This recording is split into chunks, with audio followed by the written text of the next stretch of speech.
faster from there. Yeah. We didn't want to go live just yet, but anyway.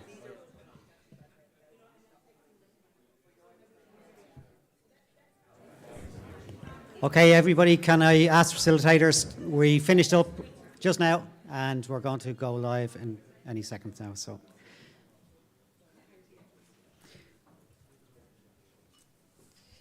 Gwyn usual, Falter of Galer, Quick on Cage, Crinu, then Tinol, Cernach, Modular Husai, Drugai.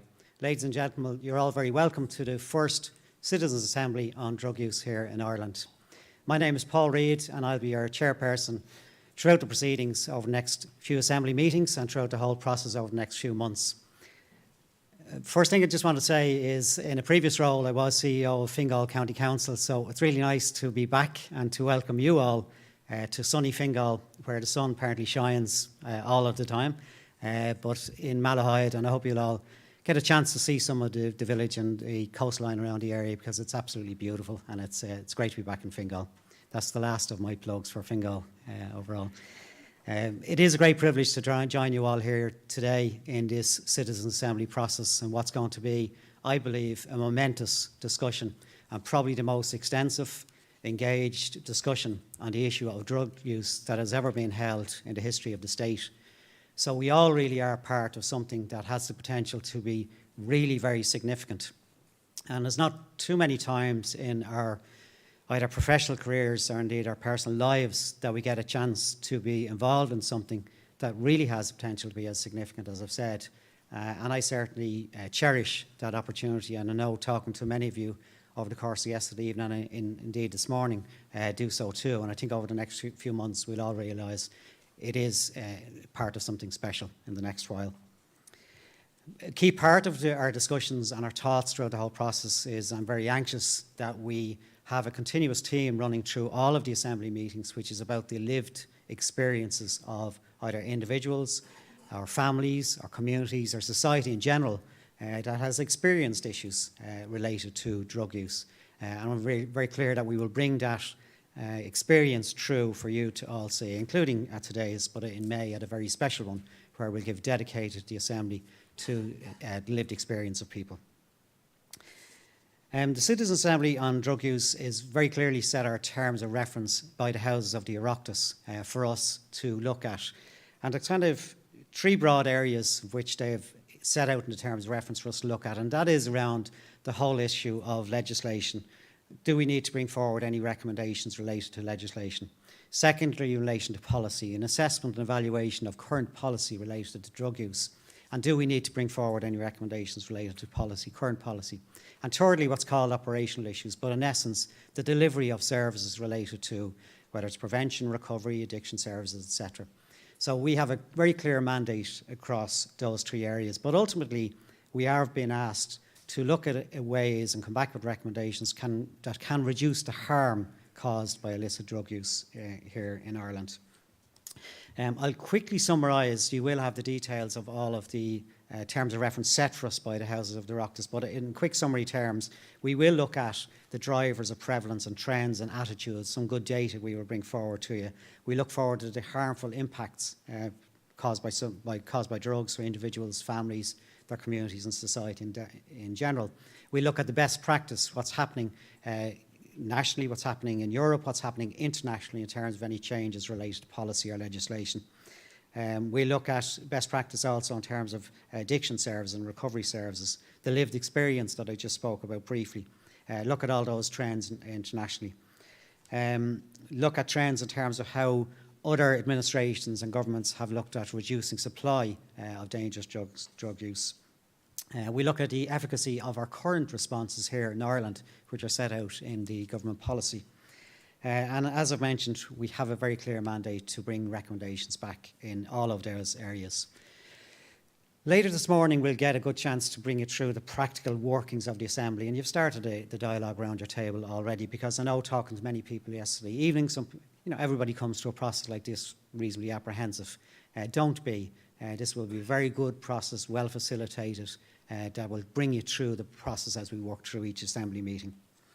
Citizens' Assemblies meetings in general have proven to be quite beneficial and quite successful for Ireland overall. And we do rate as a gold standard internationally in terms of citizens' assemblies. And already this morning, this one is being picked up internationally and recognised as a really good process. But they have in the past come back with recommendations. They have come back with changes that have taken effect in legislation or indeed through a referendum or referenda. The construct of the Assembly members that we have here today, I must say, meeting you all night, we've got great people for starters, so that's a good point.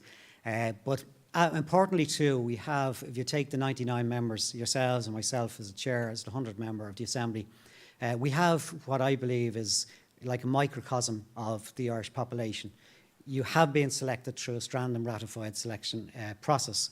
And that really is random stratified process. That really is looking at the population in Ireland, and you represent the population. So looking at the distribution of age, the distribution of male, female distribution, the regional distribution of the people who are here today.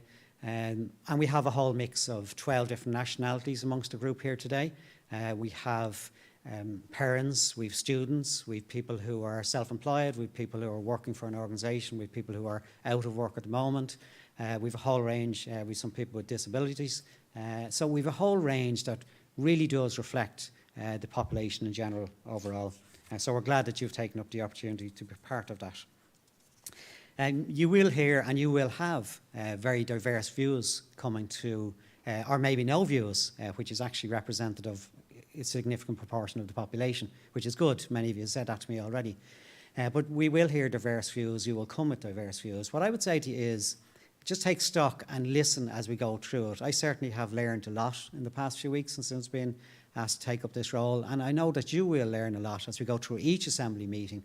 And we have time, so, you know, you will form your views as you go along. You may change your views as you go along, but you will certainly be informed throughout the process. And it does reflect what's happening in society overall. But this is a safe process for deliberation. It's a safe area for us to have that discussion in here. You will see in parallel very public discussions going on in national media, in print media, in radio, TV, etc. And we're very encouraged by that because we do want in parallel a national debate to take place and to hear all views. But I do want to stress one point.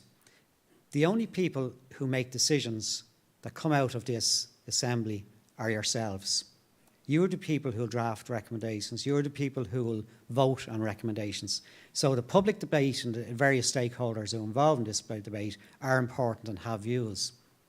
But you're the only people who will make the decisions in this room, on this Assembly, related to this drug use. And I want to make that point very clear to everybody. The public debate is important. What happens in here is a matter for yourselves. And you know, by the end of October, we will come to a process where you will be having drafted recommendations, you will be voting on those recommendations, which ultimately will form the report that we will present back to the Oireachtas overall. So it is, if you like, a safe process for us to have that discussion, and that's the way the citizens' assemblies have been designed and have worked well. In terms of my own role, I'm very clear on my own role, which is to be an independent chairperson. Like yourselves, I may come to this with certain views or thoughts. Some of them may have changed over the last while, but I'll be putting those on hold for now to ensure that you get a diverse set of presentations and information and data brought to you to help you form a view and to help you come to collective recommendations as we do come to October. I do come with a very strong, I guess, professional value that I've worked throughout my life, that is to carry out my role without undue influence or pressure. And that is something I commit to you that I will be doing because we got a very clear mandate from the political system, the democratic system, to go and work through this process, and they gave us a mandate and a terms of reference to address. And that's the point for now, that the political influence ends. They have given us the challenge, they've set the task for us, we will report back and we will present a report back to the Oireachtas. So, you know, there's no room for political pressure either at the start of the process or the middle of the process. We will present back a report, and then quite rightly it is back to the politicians to assess and evaluate. So what I just want to say in terms of a few closing remarks is just simply Firstly, your feedback is very important as we move through this process, so I would encourage you to give the feedback to your facilitators, to us directly, to myself or Cathal. You certainly will have the opportunity to help influence and shape the next Assembly meetings as we go through them. Last couple of points I just want to say, which are important for me too, is the issue of language is important, and I want to make sure we bring that through. Language and stigmatisation. When you talk to people involved in services or people involved in addiction or prevention, they will tell you language is really important. So we want to get you some time to just think about the language and some of the terminology that goes on related to drug use here as well. So kind of in closing messages, a few things. Firstly, it is a momentous moment. I'm very pleased and privileged to be part of it with you all. We have the potential to make very significant changes and recommendations that you feel are merited. You will, over the next while, get to know each other. Nobody knows each other in this process, but over time, you will get to know each other. Nobody knows anybody's past history, experience, which is a good thing, but you'll get to know each other over the next while. And since Joe Biden is in town all week and quoting W.B. Yeats, I'm going to quote or paraphrase a quote, which apparently is W.B. Yeats, and he said, "There's no strangers here. We're just friends who haven't met yet." So that's the way we'll kick it off today. Thank you very much, and look forward to working with you all.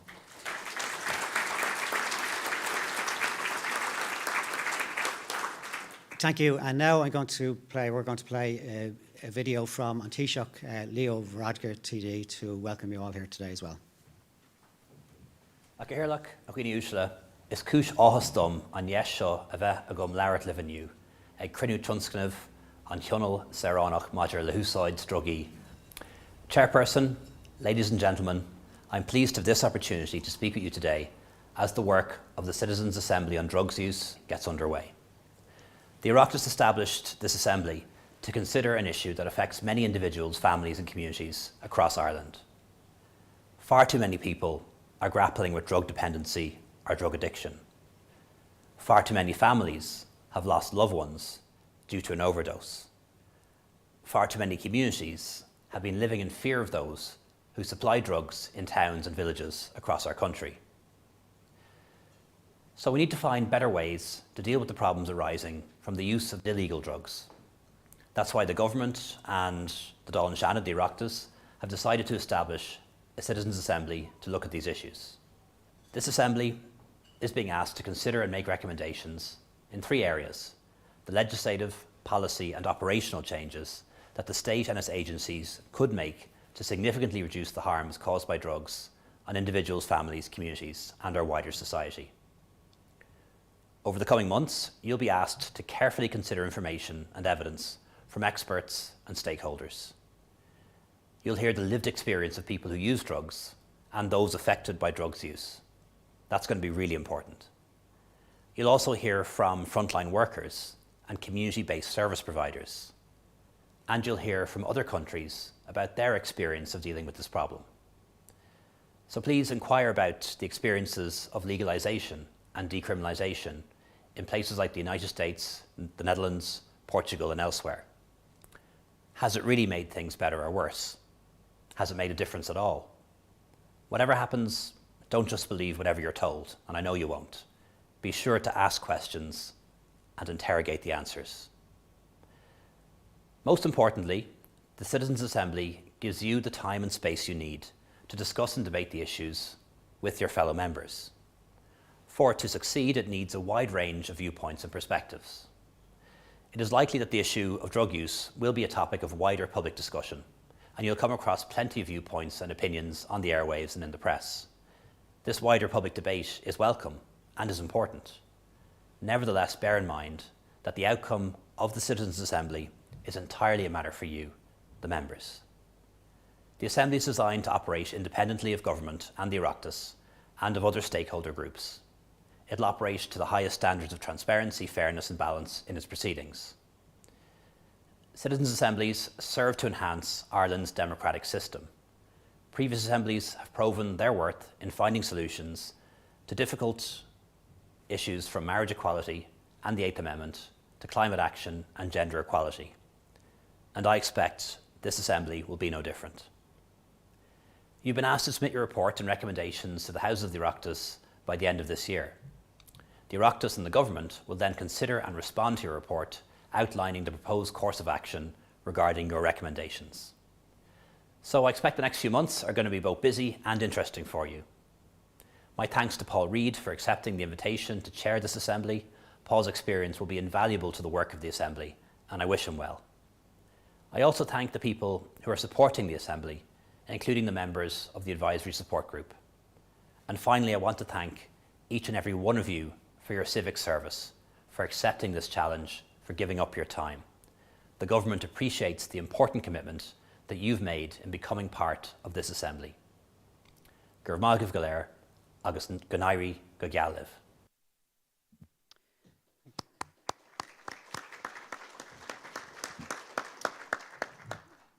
Thank you, Taoiseach. And just to restate 2 or 3 points Taoiseach made in that, I mean, first of all, he did restate the range that we can go back on recommendations are, which is legislation, policy and operational service issues.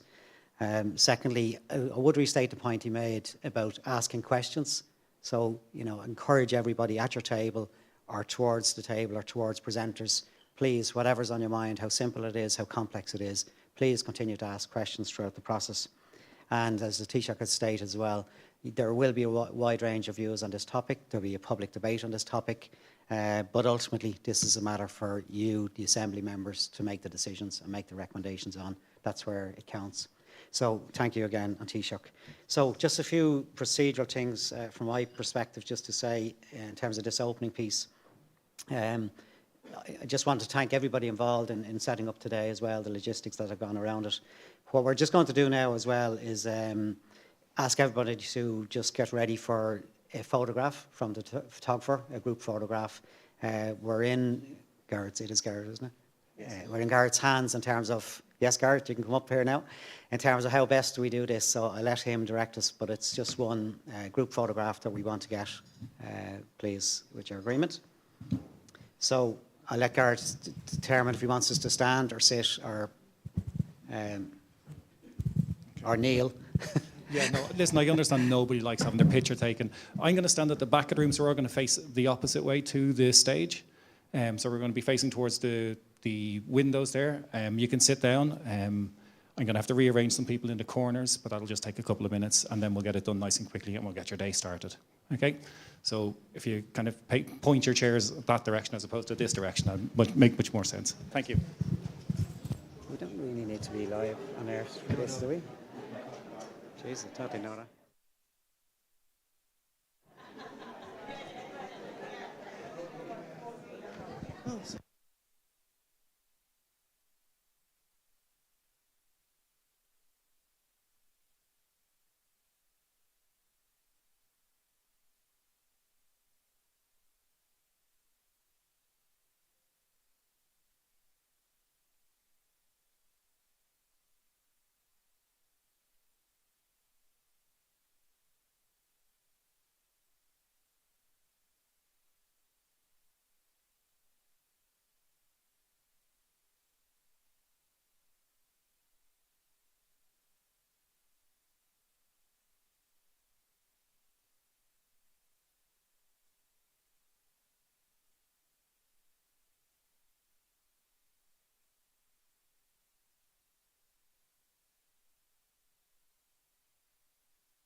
Okay, folks, we'll ask you to settle back in.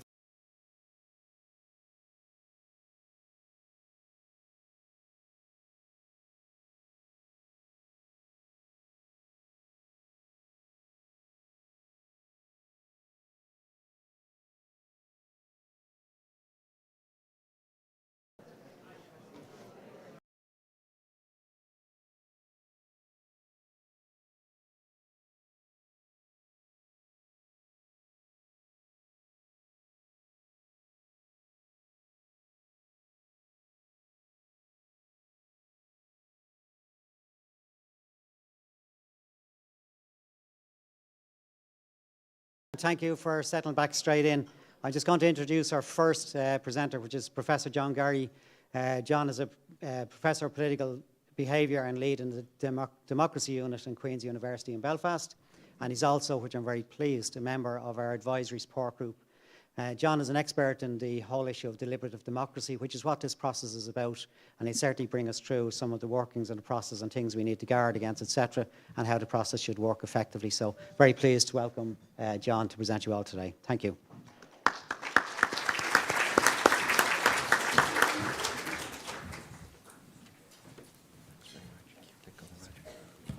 And sorry, I will say at the start of all presenters, we will really be keeping it to time because we've quite a lot to, so I might sound a bit harsh at times, so we really need to keep it to time, including myself and Cathal. So over to you, John. Well, thank you.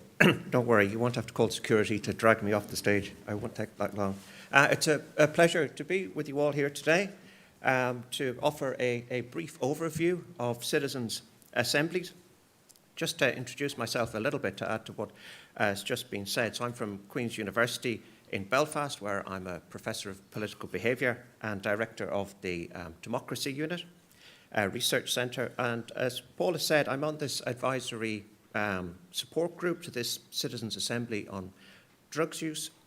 And in terms of my role on it, well, for every Citizens' Assembly that's been set up in Ireland over the years, there's been someone from a politics or a political science background who observes and advises on deliberative democracy principles and practice, and works with the Secretariat and the Assembly Chair to help design a process that adheres to best practice. So today what I want to do is say a few words about what citizens' assemblies are in very general terms. And when we're describing what citizens' assemblies are, I think it's helpful to start with three really simple questions. Well, who takes part? What do they actually do? And what's the actual outcome? And in relation to the first question, who takes part? Well, citizens' assemblies are often around the world made up of around 100 members of the general public, such as yourselves. And these 100 people are usually randomly selected, which is a bit similar to the way that members of a legal jury are selected. And there's a check to make sure that these 100 people are a good representation of the country as a whole, with an accurate balance in terms of gender, in terms of what part of the country you're from, and how young or old you are. So the 100 members are essentially a small version of the whole adult population of the country. And that's why sometimes citizens' assemblies are often described as mini publics. That's a term that's used about them sometimes around the world. And that's because the 100 people in the citizens' assembly are a miniature version, a mini version of the general public as a whole. Simply another way to say this is the 100 people are a good representation of the country. The second question, well, what do the citizens actually do? Well, the main job of the members of a citizens' assembly is simply to learn and discuss, to learn about the issue that the citizens' assembly is on and to discuss aspects of that issue with each other. And on foot of that, to carefully consider different possibilities for changing the way the world is at the minute. And there's a very fancy word to use this. The word deliberate often comes up in these discussions. And that's simply a word which is used. If you deliberate, all that means is that you're learning and you're discussing and you're considering something in detail. And you're weighing up the pros and the cons of different approaches to that issue. And you're weighing up the pros and cons of different ways of possibly changing and having different policy changes to that issue. And when we think of these two terms that I've mentioned here, mini public and deliberate, from these terms, we can see that citizens' assemblies around the world are often described as deliberative mini publics. Basically, miniature versions of the general public who consider an issue So it's a useful term, as well as citizens' assemblies, to keep in mind a deliberative mini-public. And on to the third issue, well, what is the outcome? Well, the whole point of a citizens' assembly isn't just to bring you to a nice hotel and have nice dinners. The whole point is to make some possibly recommendations for changing the situation as it currently is. So after you've done all the deliberating, learning, discussing, considering the issue in details, you'll have to vote. You have to make a decision at the end. You'll have to vote on something. And the members you could choose to just leave everything the way it is. After thinking it through, you think, well, can't really improve things because all the other options aren't very good. Or you can recommend a change and choose between different ways of making changes, different options for changing the world.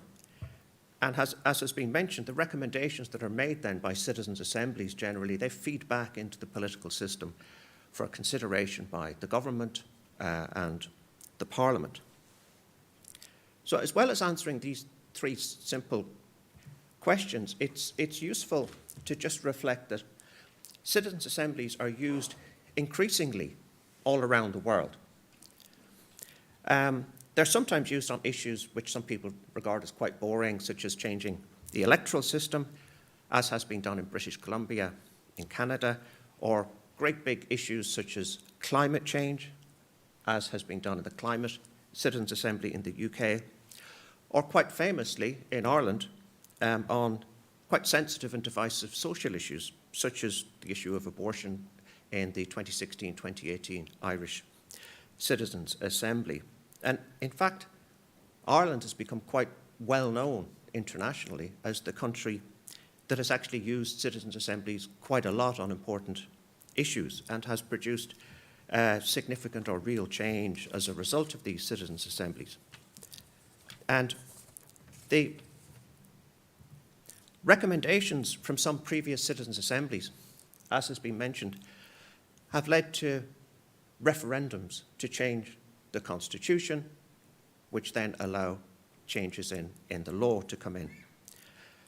So on same-sex marriage, for example, or on abortion provision, and referendums are planned on the constitutional reference to women's life within the home or voting rights on presidential elections.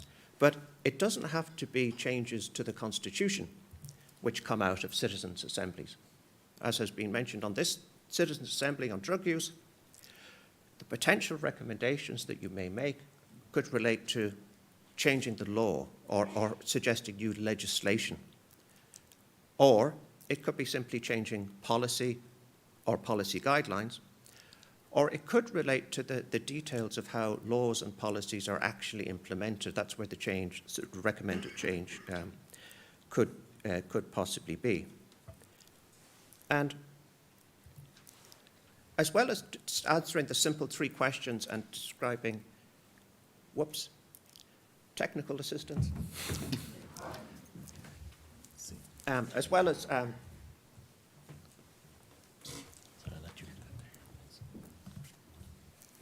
it's not Russian hackers. I may have just lent on the wrong thing. What slide were you on?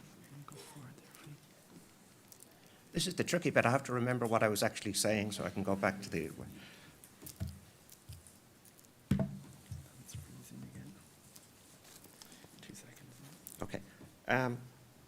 Well, I'll keep talking while he's fiddling with the computer in case you get bored. As well as answering questions about how they're structured and what recommendations we could make. An important question to reflect on is why we have citizens' assemblies in the first place. Are they actually a good idea or not a good idea? And there's a kind of simple way to answer this question, because if you imagine somebody who's puzzled about an important sensitive political issue, and they're listening to TV debates or politicians, and then they just have a thought. They think, I wonder what a selection of the general public would come up with if they had the chance to really learn about this issue and carefully consider all the options. And this is a really simple question that might pop into people's minds when they're thinking about how democracy works. And citizens' assemblies are kind of an answer to this particular question. Citizens' assemblies allow ordinary general members of the public to kind of calmly and politely, and perhaps somewhat boringly, consider politics and political debate. And certain actors are kept out. Some political parties aren't sitting amongst you. Members of the media aren't sitting around your tables. It's simply members of the general public who come in to learn about things, deliberate in terms of considering them and talking to each other about them, and then making recommendations. So in a way, citizens' assemblies are a kind of a response to some people thinking that democracy maybe doesn't work perfectly the way it is. In other words, maybe the acrimonious debate between political parties or on the TV and on the radio just turns people off. And citizens' assemblies are a space for the general public to come in and think things through. Now, they shouldn't be seen as some kind of magical answer to all of democracy's problems, because in the debates amongst researchers and academics, there are skeptics about citizen assemblies as well as supporters. The supporters are usually called deliberative Democrats because they like the idea of citizens deliberating with each other and then that feeding back into the democratic process. So they think that's a way to get a deliberative democracy. Thanks for the opportunity to provide this very simple overview sketch. And good luck with all your deliberation. Thanks very much.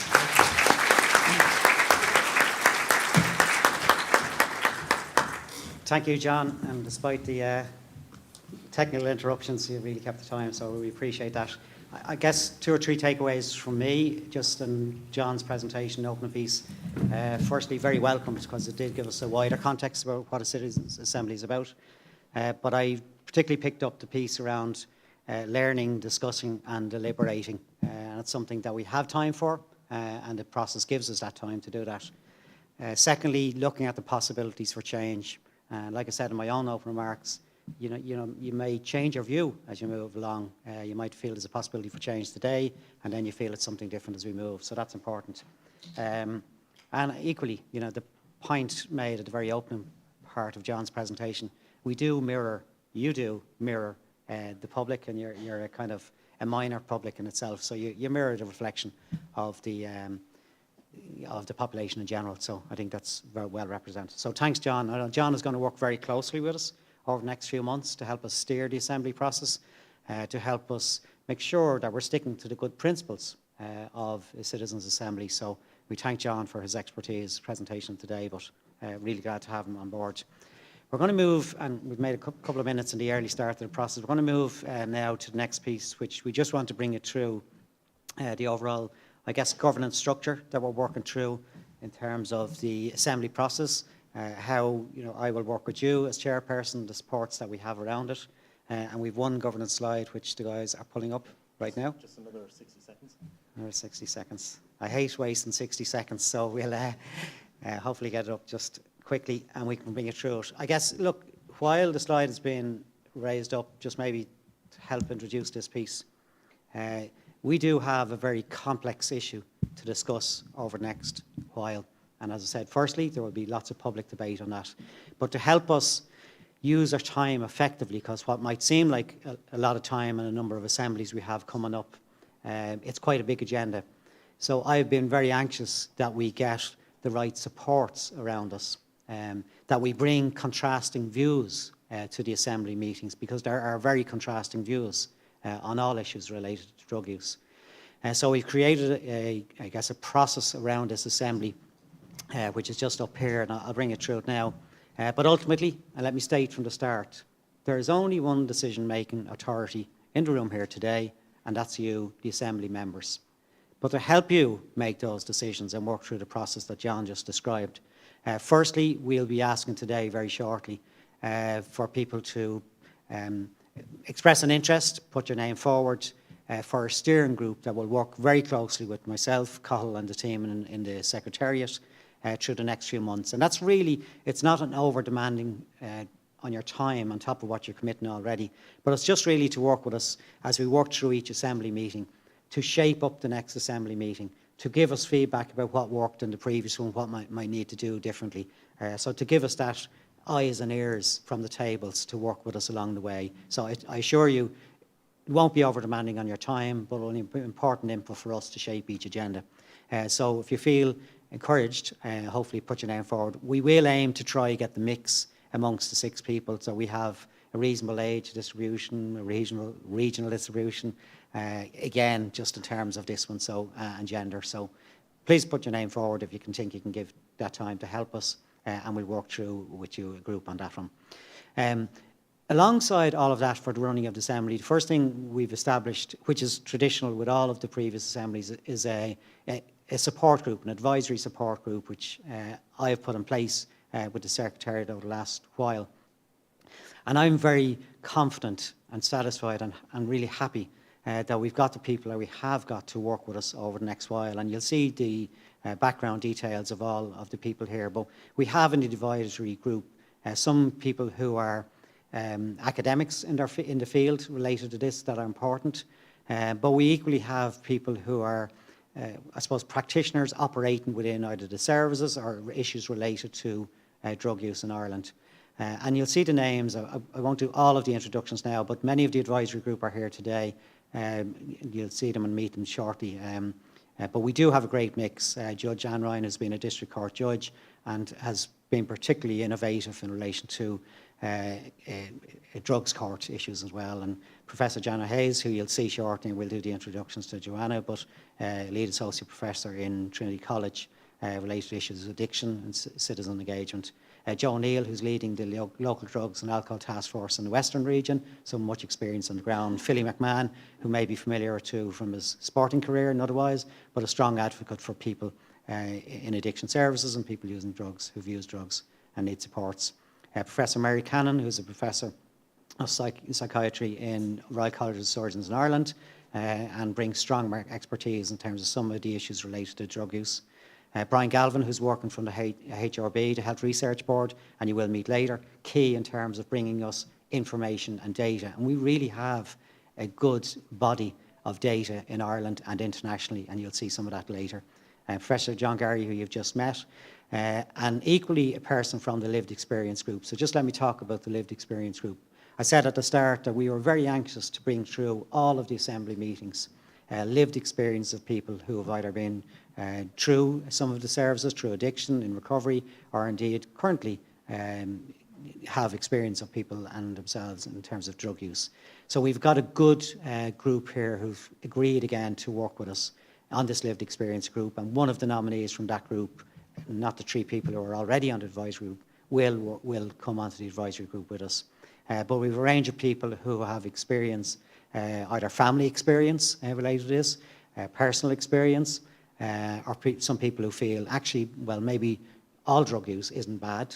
So we'll have a wide range and diverse set of views coming through the lived experience group. And they will be key in helping us shape up the meetings, that we make sure we're always bringing the lived experience through and ground ourselves on that too. And particularly for our May meeting, which will be dedicated to the lived experiences, this group will help us shape that up in particular.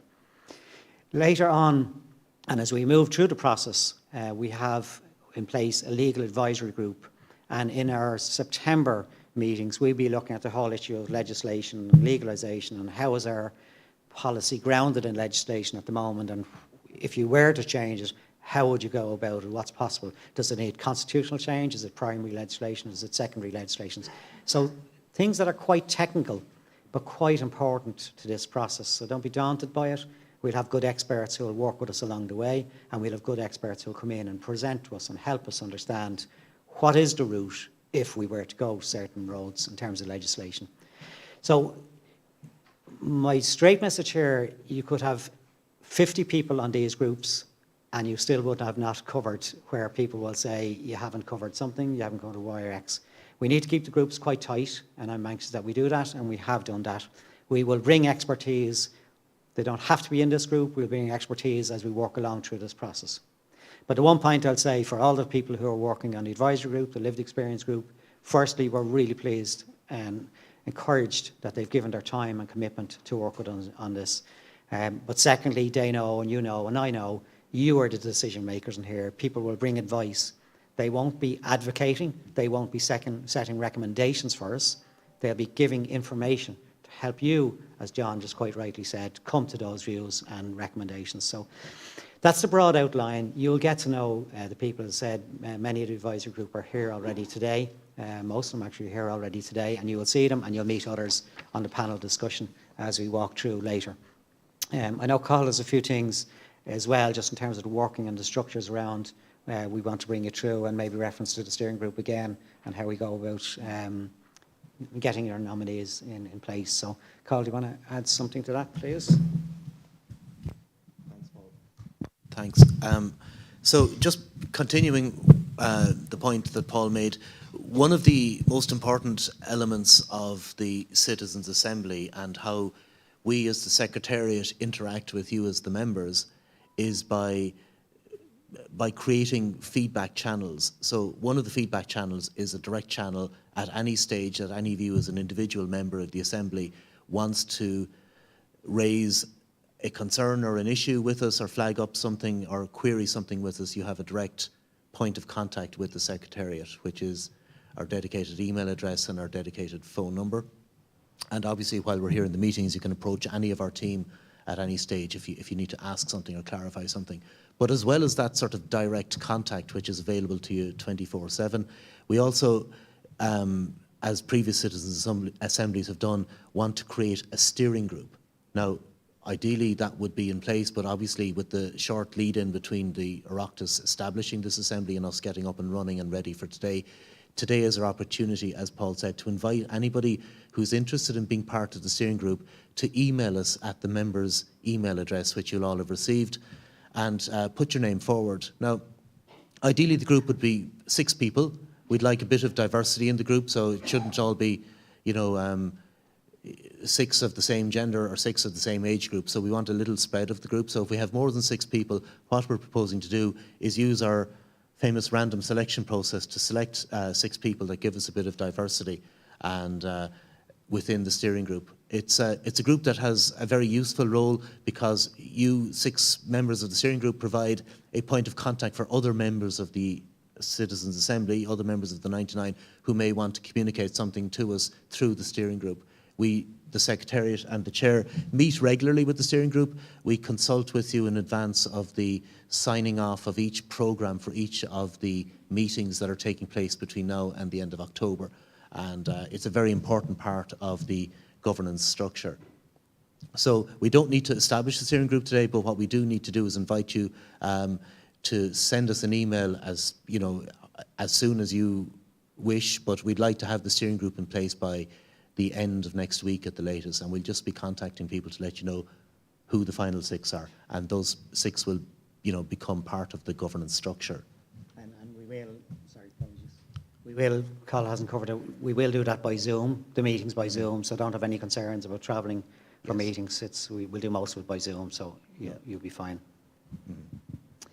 Okay, I'm anxious that we just cover now. I'm going to ask Cathal as well, but really anxious also that you have a chance just to get back to your tables in a few minutes to consider, the early stages where we're all at. But first, I might just ask Cathal to set out the kind of the structure of the outline programme that we're going to work through with you over the coming months to give you a shape, not just for today, but beyond today. Help you have a lens towards the next few months of it overall. I'll keep my timer in front of me, Paul. Don't worry, I have one here. Thank you. So one of the key points in the terms of reference for the Citizens' Assembly is that it's the members of the Assembly yourselves who agree the work programme. And so what we've been doing over the last couple of weeks is trying to figure out a way to devise a draft work programme, which we're going to set out now as a proposal to you. But it's not agreed, it's not locked in stone, it needs feedback from you. So over the next week, hopefully after having a chance to look at this initial proposal for the work programme, we will be inviting feedback from you, and then we'll be proposing a final version of the work programme for you to sign off on. I think it's fair to say that no matter what way we tackle this issue of a work programme, there's always going to be sort of deficiencies, because what the work programme is, it's an overall sort of high-level plan for how we get from where we are today through to the end of the process at the end of October, which is when you will be ready and comfortable to make decisions and cast your votes on all of the different questions that you decide need to be voted on. So this presentation for the next 10 minutes is really going to focus on how we're going to get from A to Z, really, in terms of this process. And the work programme that we're going to propose here, this is the preliminary draft. The Secretariat prepared it in consultation with the Advisory Support Group, and we're presenting it today for feedback. We'll email you subsequent to today, or we'll put the draft programme, the draft proposal, on the members area of the website. We'll hopefully by next week get your feedback and circulate a penultimate draft and hope to get your sign-off on the final work programme by the end of this month. So really, as you can imagine, the terms of reference that you've all read and seen are very detailed. This is the headline, which Paul has already read, is about how we consider the legislative policy and operation changes the state could make to significantly reduce the harmful impact of illicit drugs on individuals, families, communities and wider society. But then the terms of reference go into greater detail at this stage, and as you can see, all of these different aspects of the question have been specified by the Oireachtas, and so have these. So there's a huge amount of detail in the terms of reference. It makes for a very broad-ranging citizens' assembly, and there is a challenge facing us because effectively this is the schedule of meetings that we have, which you'll all already be aware of. Today being the first meeting, the next in May, the third in June. Then there's a meeting in early September, and a second meeting early September or late September, crossing into October. And really those first 5 meetings are where we have the opportunity to deal with the substance of all the questions that we need to deal with within the terms of reference. The final 6th meeting at the end of October is where the balloting will take place, so the design of the ballot questions, which is something that is completely in your control as members of the Assembly, and the actual casting of votes. So there is relatively limited time in the space of those first 5 meetings to get through a huge agenda. And our challenge is to make the best use of that time. Now, I don't expect you're going to be able to read this, but what I'm going to explain how we've approached the question is, on the left-hand column, we have listed out all of the different bullet points, if you like, within the terms of reference, all of the things that the Assembly needs to cover in the course of those 5 meetings.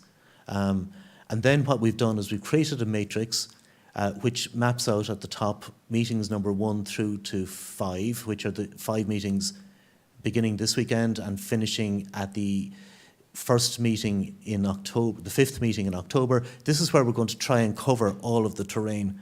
As I said, it's trying to map out the terms of reference into each individual meeting. To simplify it down a little bit then, the next slide, I hope, explains what it is that we are proposing as the thematic approach for each of the meetings. Again, we'll email this to you. So the thematic approach for meeting number 1 is the programme you have in front of you for this weekend, Setting the Scene. So it's the formal opening, which has already happened, induction of members, etc. Taking the person-centred perspective, which is a session this afternoon on the fireside chat that we'll be having with the focus on language and respect, Ireland in a comparative international perspective. And so really there's a great amount of detail in this weekend's programme, and you have the detailed programme in front of you.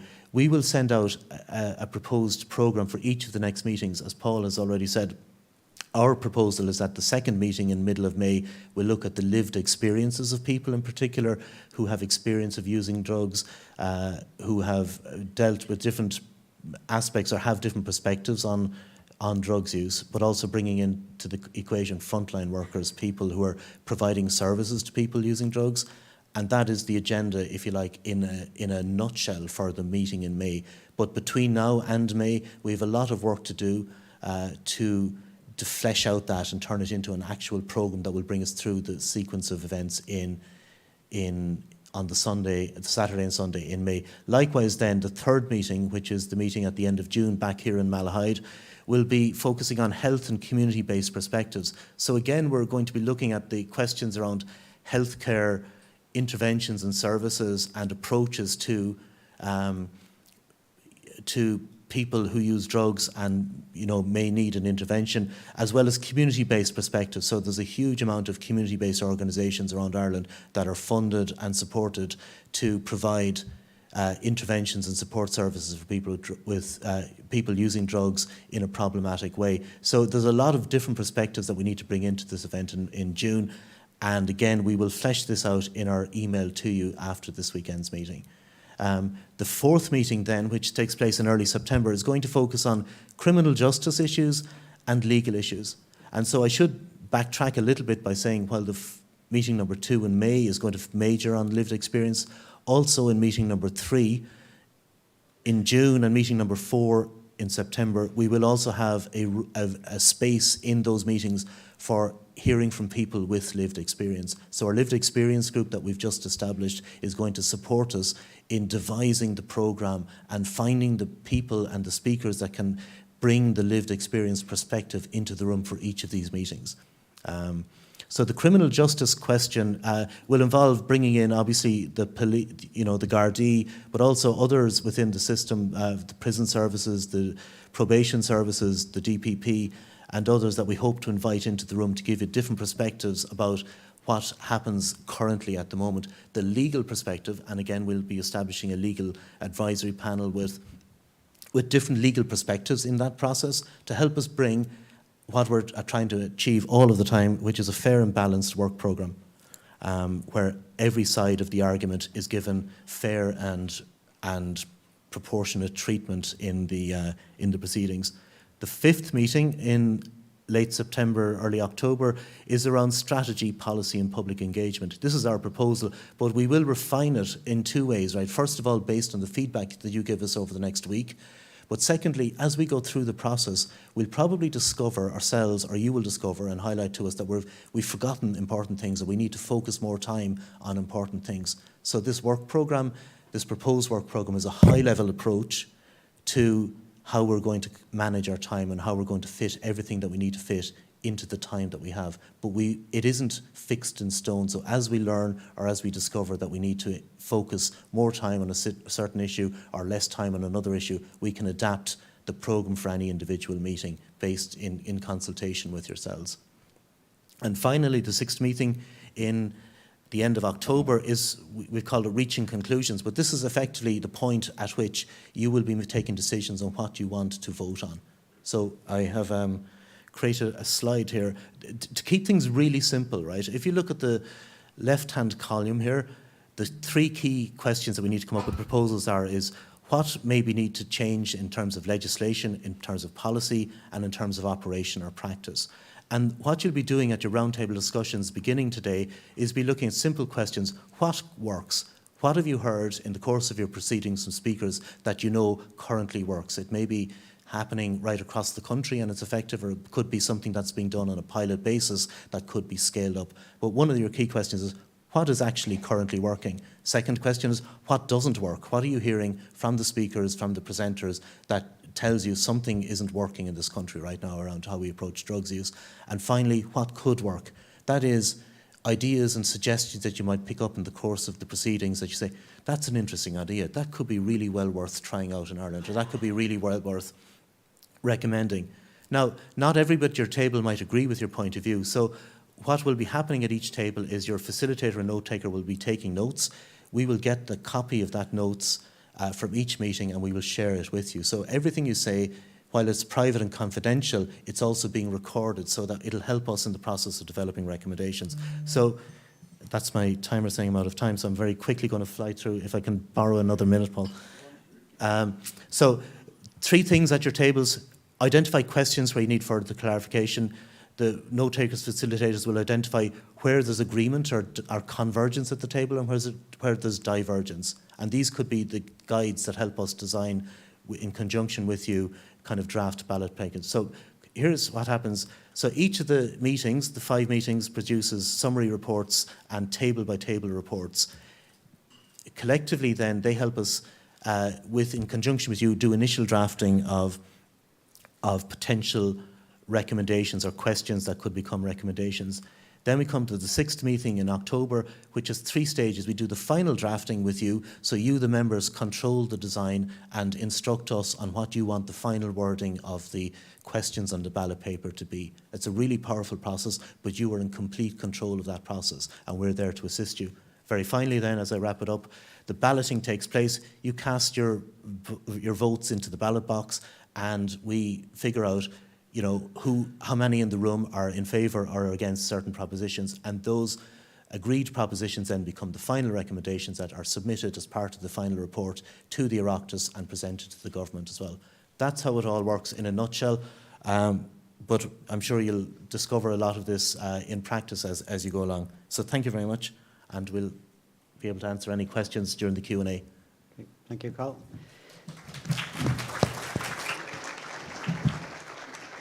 Okay, so as you see, there's a lot of thought put in by the Secretariat just in terms of trying to design this to make sure we do it comprehensively and cover all the issues. I know many of you have asked me in the course of yesterday evening and indeed this morning, will we be capturing recommendations after each assembly, and how do we the summary answer is no. I mean, and for that reason, as Carl has just presented, you will hear more information later on in each assembly that will inform you better. But we will capture, as we go along, some kind of themes that are emerging, some issues that may be forming a view.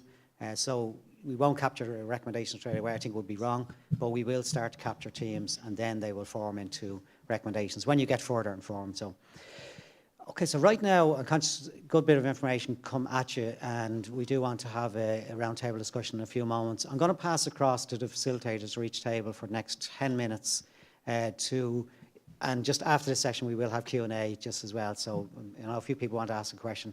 So, facilitate discussion at your tables with your facilitators. Just on what you've heard, where are you at the moment? I know you're all already experts straight away. Isn't that right, yeah? Yeah, good stuff. So, yeah, but we'll give it 10 and I'll call it a few more, maybe 15, yeah. So, let's just get some discussion at your table and we'll come back and we'll set up the panel discussion. Thank you. See, they have, you see, we had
Okay, if I can ask the facilitators to wind up, please. Okay, so welcome back, everybody. Can I just introduce people who you see on a panel discussion here? So John Gary you will already have met. Just also want to introduce Ruth Abeyabuchi and Dan O'Dwyer. Both Ruth and Dan have been involved in previous Citizens' Assemblies. Ruth on the Dublin Citizens' Assembly, the discussion on Dublin Mayor, and Dan O'Dwyer on the Citizens' Assembly on Biodiversity Loss. They've come along today to answer any questions or comments that you might have about their experiences. I'm very pleased and thank them for giving their time this morning to us, but more importantly, giving their time to the Citizens' Assembly process. It is a period now for us to go to yourselves and what you've heard previously and what you might have on your mind. Just before I do that, if it's okay with you, I'm just going to ask Ruth or Dan, or actually both Ruth and Dan, just very quickly, you know, a simple question. I mean, what stood out for yourself, Ruth or Dan, in terms of your experience? What do you think about most about your experience in the previous assemblies? Thank you, Paul. I'm delighted to be here today. I was a member of the Citizens' Assembly on Biodiversity Loss that finished in January of this year, and our report was launched just 2 weeks ago. I very much found that the process of deliberative democracy in the room was evident throughout the process, throughout our meetings here in Malahide, in that around the tables we all had an opportunity to speak our minds. I would have come to the table or come to the process with certain ideas about the topic at hand, so biodiversity loss and the environment and things like that. And throughout the process I had an opportunity to speak with other members at different tables throughout and learn about their experience and their views on things that I would have had views on as well. And we may not always have agreed on things, it was a great space to be able to discuss it and to be able to come up with consensus on certain items. The facilitators in particular were great at doing that, making sure that everybody's voice was heard at the tables, and that everybody had an opportunity to speak up, and if there were opposing views at the tables, that we had a chance to air them and come up with general consensus from the tables and questions to ask of all the experts and the support that staff that were here in the room with us. I found it very useful to be able to during the deliberative sessions, be able to just put a hand up if we had a question at the table, and some of the support group, the advisory group, would come down and speak to us and explain things that we may not have understood fully from some of the speakers that we had. It was a very positive experience in my view. I'm looking out at faces, and a year ago I started this process, and I would have been sitting where you're sitting and not really knowing what was ahead of us, to be honest with you. Excited about the process, but a little bit apprehensive and not wondering what would come over the course of the meetings. But the Secretariat staff and the staff here in the hotel were very supportive of us, and they were always available to us to answer any questions we had and to make us feel comfortable. And if you have any questions at any stage, your facilitators at the tables will help you, the Secretariat staff will help you, the speakers and the expert advisory group, as they were called during our assembly, are there to assist you as well. So from my point of view, it was a very positive experience, so I hope you all very much enjoy it. Thanks, Dan. I know Dan was a member of the steering group as well, that we just outlined today. So, Ruth, do you want to just make any comments, experience, please? Hello, good morning, everybody. My name is Ruth Abeyabuchi. I was a member of the past Dublin Citizens' Assembly meeting. That's the one that elected Dublin mayor, a democratically elected Dublin mayor for the whole Dublin city. It was a very positive experience for me. I really enjoyed the time we all deliberated on. Just like Dan said, it was very interactive. And as an African and an Irish, very inclusive, because there were a lot of people from diverse cultures, diverse different nationalities. It was a very positive experience, and the Secretariat staff were very supportive. And just like Dan said, on each table we have councillors that were there to guide us, to ask questions, and I felt included. Things that we are not sure of, if you raise up your hand, they are there to answer questions, and it was a very positive experience for me. As a nurse by background, sometimes I come from night shift for the meeting, and I really, really enjoyed it. I'll say to you, enjoy every bit of it.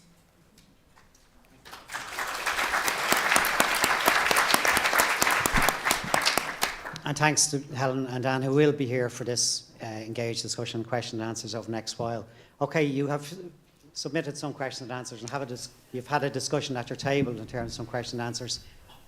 I'm going to call from the relevant tables, just people who we have here. We can see access to some of the questions you had. So if I call on yourself and your table, we have a roving mic. Just say your first name and your question. So the first one I'm going to go to is table 1, and Helen has a question, if we can pose it, please. We have a mobile on or a microphone. Thank on. you. Thank you very much. My name is Helen, and my question is, how can we ensure long-term implementation of recommendations made by the Assembly?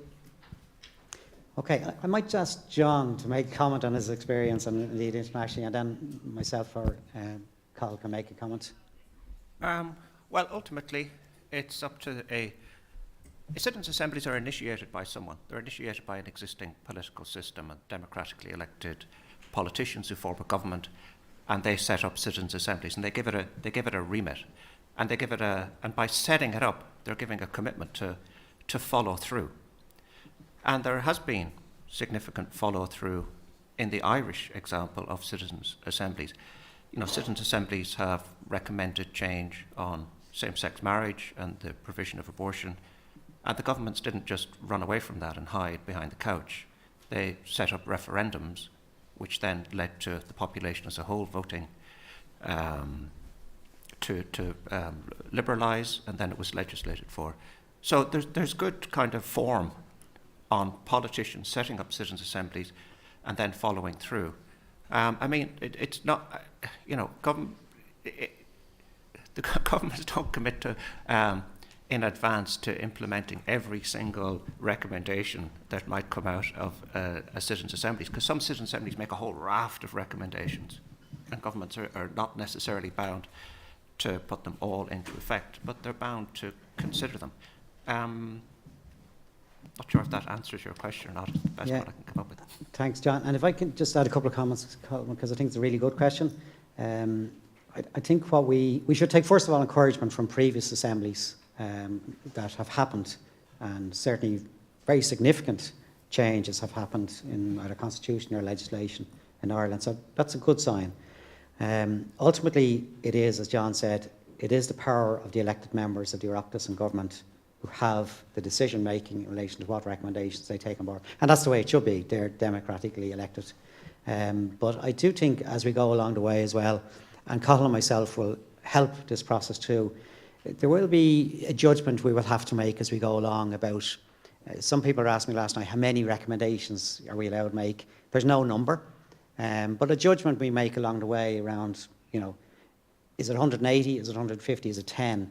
You know, will be important to try to influence the Oireachtas members to act on the recommendations that we're making. So we'll try to help people understand that as we go along, to have you know, a good suite of recommendations coming out of this process. But ultimately, we should always say it, the decision making is with the elected members of the Oireachtas ultimately. Can I just keep, sorry Carl, any comment? Please do. Just to add, though, that if you refer to the terms of reference for the Citizens' Assembly, there's a commitment in there by the Oireachtas which set the terms of reference that it will consider the report and will respond to the report and recommendations of the Citizens' Assembly. And it typically does that by referring the report that comes out of this Assembly to an Oireachtas committee. And that is where it's given full consideration. And similarly, then the government will receive a copy of the report, and it also will respond to the recommendations, and it will indicate which recommendations it accepts and how it's going to go about implementing those recommendations. Okay, just keep process moving. Table 11, I have Aveline who has a question, please. Do I stand up? Oh. Hi, good morning. My name is Aveline. So I'm very privileged, and I realise that being here is a huge privilege this morning with you all. And I suppose my question just comes from that with this privilege, I feel that we have a responsibility, and I'm learning that we have a responsibility to be educated and to educate myself more on drug use with each session that we have. So I was just wondering, like, obviously we only have 6 weekends together. Is there any recommended reading or extra additional reading we can do outside of it in our additional time that you would recommend that would be maybe unbiased or impartial? So, Aveline, thanks for the question. one of the things that we're conscious of is the amount of material that you need to familiarise yourselves with, and there'll be a certain amount of material we can present within the course of the weekend meeting. There'll be additional material that we will be able to provide you for background reading, etc., on the members area of the website. So we will work carefully to ensure that there's a balance and a fairness and a consistency in how we provide that material. But we will certainly be providing all of that. And in addition, you'll be getting a lot of reading material, I suspect, when we open the public consultation process. In a week or two, we'll be launching a public consultation process. I expect there'll be many hundreds, if not thousands, of submissions coming in, and that will, I'm certain, keep you busy as well. Again, thank you, Helen, and thanks, Aveline, for those questions. I'm going to go to table 2, and I think it's Loris has a question there.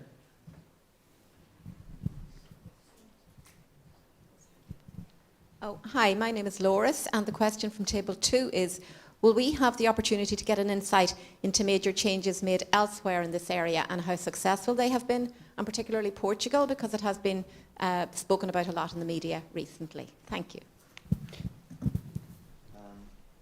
The answer is yes. We will have opportunities right throughout the proceedings to listen to international experiences. Beginning today, we have, in fact, 2 presenters today and tomorrow from the European Drugs Agency in Portugal, who are here to speak on an EU-wide perspective.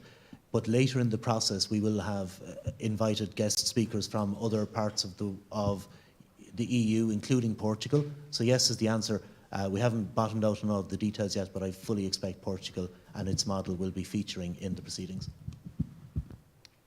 And thank you, Loris. I'm going to go to table 5, question from Fred.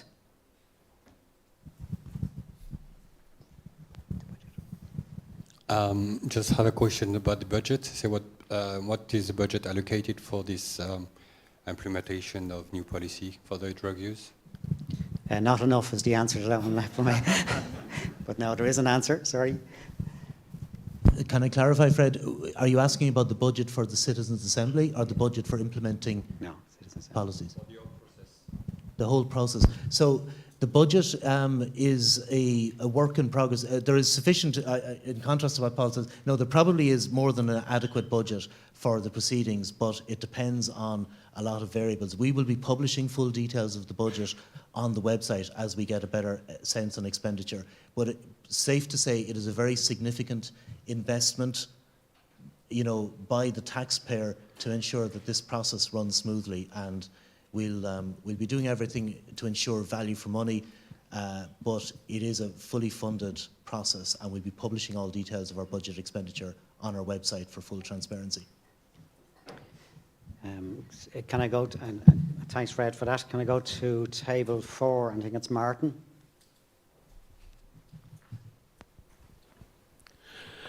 Good morning, Martin's my name, and questions from table 4 are: will we hear presentations on why people use drugs, the history and statistics around them, and why responses have not worked to date? Yeah, and this straight again question is yes, and including today, Johanna Ivers will be presenting a very detailed experience of why people use drugs, and the information and data later on, the Health Research Board and European data will have very significant. And in fact, there was a related question, if I can just try address it here, was who are the members of the, what is the Health Research Board and who are the members of it here? And we will shortly have a presentation from Brian Galvin. So I think that question came from table 10, Eamon. So just say we will have presentation from the Health Research Board who can set out what they do and the information that they have. So just trying to capture as many questions as we go along. If I can now go to table 3, and Kerry has a question, please.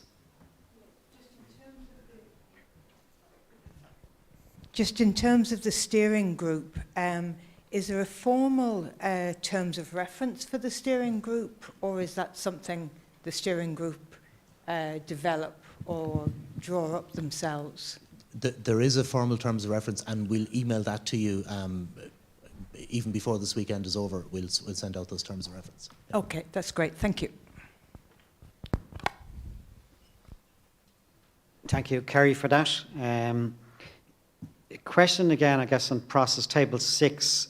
I haven't got the name, but it was a question related to when the recommendations are formed, how they come to fruition. But can I just go to table 6 if somebody wants to pose that question, please? Hi, Tom is my name. Michael, the issue I brought up the question about really was a lot of investment, time, money, expertise is going into this. Then it moves from this arena into a political arena, i.e. the Oireachtas, and then that's broken down and given to a subcommittee.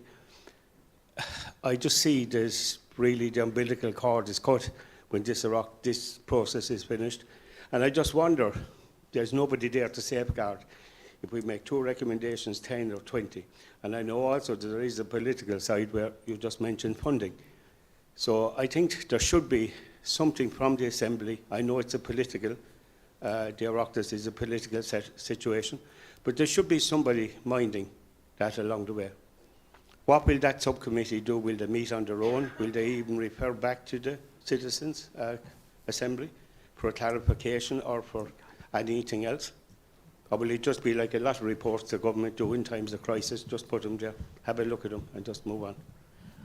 Well, I think the track record of previous citizens' assemblies, including the 2 that were run last year, is that the government and the Oireachtas both treat the recommendations of the Assembly with a huge amount of respect and regard.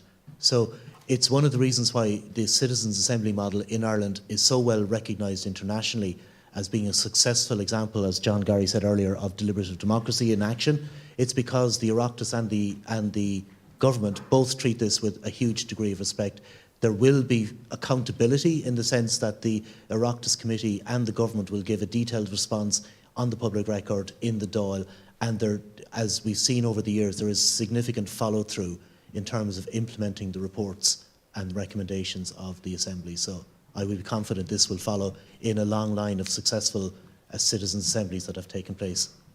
And I know table 9, I think Ciara and other tables have similar questions there, so I'll try group those up under the answer that Carl just gave, just on the basis of trying to get as many as we can. If I can move to table 14, I have a question from Abigail, and we'll try to take the question from John.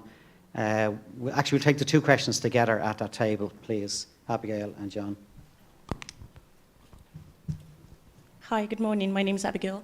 The question that we had on this table was with regards to drug use. The term drug can be quite broad, and I suppose we're just looking on clarity in terms of, is it just substance misuse, or is it prescription drugs, or is it alcohol? And I suppose a sub-question under that was, again, 6 meetings a bit short. If we're going to go into all of these things, is it going to be scripted, or are we going to address everything, or will there be another session for this later on? So that was kind of our question. Thank you. I think you've probably covered both questions. Is that fair enough? The 6 meetings? Go ahead if somebody wants. I think the question was, would 6 meetings be enough to do that in the process? Yeah. Thanks, Abigail, and thanks to the table for the question. Just a few quick comments from me. The terms of reference for us set out what area we're asked to tackle, and it specifically references illicit drugs. Illicit drugs, and the schedule of illicit drugs is referenced in the 1977 Misuse of Drugs Act. You are right, there's never a fine line on these things, because some, and Colin and myself were talking about this yesterday, some prescribed drugs can actually be got through illicit channels as well. But we have been very clearly directed, it doesn't cover alcohol, it doesn't cover tobacco.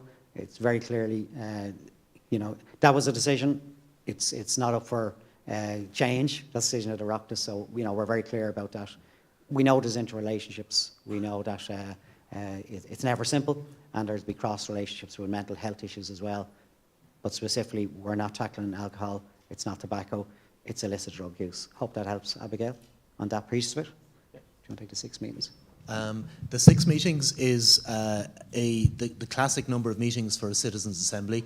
It seems like a tall order or a tall challenge to try and get through everything in 6 meetings, but we know from past experience that this is doable, right? But it does take focus, and it takes a really well-organised process.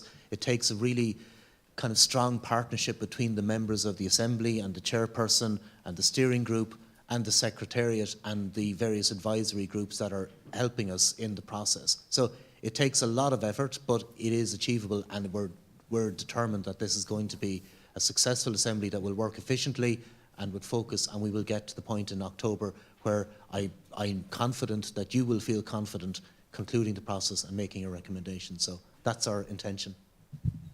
Thank you, Abigail. And can I go to Bill and table 9, please, for a question?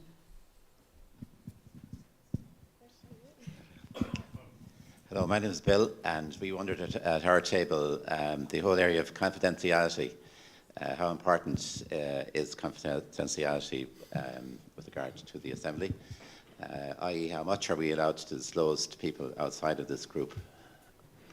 Thanks, Bill, and that's a really good question. We have set out, I think there's a kind of guideline rules document that may have been shared with your table. If it's not shared already, we'll do it.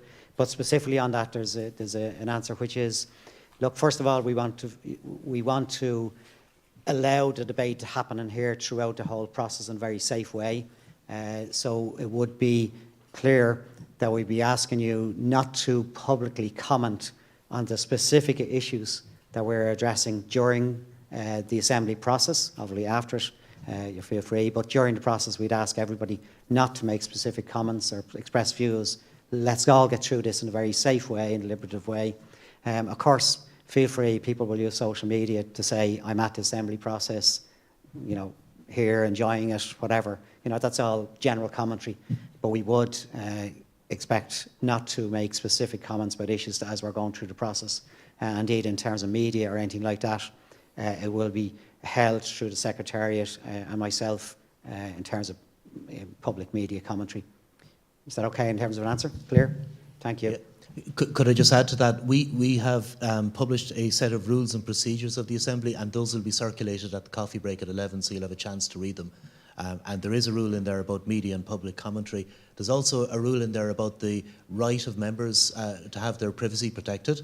So if anybody in this room, either individually or collectively, feels that you're coming under attention, unwanted attention or undue pressure from outside groups, that's something that we do take very seriously. So your privacy will be protected in terms of data protection legislation, but also in terms of any pressure that you might feel is going to be exerted on you by, for example, you know, groups that have a point of view or want to lobby in favour of one issue or another.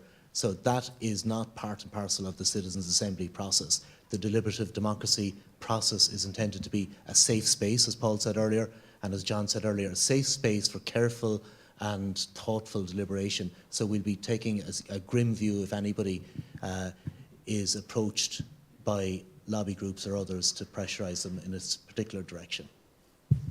Thanks, Colin. That's a good point, that last point. You should not feel pressurised or, you know, any sense of people coming at you to you know, and that happens. So, you know, you should not. And if it does happen, please let us know. Can I go to Niamh on table 8, please? Hi everyone, my name's Niamh. We just had 2 questions. I think one was kind of answered. So we were asking around, will there be a discussion around the positive impacts of certain drugs, or is it solely focused on the negative impacts? And then our other question was around the defining what is illicit drugs. I think that was kind of tackled in that table 14 question. Yeah, and a quick comment on Cathal.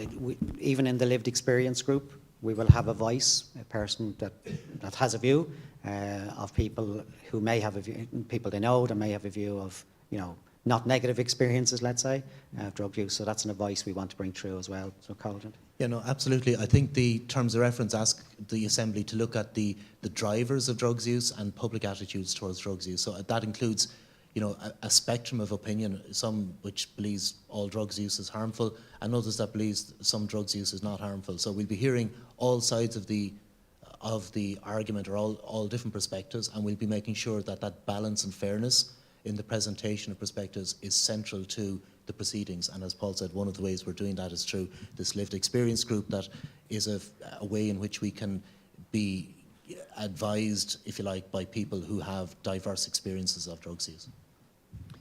I'm conscious there's a few questions on the steering group, and I'm anxious that we answer them because we are looking for volunteers. So if I can go to table 13, Jennifer.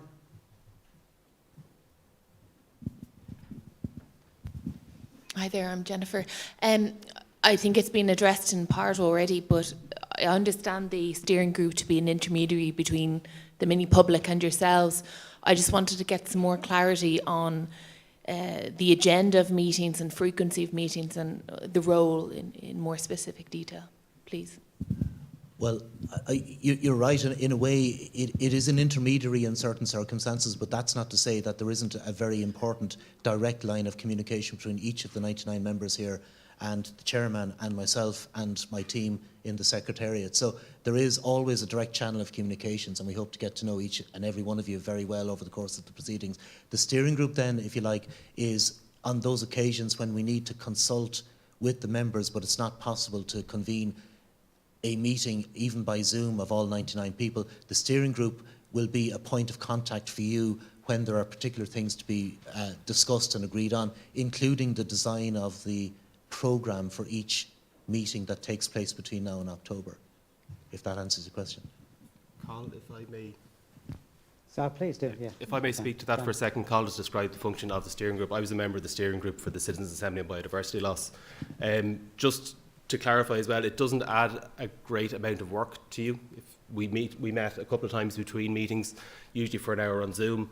I had an interest in the workings of the Assembly, and not just the topic itself, but how the Assembly works, so that's why I put my name forward.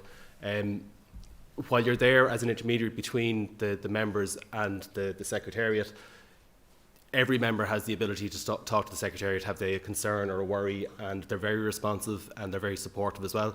As a member of the steering group, we kind of met ourselves. We kind of had an email thread between ourselves, and we kind of just discussed bits and pieces, not very frequently, but just when we had a concern about something. And we would have raised a few things with the Secretariat as well about the process.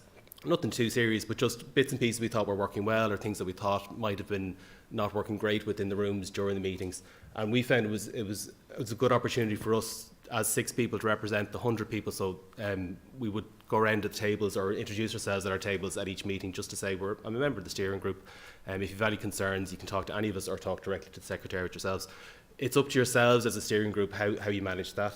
There's no pressure comes from the Secretariat or the organisers of the Assembly to put yourself out there more than you're willing to do. But it is an opportunity to get a bit more involved in the working of the background end of the Assembly, if you know what I mean. But I found it a very positive experience as a member of the steering group, purely from the point of view that I would have an interest in how the Assembly runs and the deliberative democracy side of it and the organisation of it. But as I said before, it's really up to yourselves how much of your own time you give in that respect. Thanks, Dan. And I'm going to take one final question. We have got through a lot of them were similar, so I've aimed to get as much as I could through. One last question from table 15. I think it's Brian. Hello, Brian Dolan. Regarding lobbying, as you were talking about, Carl, how can we assure that non-biased or leading information is given to us members, given the fact that, as has been talked in the media recently too, there is members of the advisory council are kind of known to be maybe anti-drugs campaigners.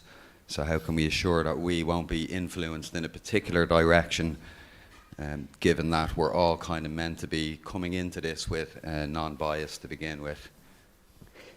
I'll take and Colin might want to, and thanks for the question, Brian. I was anxious to be put on the floor. Just first of all, let me restate again, I'm very confident the members that we've got together in the advisory steering group and the fact that they're giving their time, who have a combination of some academic experts, but some people who are practitioners in this whole area. I'm equally acknowledging within the advisory group we have contrasting views. People have publicly expressed views that are diverse and are different. And that's exactly what I wanted to bring to you. So you will hear views. What we are very clear, people are not here to lobby for a particular item or recommend a particular course of action or advise us in a certain, or direct us in a certain way. And ultimately decision making is for yourselves. So that's just my comment and response in terms of that one. I think we have the right mix. I'm glad we have diverse views, and you will hear diverse views, but you won't have people giving you an opportunity to advocate or recommend certain things. That's your remit. And really important question. As you said, there has been some commentary in the public domain that we, that we can confidently say that the processes that underpin this assembly are the very same as the processes that underpin previous assemblies. If there is one nuance, we've no longer got an expert advisory group, even though our advisory group does have experts. It's now an advisory support group, and that nuance is to include people with diverse perspectives and backgrounds and opinions as well. So the one thing I will say is that my job as the Secretary is to ensure that this process, when we get to the end of it in October, we can stand over the integrity of that process. We can be confident in saying that there was fairness and balance in the proceedings. So how do we do that? It isn't by taking direction from any advisory group, it's by listening to the views of the advisory group, but also listening to the views of the member and the feedback of the members of this assembly. So at the end of Sunday, tomorrow, you will be spending 10 minutes filling in a questionnaire, which is a really vital part of this quality control process, right? And in that questionnaire, we will be asking you information individually. Did you feel there was fairness and balance in the proceedings? Did you feel there was bias? All of those important questions on how we quality control. So the ultimate arbiters of the credibility and integrity of this process are you, the members, and what you. So, in other words, the proof of the pudding will be in the eating. When there is debates, whether it's in relation to legal change or medical viewpoints, we will have fairness and balance in the people who speak from this podium to my left here, and you will be the ultimate judges of whether we have succeeded in that. Okay, I'm just conscious of time. Trust me, I've managed to get through as many questions as we possibly could, and some questions were grouped together, so we've given extra time to that piece, which I think was important and useful. So we're at a break time. It's 11:15. We're going to break. Can I ask you to be back at the tables very promptly, because we'll be live streaming again, back sitting down, ready to go for 11:30. Thank you.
Sorry, everybody, can we sit down, please? Jeez, our own guys are worse. Yeah, don't worry about the guys at the back. They're grand. Yeah. Okay, everybody, we are in 2 seconds going to live stream. Can I ask everybody, please, to take their tables? Thank you. Okay, welcome back, everybody, and we're now heading into our next session. And first of all, I'd just like to welcome, you'll see at the top table, Johanna Ivers, and I'll introduce Johanna at the next presentation. But firstly, just to welcome across, Paul is here. Yeah, Paul Griffiths is here.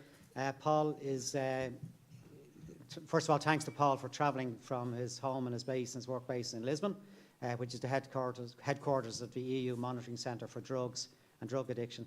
And I think that you'll find this particular piece very, very informative in terms of giving us a wider international perspective. So over to Paul, who has 15 minutes. Thank you, Paul.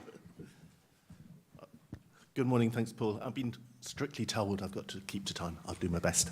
Well, good morning, everyone. I work for the European Monitoring Centre for Drugs and Drug Addiction. And we exist to provide information to support policy and actions to address drug issues at the European level. And I think the first point I want to make, we're policy neutral. We don't try and tell member states what to do. And we work both in their health and security, on both health and security issues. So we look at things related to problems caused by drug use, but also problems caused by some of the criminality related to the drug market, and increasingly broader security concerns. And what do I want to talk about this morning? Well, I want to talk a little bit about how the work of my agency has changed over the last 25 years and so since we've been working.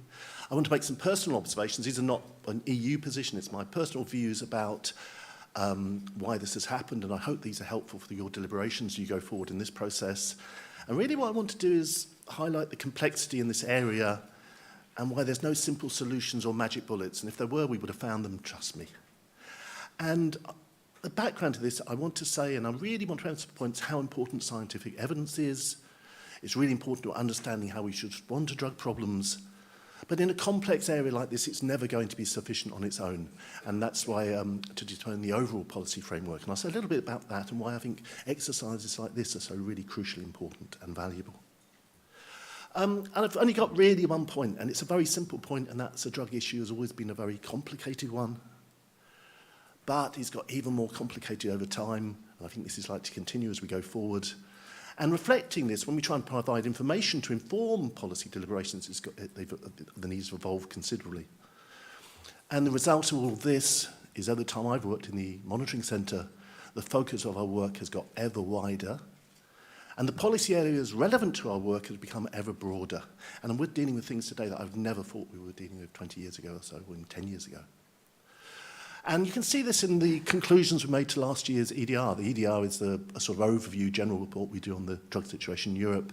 And it started with 3 central messages. That today, drug-related issues appear almost everywhere. You're familiar with things like overdose and drug treatment, but also it affects things like homelessness, affects things like psychoactive, mental health problems, but also broader things like even climate change and governance in low and middle income countries, all infected by what we're seeing in the drugs area.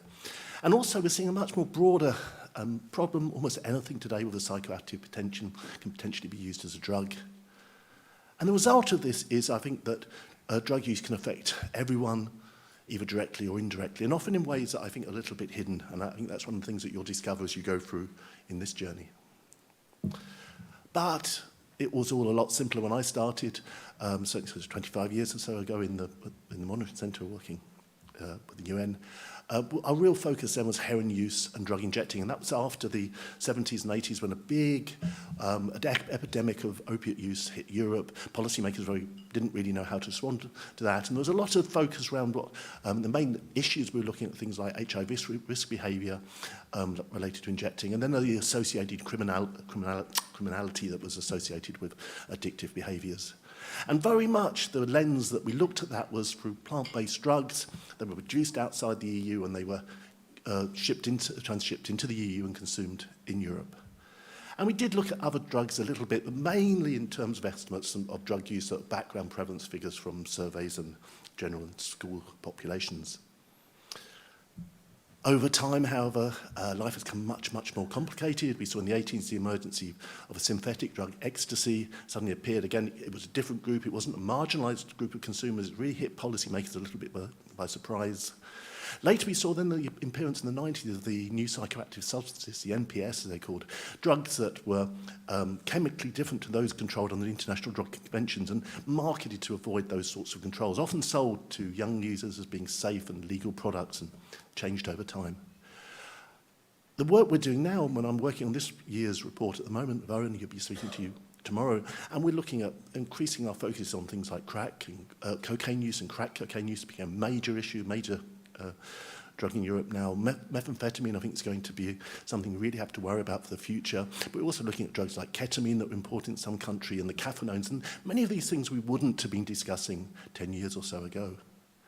And increasingly also we're having to deal with a very complicated and difficult area of misused medicines, fake medicines, uncontrolled medicinal products, some of these bought online from outside Europe, not licensed for use in the UK, but in the EU, but appearing on the drug market and used alongside more traditional drugs of use. And we're also seeing much greater regulatory complexity. We saw that with the NPS coming in, really blindsided us in terms of the regulatory approaches we take, but also now we see with cannabis, we see a lot of products derived from the cannabis plant as legal products in the European market. We're seeing some countries looking at how they control cannabis in different ways. And we're also seeing now interest in how psychedelics can be used for therapeutic purposes, both in a regulated form and outside of regulatory frameworks. And all this has been happening at a time we've seen profound evolution in the drug market. So we've seen the drug market become much more globally connected. We've seen it's much more digitally enabled. And increasingly we're seeing production within the EU, both for the EU market and for export elsewhere. And there was an example, I don't know if you saw it in the papers yesterday, about a large secondary cocaine processing lab detected in Spain. And along the Spanish nationals, you had Colombian and Mexican nationals working there. That was in the papers yesterday. And just to give you a few recent examples of some of the complexity this means for us and some of the things we've been dealing in our work, we're still seeing about 51 week, one new psychoactive substance appearing on the European market, and that adds to the 600 or so we're already monitoring. These are Xanax, benzodiazepine bars. They're not actually available in this form in Europe usually, but these are fake bars and they contain fentanyl, a highly potent synthetic opioid that's responsible for a public health emergency in North America. About a couple of months ago, we released a report on nitrous oxide, laughing gas. It has many industrial and legitimate uses, but it's also being used now for young people for getting high. And this is an interesting one. This is a little ahead on the curve on this. We released a report on this drug on Monday. It was first reported to us at the end of last year. It's the first semi-synthetic cannabinoid HAC report in the EU. It can be made from cannabidiol, that's CBD. You see a lot of that advertised now in the commercial market. Extracted from low THC cannabis or hemp, and there's a lot of that around now. And it's available in vapes, edibles, and hemp sprayed with HHC, which looks like and smells like genuine herbal cannabis. And there's a picture there from a vending machine that's taken a couple of weeks ago in Germany, where you can buy HHC vapes in a vending machine, and also some HHC-laced sweets that are being produced in the Netherlands. And against all this complexity in terms of the drugs we're dealing with, we're also seeing much greater complexity in terms of patterns of use. So polydrug use, that's using more than one substance together, has always been really important in terms of drug use. Most drug users often use multiple substances, including alcohol. But it's become more important now, and I think it can be a driver of many of the problems we face, especially in respect to toxicity. It increases risk through drug interaction effects. That's when two drugs are used together, they have different implications and different risks. And because people often may be knowingly or increasingly unknowingly consuming mixtures of substances. And there's an example on this slide in the middle picture, which is some cannabis that was being laced with synthetic cannabinoids, some of which are very, very toxic, but the people buying it thought they were buying just normal herbal cannabis. And just to give you a very quick example of what the implications of this and why it's often important to consider, this is some real data, toxicological data of fatal heroin overdose cases. And what you see is rarely in this do we find heroin isolation. If you look at that little red circle in the bottom, that was only the cases where only heroin was found. Most of those deaths involved multiple substances increasing. You see there psychoactive medicines were involved. That's the green bars.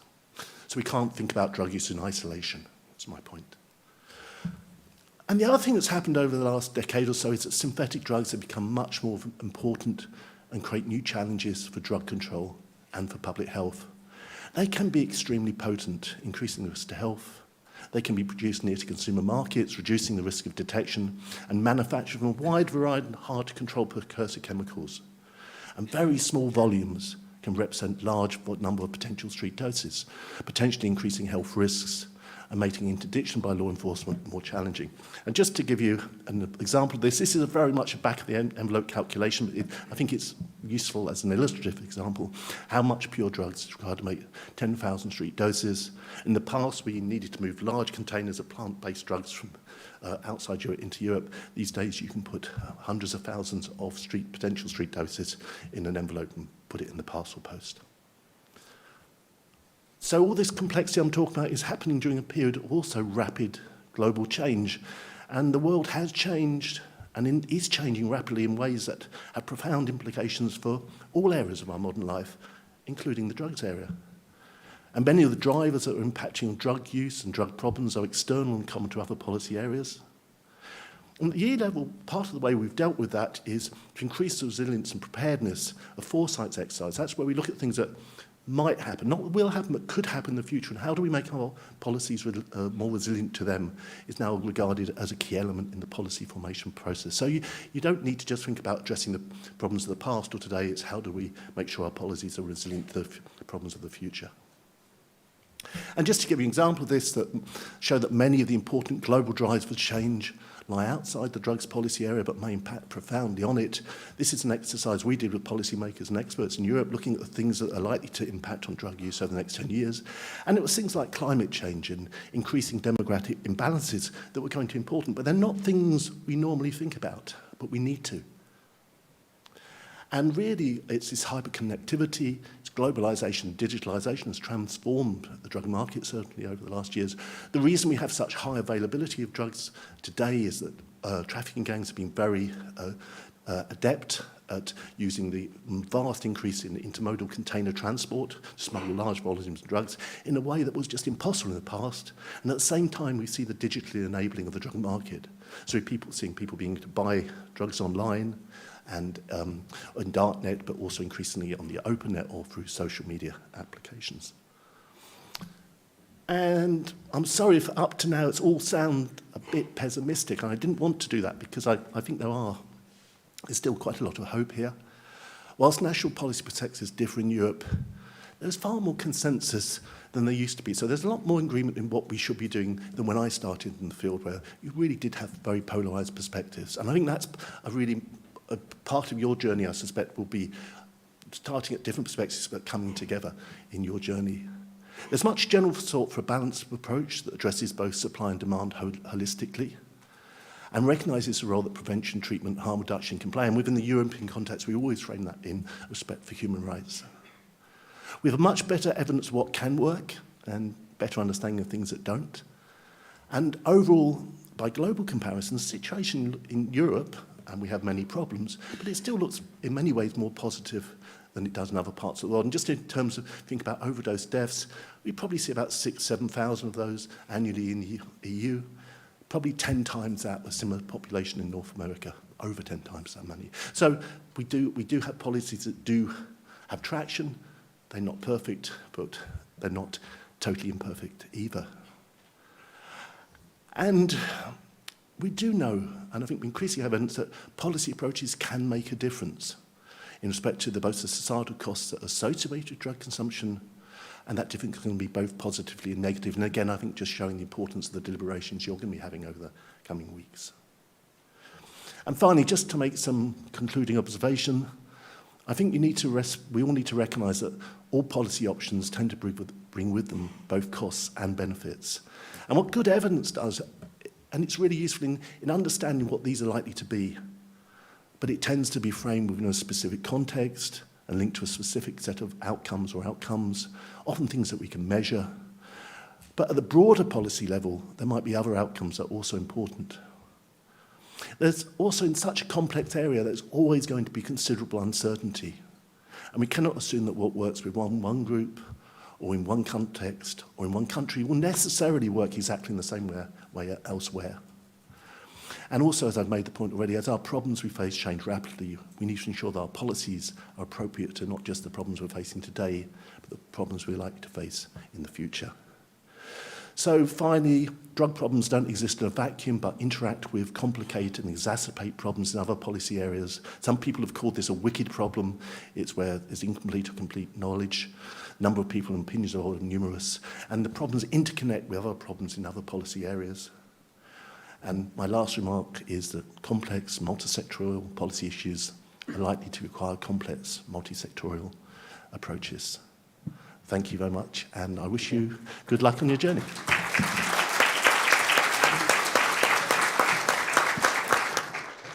Thank you, Paul, and you get the gold star for keeping to time. And I know Paul is going to be key in working with us throughout the process and bringing information and data, so we do appreciate Paul coming over today. Just a few takeaways, if I can, very briefly from what Paul just said. Firstly, it is a complex issue, and as Paul says, getting more complex. I was quite struck by the volume of new drugs emerging and the fact that Paul's organisation are now monitoring over 600 illegal substances being monitored overall, so it's quite staggering. And the issue of globalisation and digitisation and how that's can impact overall as well. But also the point that there are some emerging shared views, maybe not consensus, but emerging shared views across various government administrations and states about how we may tackle this issue. So thank you again, Paul, for all of that. I'm going to now ask Johanna Ivers to join us. Johanna is an Associate Professor in Addiction and School at the School of Medicine and Associate Dean of Civic Engagement and Social Innovation from Trinity College Dublin, and as I mentioned earlier on, I'm very pleased that Johanna has joined us on the advisory group to help us, so you'll be seeing plenty of Johanna as we move on. And Johanna, you have 15 minutes. Thank you. Thanks, Paul. I suppose one thing I just want to talk about before I get into the presentation is thank you for the introduction, and I suppose what that lists is my professional qualifications. But I also bring another perspective, or hope to bring it to the Assembly, and that is that I am unfortunately a family member of both immediate and extended family who have died from addiction. I grew up in the North Inner City and born and raised there till my mid-20s. I was a late bloomer. But my family are still there, and anybody that knows anything about the North Inner City, they'll know that drug use and addiction is highly prevalent there. And what that meant was that I didn't just lose family members, I lost community members, school friends, but I also gained this insight into addiction that I think is quite unique. And so that's what drives me in my daily work. That's what keeps me going. It's what makes me passionate about addiction. And so I also hope to bring that here. I do know I've wasted a minute on that. So we've 15 minutes, and I'm going to try and get through the reasons, I suppose, we're here. And that is, so I really want to talk you through the why people use drugs, how people use drugs, what we're talking about when we're talking about drug users and the drugs that they use. Are we always talking about the same thing? The benefits, the harms, and ultimately why we treat one group of drug users quite differently to others. So this is jumping ahead. So very simply, people use drugs for one of two reasons. They either want to stop feeling something or they want to start feeling something. So people, they may want to start to feel relaxed or stop feeling stressed, or start to get away from a pain. But ultimately, they're the reasons that drive people for using drugs. And again, very superficially or very quickly, there are 4 ways to use a drug, and that is orally, injecting, inhalation and absorption. Injection is obviously the most direct, but also the most dangerous. Something bizarre is going on with this, sorry. So when we think about drug use, and I suppose the point of me talking today is about drug use in the broadest sense, because the job of the Assembly is really to look at drug use in Irish society, and it doesn't just mean addiction. It means, as I say, the beneficial use, the non-problematic use, and indeed then the chronic dependence and addiction. So with that said, can someone help me? Sorry. So the Canadians have done a really good job of putting drug use on a spectrum, and it's really helpful when we're trying to understand drug use from a population level, because like I say, you're talking about that from the very beneficial, non-problematic, through to problematic, up into chronic dependence and ending in addiction. Issues to consider when we're thinking about people on a spectrum. Is all drug use problematic? No, not all drug use is problematic. In fact, the high majority of drug use coming from people who use drugs is that it doesn't cause them that much consequence or perceived consequence, and indeed sometimes it can be beneficial. So if we look at the case of Sharon, Sharon is age 40, she vapes cannabis before bed because it relaxes her, and she doesn't use it when she goes on holidays. So the thing about Sharon is she's getting a direct benefit from her drug use, and when she alleviates that use or that need for the use by going on holidays and relaxing, she doesn't use it. So we could very firmly place Sharon on the spectrum of either beneficial but certainly not problematic drug use, except for we always have to be aware of the other sides of or the other dimensions to people. So things we'd like to consider about Sharon is, does she have a psychiatric illness? Is she otherwise physically healthy? Is she pregnant? And where is she sourcing her drugs? And the reason I ask that is, are they contaminated or do they come with other adulterants? So these are the things that we need to understand when we're trying to get to the beneficial use. Other issues to consider is, as I say, 90% of drug users perceive their drug use to be either beneficial or non-problematic. The spectrum applies to legal drugs and illegal drugs. So in other words, I can use drugs that are on prescription, I can overly use drugs that are on prescription, or I can be using illicit drugs. Drugs can change and drug use can change. It can be beneficial to me now and detrimental to me later, or indeed I can resolve a drug and alcohol problem and then reintroduce it as well. So it's quite fluid. There's a false belief that there are certain substances that we take once and we become addicted.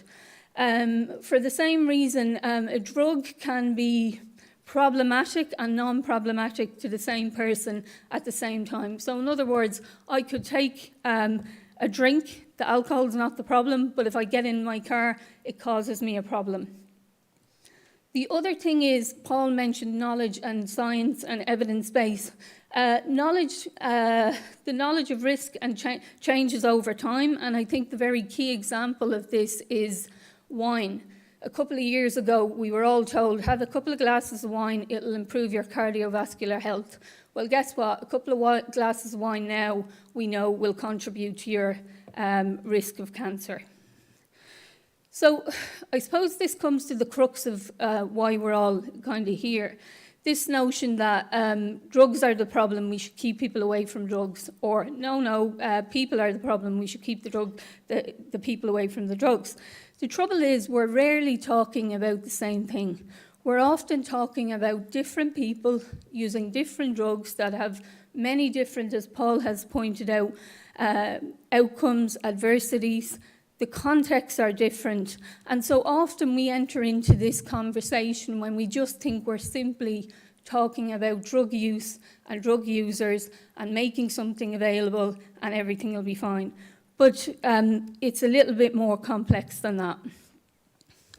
So I suppose, and this is not a complete list, but it will give you an insight into understanding the various populations and both the immediate and enduring harms that they might come in contact with. So someone that's less complex, they're a healthy person, physically healthy, psychologically healthy, well connected with their community, good relationships, engaged in employment or education. They use an unregulated high potency drug like an MPS. They're not immune. The likelihood of using a high potency drug at any time to any individual may lead to drug-specific mortality. So in other words, if you use a drug like that, you may die. Again, borrowing that less complex profile of a person using a regulated or a stable drug.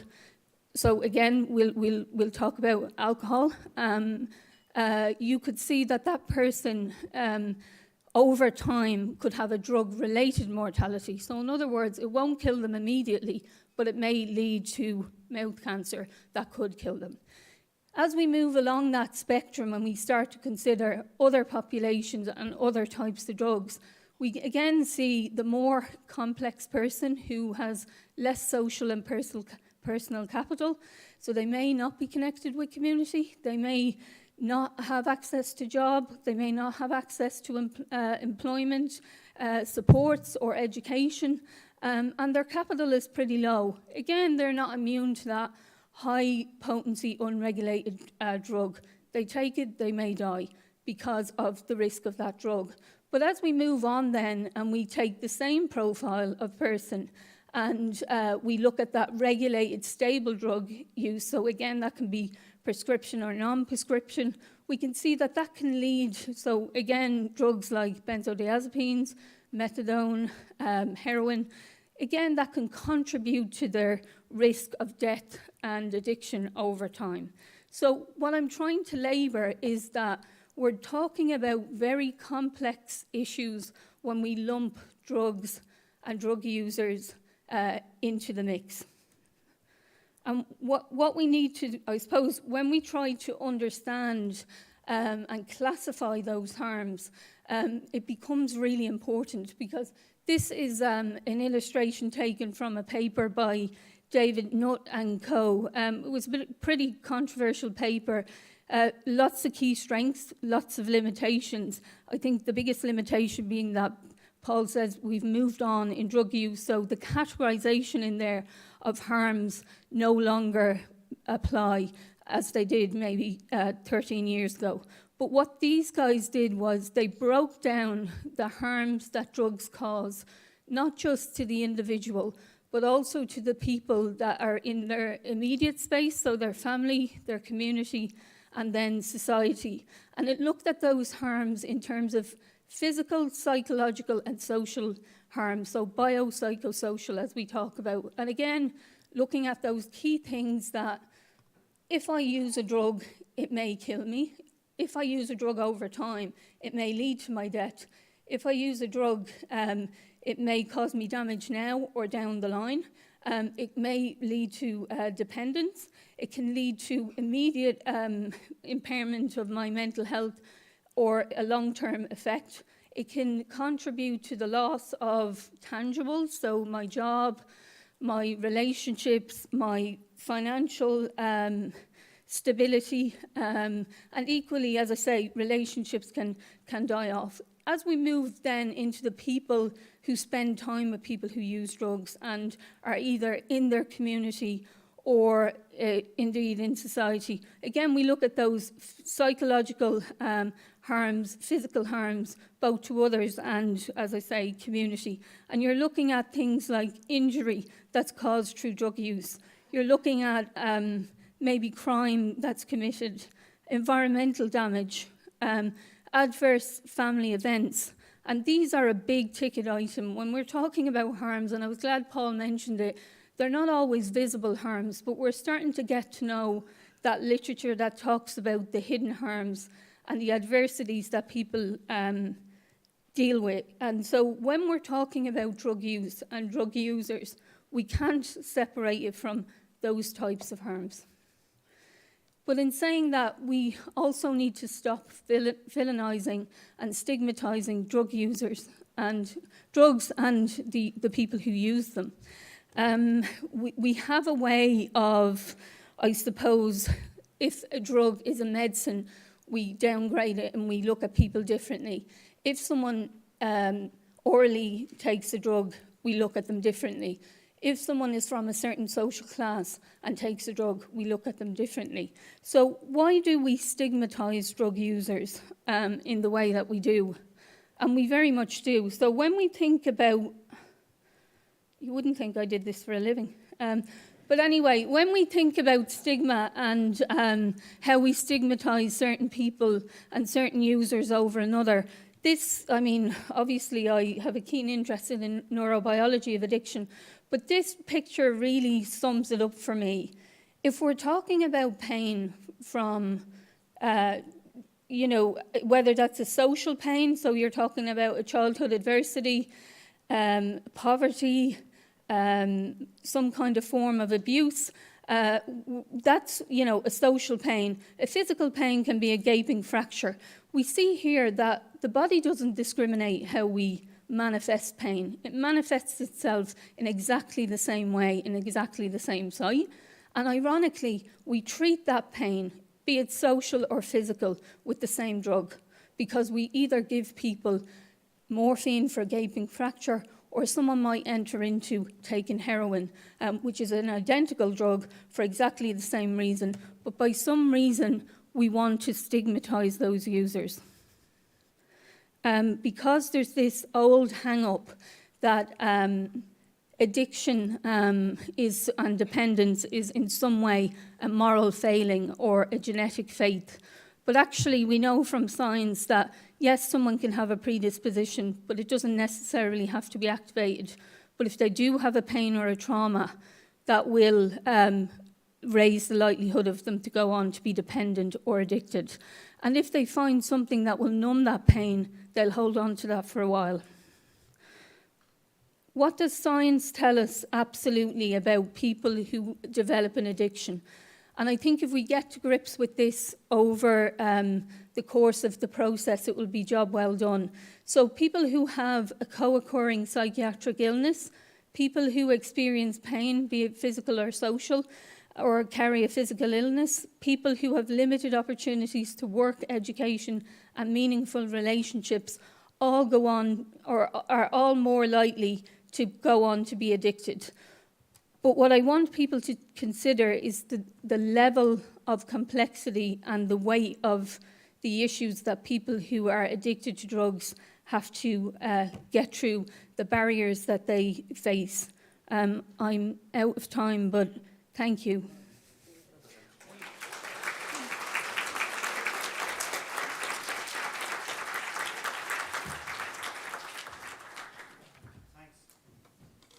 Thanks, Johanna, and appreciate the time. And we will have time, and Johanna will have time to make some further comments or emphasise some further points stronger in the Q&A and in the discussion.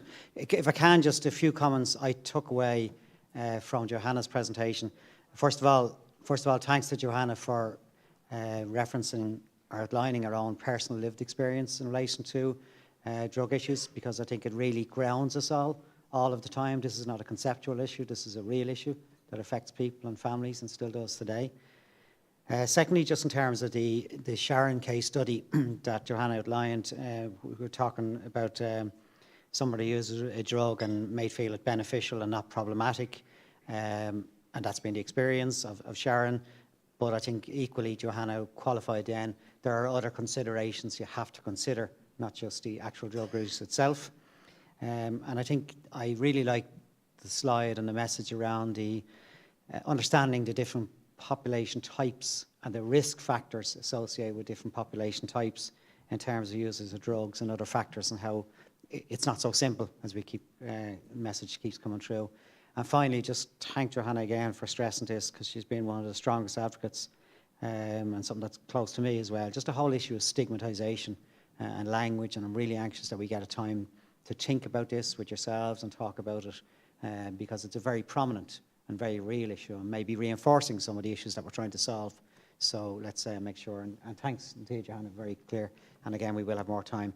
So I'm trying to find a balance with the presenters between keeping your time for deliberation and back, but we have more time shortly for Q&A. So right now I'm going to pass across to the facilitators at the table, and you have a good 25 minutes at the table to have some deliberations on what you've heard facilitated again.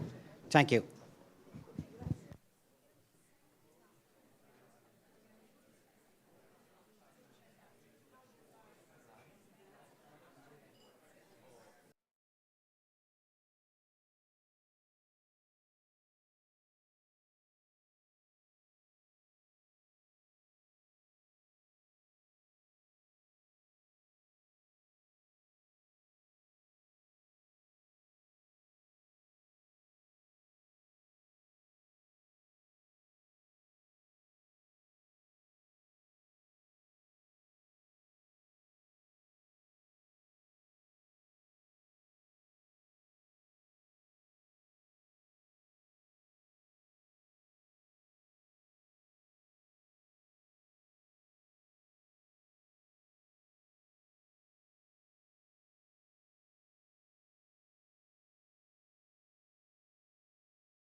Okay, everybody, if I can get your attention, and we're going to move straight back in, and hopefully, if we can't get everybody's attention, please, and hopefully you've had a deliberation and a discussion at your team. Can I ask the facilitators to wind up the discussion, please, at each of the tables now? Okay, so welcome back, everybody, and we're now going to go to the panel discussion, a chance for you to ask any questions in relation to what you've just heard in the previous session. First of all, I'd just like to, you have met Johanna and Paul, who've presented already, but just to welcome to the panel discussion Judge Anne Ryan. You'll have met, I would have introduced the three members who are on the advisory group also, and that's Judge Anne Ryan, Professor Mary Cannon and Joe O'Neill, who are on the advisory group working with us in the process throughout. So I'd like to welcome them with Paul and Johanna. Just two quick things from me before, just so you understand how we're taking the questions. I'm aiming to get questions from all of the tables as best we can. Conscious in the last session, for example, table 7 and 12, we haven't got to, but again, we'll mix this through each session.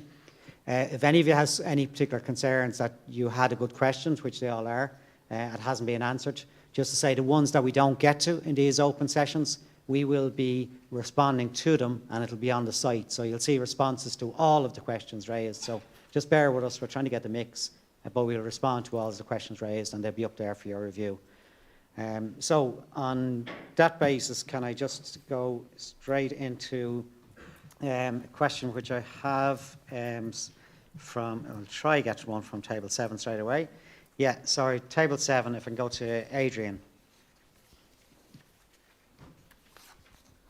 Hi, Paul. A couple of times we mentioned the Drug Act of 1977. The table was wondering to what extent that act was updated or amended. We were just saying it doesn't seem that relevant from 1977. Maybe we should be calling things like Drug Act 2020 or 2023.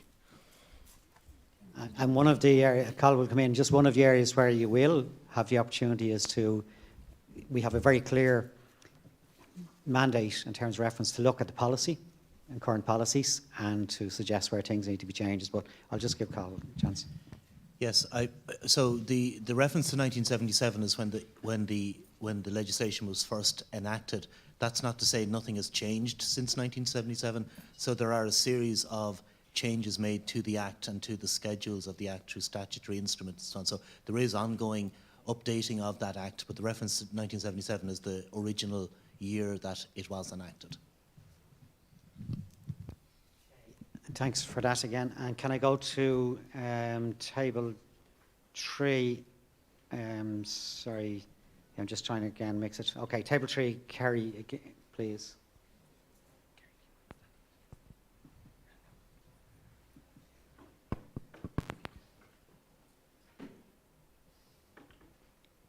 I was just in terms of the presentation that Professor Ivers gave about the 4 groups and how ultimately, when we think about drug users, that everybody is ultimately at risk to some extent of addiction and death. Just, did you have maybe the second part of that, what the relative risks are, and if there was any statistical data in terms of each of the groups, like whether that was a 1 in 10, a 1 in 1,000, or 1 in a million?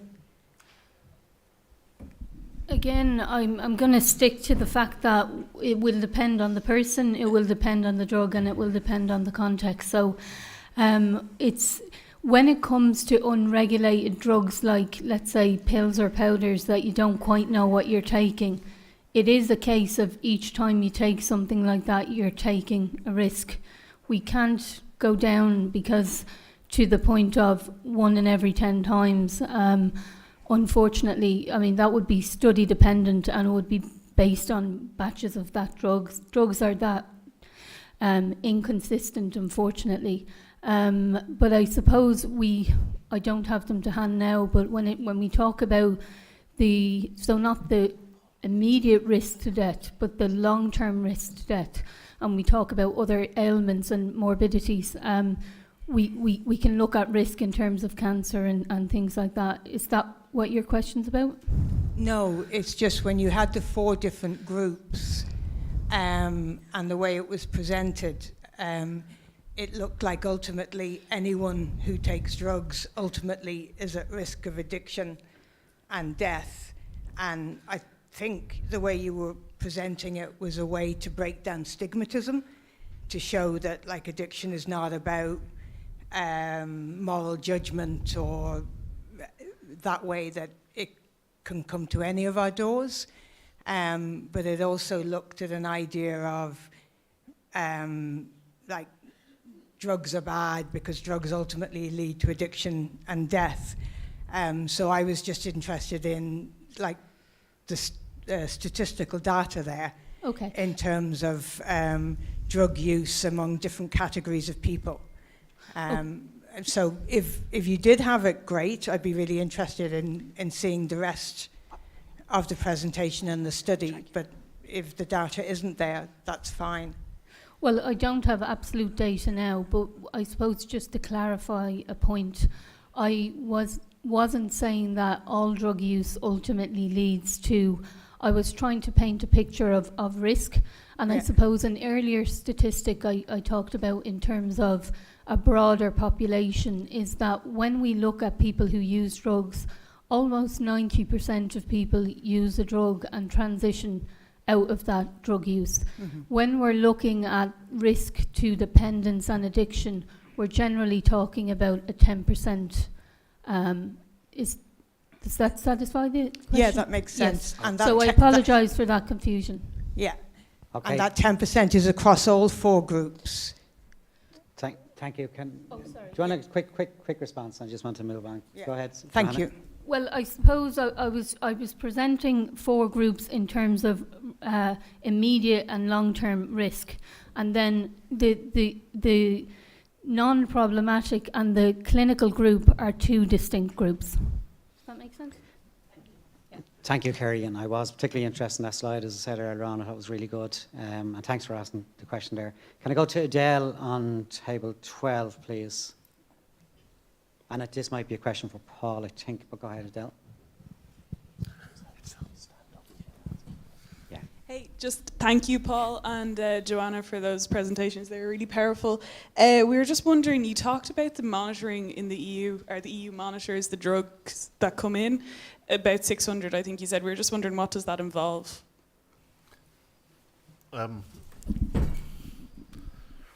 Okay, I mean, we monitor everything we can monitor. And the thing about drug problems and drug use is it's a hidden, stigmatized behavior, as Joanne's saying. So it's difficult to measure accurately, so we have to use indirect indicators. When the 600, these are new uncontrolled substances. So each, we have something called the EU Early Warning System on new psychoactive substances. All member states participate in that. And if a member state finds a new substance that they haven't seen before, they'll report it to us. We will ask other member states if they've seen that. We'll put out an alert. And the idea really is to kind of share information between countries so that we're all better prepared by the what's happening in one country. Because if you see something in Ireland, it could be a few weeks later, you could see that in Germany, you could see it in Greece. So, or likewise, you might see something in Estonia, and then later it could be a problem in Ireland. So it's about sharing information, and it's based on detections of new substances through national early warning systems. And I know there's an early warning system in Ireland, and I know I was talking earlier to colleagues here that there's ideas to strengthen that in the future, and I think that's a really good idea, given just this complexity and diversity we face these days. Thank you, Paul. And if I can go to James on table 9, I think Eva may have a question that I would hope might be addressed by Judge Anne Ryan. So trying to get a mix here. James, please. Thank you, Chair.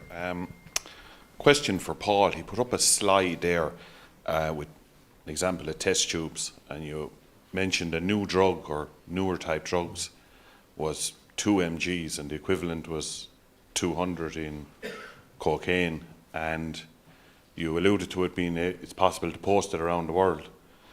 The authorities will have no ability to stop that. Their only alternative will probably be legalisation, to put in an alternative to the illegal one. Is that the situation we're facing? Sorry, and apologies, James. Yeah, I misinterpreted your question, so we'll ask Paul to answer. But Judge Ryan might have just the whole issue of transportation as well, so maybe. Sir Paul. I mean, it's a real challenge, yeah. In the past, think about heroin. You needed to grow opium, you needed to convert that in hidden factories, you needed then to guard that crop, and you had a large volume plant-based material, and you had to take it across borders. If you think of something like fentanyl, and fentanyl is the synthetic opiates now causing terrible problems in North America and Canada. And there that can be produced in labs there, it's highly potent, and very small packages it's highly profitable for organised crime groups to produce, and very small packages can represent hundreds of thousands of street doses. And it's also very difficult to divide up safely, because if that drug is even very, very small mistakes in terms of cutting that substance means someone can be exposed to a fatal dose much more easily than with bigger, larger volume plant-based materials. So I think it is a real challenge for the future, and we're seeing a lot of issues now around synthetic drug production, which really changes the game a little bit in terms of the ability of the drug market to produce things in ways that are going to be much more difficult to interdict in the future than they are now, where you need large areas or outside upgrowing areas where you grow plant-based materials, and you have to convert that. You have laboratories somewhere in that country and then export them. So I do think it represents a real challenge for the future. Is that newer type drug a thing of today or the future, or is it, how available is it now, or is this going on as we speak? Well, we're not seeing a lot of fentanyl yet in the EU. We're seeing a little bit, and it comes in. It has been associated with outbreaks of deaths and poisoning. In North America, I think you've probably seen, and maybe followed it on, there's been documentaries about it, how they had a pharmaceutical opiate problem that got then replaced with a heroin problem, and now that's been taken over by synthetic fentanyls, and that's resulting in hundreds of thousands of deaths, and actually really having a profound impact on overall public health at the population level. So I think we can't be complacent about this. We're certainly seeing, in terms of some of the newer drugs, the synthetic cannabinoids are again a problem here, because very small packages can represent very large volumes of potential street drug. And I think that's the trouble we're wrestling a bit. What we've seen it more in terms of the synthetic cannabinoids and those sorts of substances, but we've seen a little bit in terms of synthetic opioids. At the same time, what we've seen is actually the heroin problem appears fairly stable. We've got quite still high supply of heroin from Afghanistan. That might change with what's happening with Taliban at the moment. We don't know. So I certainly would say it's something we can't be complacent about for the future. But we're certainly seeing it in terms of synthetics becoming much more important as a class of drugs than they used to be. And that was the point I was trying to make. Thank you, Paul. And feel free to come in if you have any particular comments. I interpret not really, Paul. I mean, all I would say perhaps is that the Gardaí have a dreadfully difficult job trying to prevent the access of drugs into the country. But I think it's for you, the Assembly, to deal with the next point you were raising about whether legalisation is the answer to that. And I would hope at the end of the few months that you've spent together that you'll be able to come up with the solutions, perhaps, or recommendations. Thank you, Anne. No pressure. Can I ask Jack on table 10, please, as a question, and just ask the panel to list because it might be for one or two. Hi, I had a question. Would education be more effective than prohibition? So education, anything from the nuances and risks of drugs, whether it's, practicing good mental health and mindfulness. And if I could use an example where prohibition in the United States in the 30s, alcohol was prohibited, and even to such an extreme extent that the law enforcement would poison alcohol to try and scare people away from it, but of course they still drank alcohol, and the prohibition fell through. But we still educate people today on the risks and drinking responsibly. So should education be practiced more instead of prohibition? Would it be more effective? Thanks, Jack, and a great question, and I know all of the panel will have a view on this one. I might just ask Mary first of all, please, if that's okay, Mary. Oh yeah, that's hi. That's a very interesting question. I suppose I would feel that the two, you could be having unintended consequences by making drug use more acceptable, in that the education aspect would then be affected, because young people would then, they're heavily influenced by what's going on in society, by their parents, by their peers, and all the education in the world won't probably make much of a difference if society is heading in the opposite direction, and if society makes the decision to make drug use more normalised, young people will pick up on that. For instance, with seatbelts and speeding, you can have all the public education you like. People will still speed. You need to put the seatbelts in place, the traffic laws in place, to make sure that the roads are safe. So I don't think education by itself is the answer here. But yeah, I agree, it definitely has a place. And I'm just conscious this does touch on some of the many views that we'll hear as well. So, on the panel, can I just ask Joe, maybe from the local Drugs and Alcohol Task Force, if he's any experience or views on that one? Yeah, no, I think it's a very important point, and I probably just looked at the programme earlier on that Cathal had set out. It will be something that we'll be talking about at previous sessions as to what the response to the problem is, and it's not just about treatment or rehabilitation, it's about prevention and early intervention, because this starts at a very young age, and even I picked that up even what Joanna was saying about the predisposition that people might have and their environment they grow up in. So education in the broader sense will have a role. Now, if you're talking about education, people are speaking about the safe way of using drugs. I think that's probably quite a tall order in terms of the fact, because as Joanna's pointed out and Mary said, it's all about risk, and there's going to be a degree of risk. But the question, I think the larger challenge about prevention is to try and say, well, let's not talk about the drugs, let's talk about the people.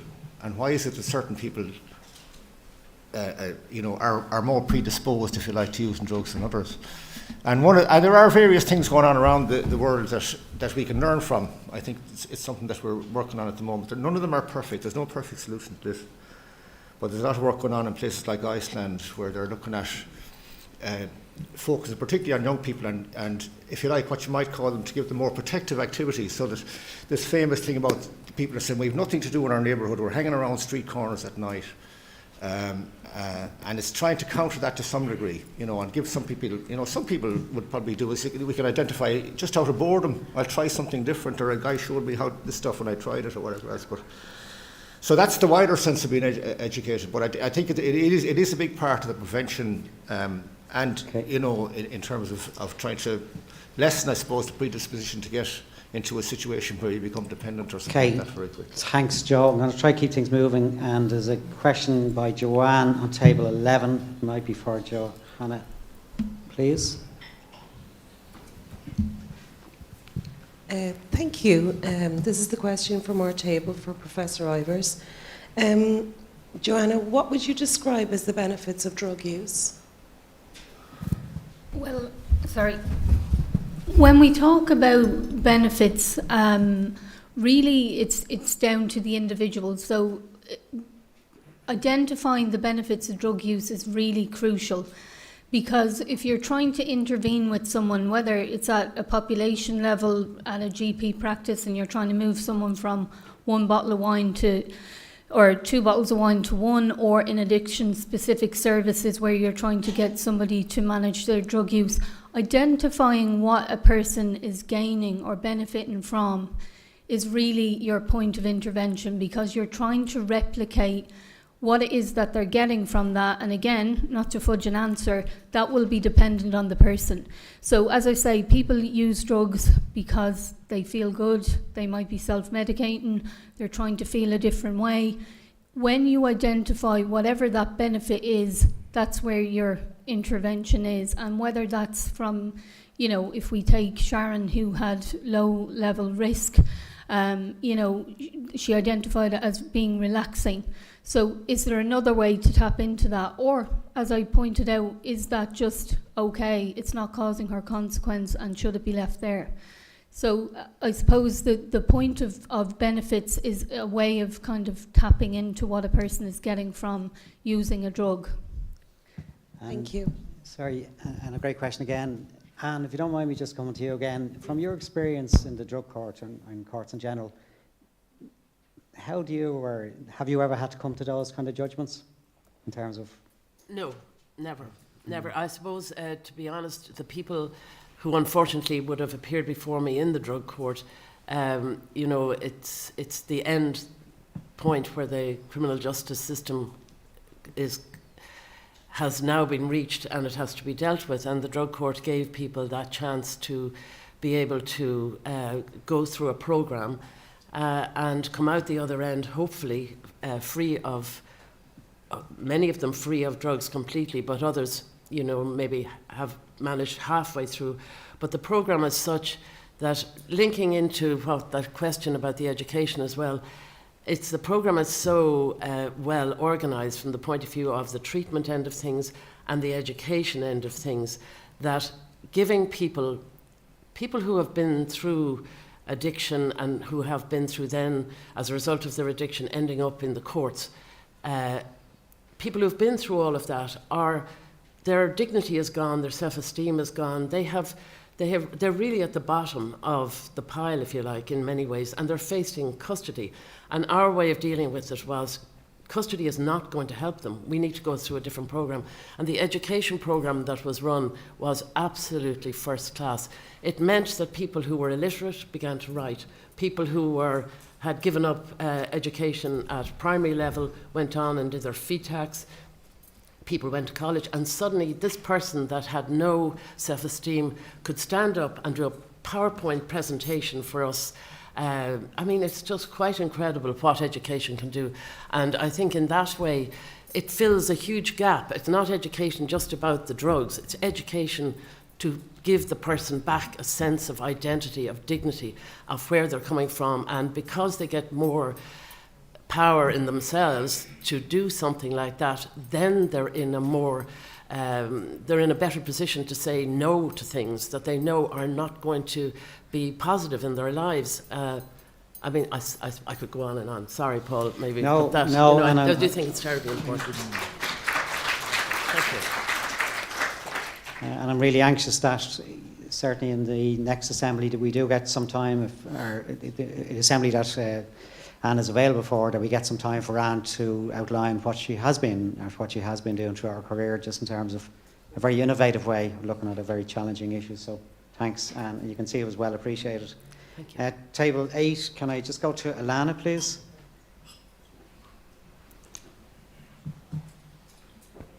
Thank you. Good afternoon, everyone.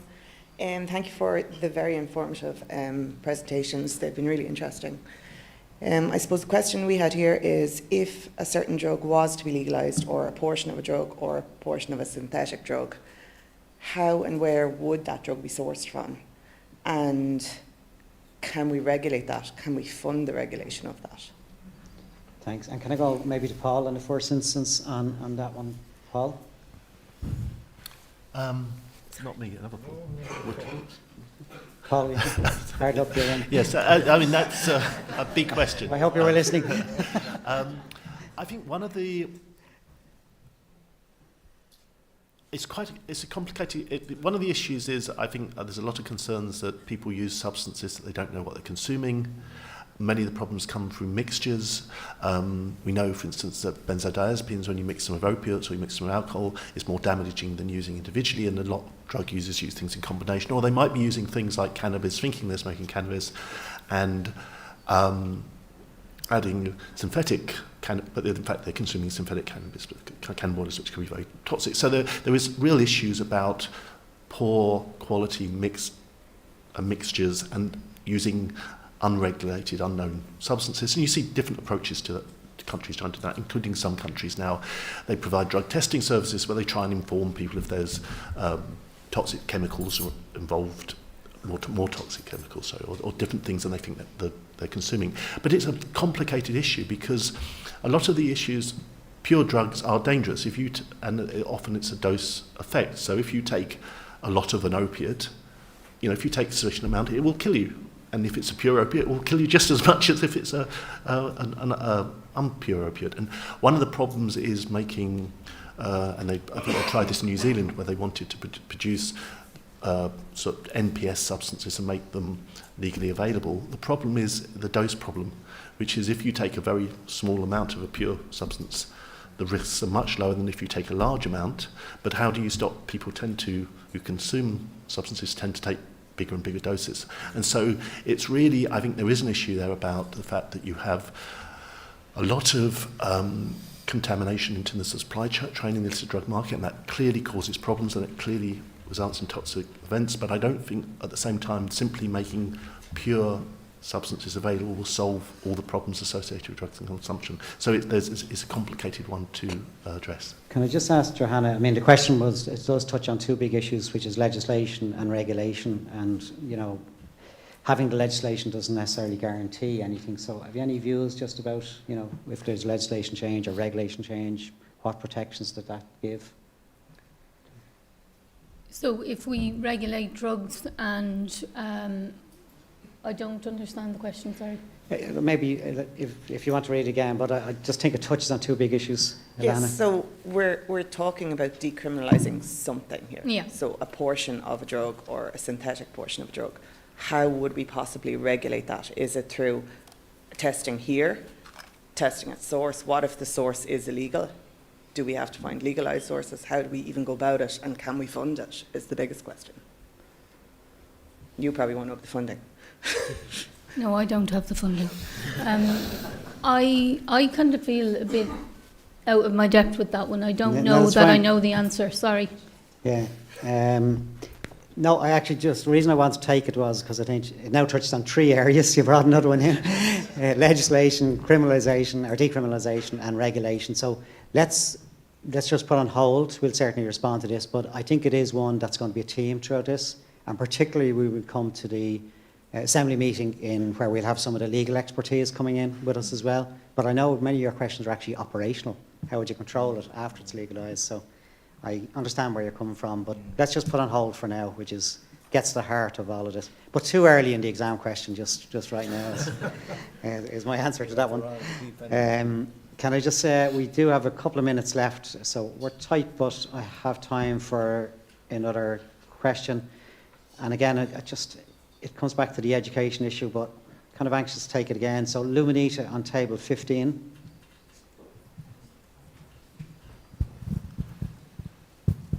Hello, everybody, and thank you for the lovely two presentations. Our question was actually partially answered because it was raised before by table 10, I think. So the question is, could we do more to prevent so we have less to criminalize? And that part was partly through education. What is done at present in schools to educate people to not use drugs? Can we do more to educate young people? Yeah. Apologies, and sorry for cutting you off. Thank you. And I might just ask Mary again to come in just on the whole education piece. And then just to say it is something that we'll be coming back to with specific presentations on the education stuff. Mary?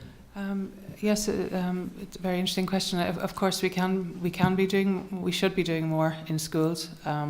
I think the Department of Education are developing programs, but they're not. I suppose they're not being rolled out. I suppose the way they should be. That's my impression about this, and I think we could look into that.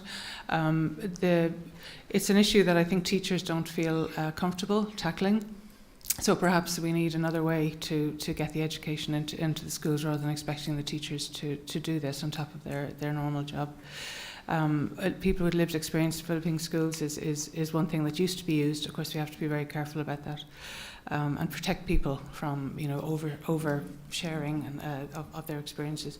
I think we need to look at countries in terms of prevention. That's one thing I do feel very passionately about, and I think we need to look at countries that seem to be doing it well. And Joe mentioned Iceland. This is one country where drug use and alcohol use in young people is going down. We need to see what's happening in Iceland.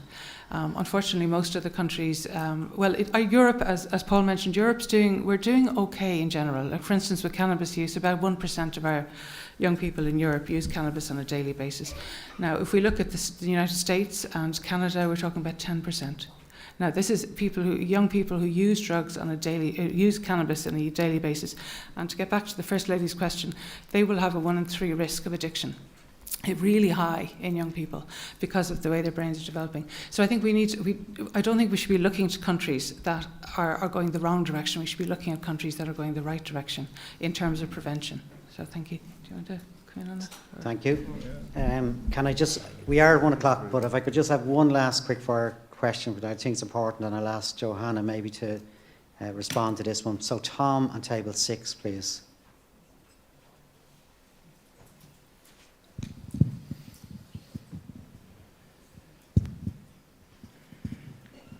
Professor Ives, in your talk you were talking about why people use. And I'm wondering, so you gave 2 reasons, but I'm wondering if there's any evidence about predisposition genetically to addiction. And if so, is there a way to measure how common that is in a particular population group? So say Ireland versus Portugal, because that may be relevant in the discussion talking about the decriminalisation. So, yeah, there is studies looking at predisposition and risk to addiction for sure.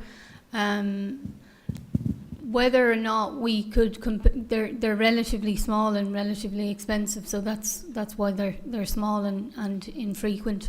Can we then compare them to other countries? You'd have to know what you're talking about in terms of the study. And again, I would just bring you back to the point of, are we comparing like with like? So is it the same type of drug in the same circumstances with the same level of risk or the same level of benefit to the person? So you'd have to be clear on your parameters of comparison. Okay, so look, I'm conscious now we're standing before your lunch, which I think you've all well earned at this stage. Can I just ask, as you break for lunch, first of all, to thank the panel for giving some really good presentations.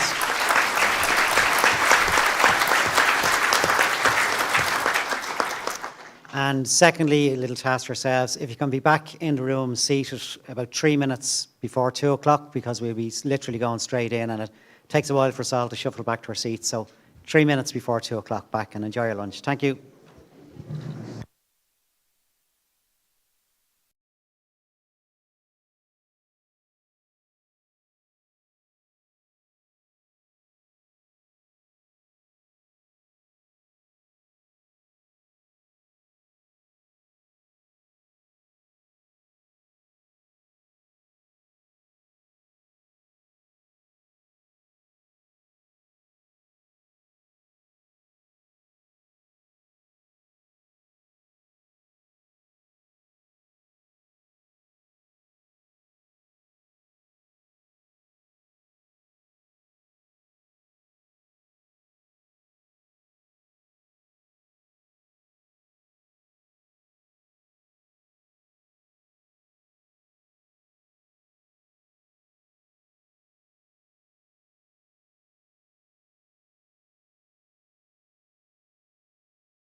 Welcome back, everybody. Can I get your attention, please? We're going to kick off right now, and we're straight into our live stream. So welcome back to the next discussion piece that we have with you, which is around the whole research and evidence in Ireland based on drug use.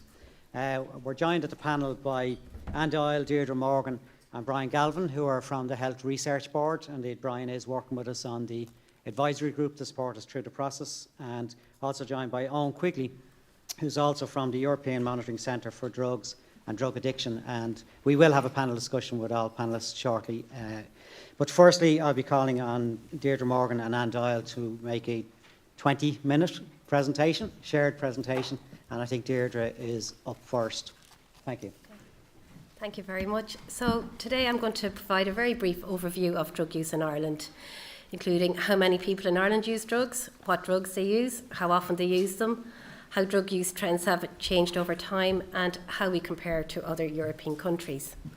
So first up, I'm going to start with a couple of very brief definitions. So when we describe drug use, we use the terms prevalence and patterns of use. In very simple terms, prevalence of drug use is the proportion of the population who use drugs in a given time frame. So for the purpose of this presentation, when I refer to prevalence, I'm referring to last year prevalence. So if I say prevalence is 8%, then that means 8% of the population used drugs in the last year. And prevalence is an important measure as it tells us how many people use drugs and allows us to monitor trends over time and to make comparisons.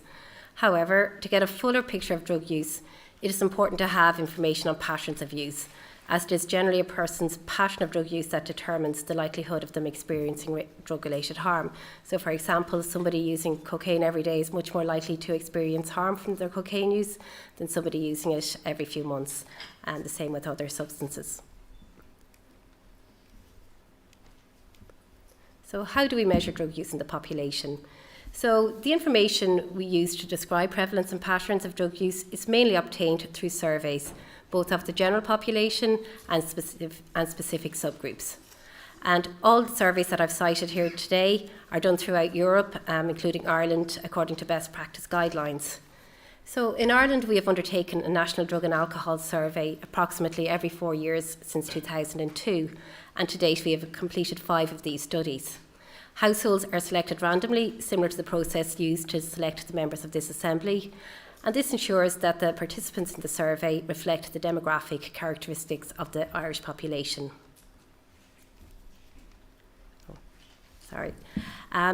In Ireland, we undertake 2 school surveys, the SPAT and the HBSC, and they've also been done every 4 years for the last 20 to 25 years.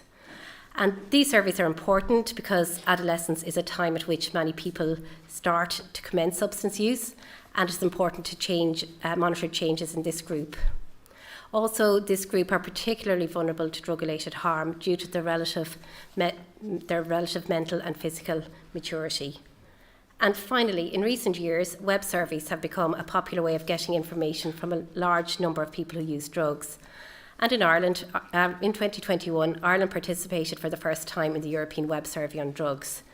And this asked almost 6,000 people who had used drugs in the last year more about their patterns of drug use and reasons for using drugs and so on.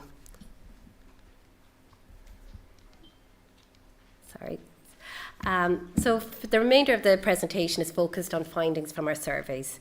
So I'm generally going to talk about drug use among adults, but when I talk about adults from a perspective of drug use, I'm referring to 15 to 64-year-olds. Generally speaking, those over 65 and over are very unlikely to use drugs, and generally speaking, we only can monitor trends and compare ourselves with other countries for this group. So here we have a breakdown of the Irish population according to the substances that they use. And while this assembly is focused on illegal drug use, it is important to be cognizant of the fact that much drug use takes place in the context of alcohol use, and people generally initiate alcohol use before they start using drugs. So in 2019, we see that more than 1 in 5 people, 22% of the population, didn't use any substances in the last year. And this has changed considerably since 2002, when just 16% abstained from all substances. We can see at the bottom, drugs only. Practically nobody used drugs in isolation, but 9% in 2019 used drugs along with alcohol, and this had increased from 6% back in 2002. And as you can see, alcohol is the substance that's mainly used in Ireland. So what type of drugs do Irish people use? So in 2019, 9% of the population aged 15 to 64, or 287,000 people, used an illegal drug in the previous year. And the most commonly used drugs were cannabis, ecstasy and cocaine. And these have increased in use since 2002. However, we see from our survey data that cannabis use has stabilised since 2014. However, we've seen quite large increases in ecstasy and particularly cocaine since 2014, albeit from a much lower base. So how do we compare to other European countries? So you can see here in relation to cannabis, we're very much around the European average. However, when we move to our stimulant type drugs, you can see for cocaine, we're fourth and higher than most other European countries. And when it comes to ecstasy, we're close to the top, with just the Netherlands reporting a higher rate of ecstasy use than us.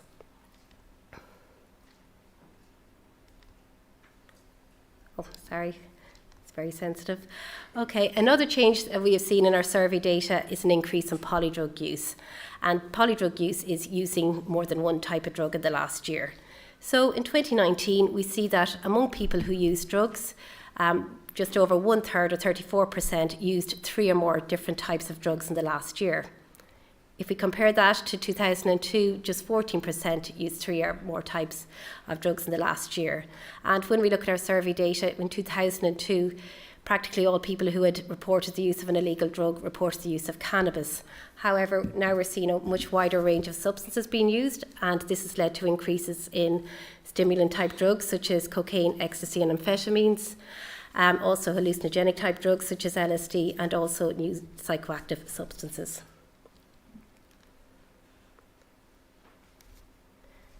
So, as I mentioned earlier, it is important to measure patterns of drug use, as this can be an important indicator of drug-related harm. And now I'm going to concentrate on the most commonly used drugs: cannabis, cocaine and ecstasy. I will talk a little bit about problematic opioid or heroin use at the end of the presentation, however. So, in our web survey in 2021, over 4,000 people who had used cannabis in the last year completed a set of questions on their cannabis use and the different types they used. So we can see practically everybody who used cannabis said they used cannabis herb. Almost half, or 47%, used cannabis edibles. And these are food products such as biscuits, sweets, brownies, or drinks that contain cannabis. And these have emerged in recent years and are particularly popular among younger people. 23% used cannabis oil or extract, and just 20% used cannabis resin. And again, when we look at our other survey data, we see that the type of cannabis being used has changed greatly over the last 20 years. Back in the early to mid-noughties, cannabis resin was the main type of cannabis used, but around about from 2007 onwards, we see much greater increase in the use of cannabis herb.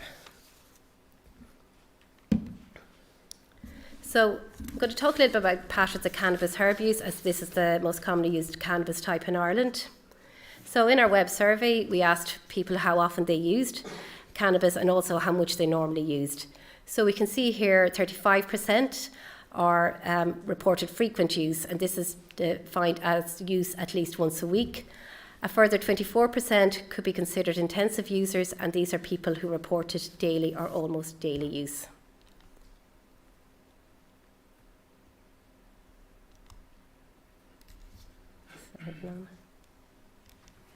Sorry.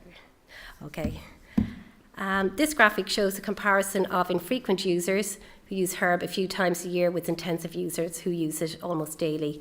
And as you can see here, intensive users along the bottom, among those 37% use higher quantities of cannabis when they use cannabis, compared to just 12% of infrequent users who report using high quantities of herb when they use cannabis. And this is important to know because the international research would indicate that cannabis use quantity and frequency predicts the likelihood of them experiencing cannabis-related health problems. And one of the adverse health effects of cannabis use is cannabis use disorder, and this is a level of cannabis use that is causing psychological, physical or social functioning problems for the user. Our survey data shows that 1.4% of the Irish population aged 15 to 64, equating to about 45,000 people, meet the criteria of cannabis use disorder. Our data also shows that this is most common among males aged 15 to 34 years of age. Probably not surprising, as this is the group most likely to use cannabis. And of those who used cannabis in the last year, 1 in 5 or 20% met the criteria for cannabis use disorder. Moving on to talk a little bit about patterns of cocaine and ecstasy use. So 8% of those who used cocaine reported that they used it on a weekly basis. When we look at the amounts they used, we found that weekly users used double the amount of cocaine compared to those that used it less than monthly. So similar to what we saw for cannabis, more frequent users tend to use higher amounts. Ecstasy tended to be used much less frequently, with just 1% reporting that they used it weekly and 90% using it less than monthly. However, it should be remembered that this survey was done during 2021 while COVID restrictions were still in place, and this may impact on our findings because ecstasy use is often associated with use in nightlife and festival settings, which were curtailed at this time. So now I'm going to talk a little bit about problem opioid use in Ireland. And opioids include heroin, methadone, fentanyl and morphine. And problematic opioid use is a significant problem in Ireland and across the world. And problem use refers to use that is harming people or places them at high risk of harm. And compared with people who use other drugs, problem opioid users are often a hidden population and difficult to capture. So a different approach to our normal surveys is taken to measure prevalence of opioid use. So using international best practice guidelines, we use data from treatment providers, GPs, prison and probation services to come up with this estimate.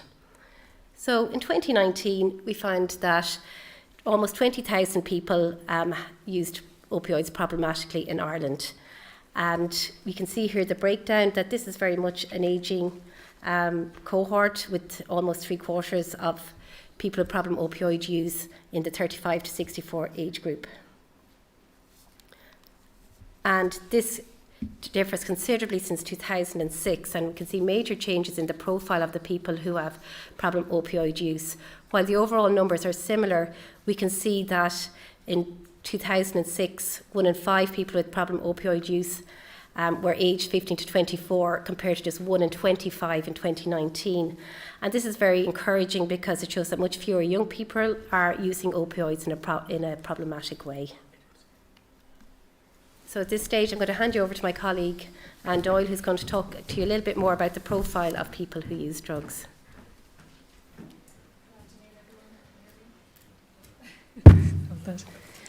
So thank you very much. I'm going to talk to you a little bit about who uses drugs in Ireland, to tell you a little bit about the age and the sex and regionally where people live, and then a bit about the socio-demographic or the socio-economic status of people who use drugs. So first up, I'm going to look at sex and age differences, and we know from the data that we have that males are about twice as likely than females to use drugs. But when we look specifically at the younger age group of 15 to 24-year-olds, that gap is closing there. Overall, 15 to 24-year-olds are the most likely to use drugs, but when we examine that by sex, we see that, in fact, it's actually the males aged 25 to 34 years who are the highest drug users in Ireland. And what we see here as well is that among the younger age group, they are starting to use drugs in their late teens, continue to use them into their early 20s. But for men, they continue to use them right through to their mid to late 20s, early 30s, whereas for females, you can see there that it really does taper off as the women age into 25, 34 years age bracket.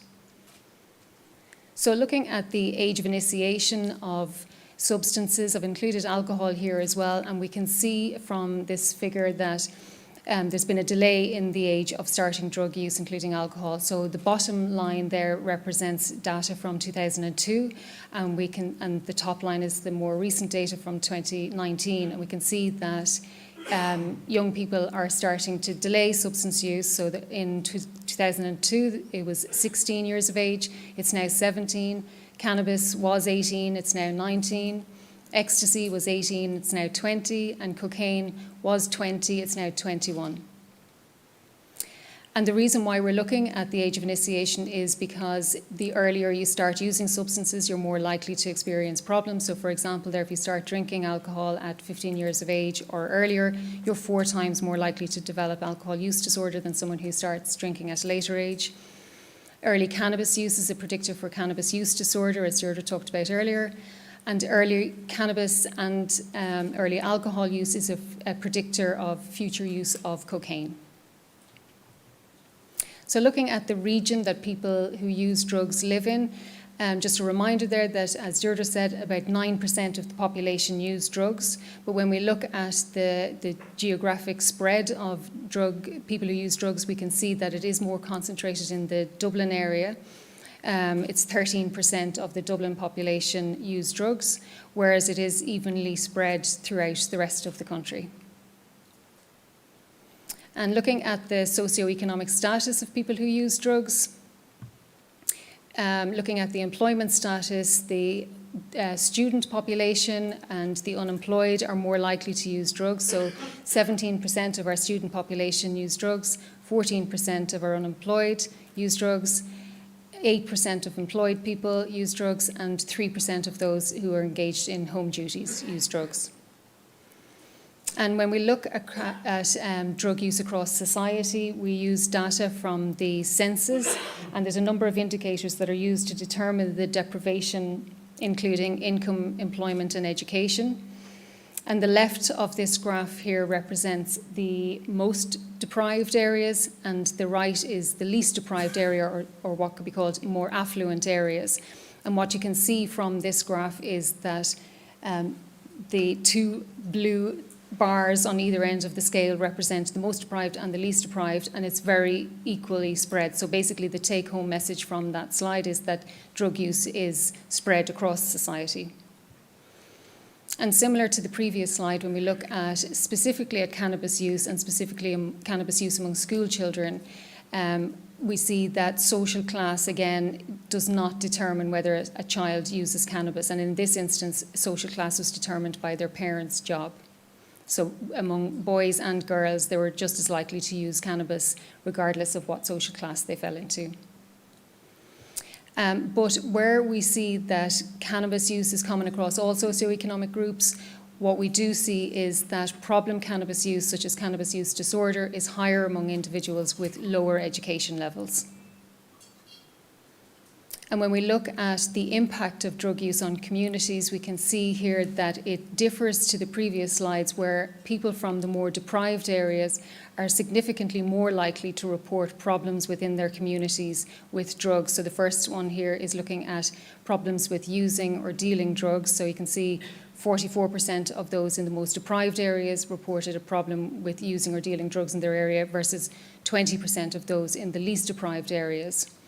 And similarly, so those in the most deprived areas were more likely to report experience or witnessing drug-related intimidation compared to the least deprived. So I've just put a few key messages. I'm aware that Deirdre and I have bombarded you with a lot of information there. So thank you so much for your attention, and please do ask us any questions. There's a lot of statistics in there, so we're happy to explain them further. Okay.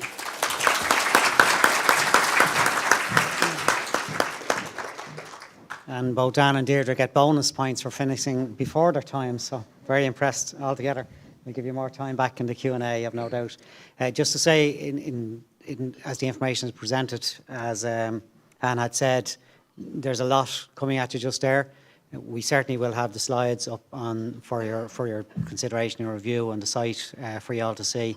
And I just said a call during the presentation there for, each of the next assemblies. We'll aim to have them prominently visible for you in infographics for you to see throughout the assemblies, specifically the next one, just so it continuously reinforced the data, because I have to say the Health Research Board are excellent and up there with world class in terms of capturing this data and international comparison. So it's a really good data set for all of us to consider.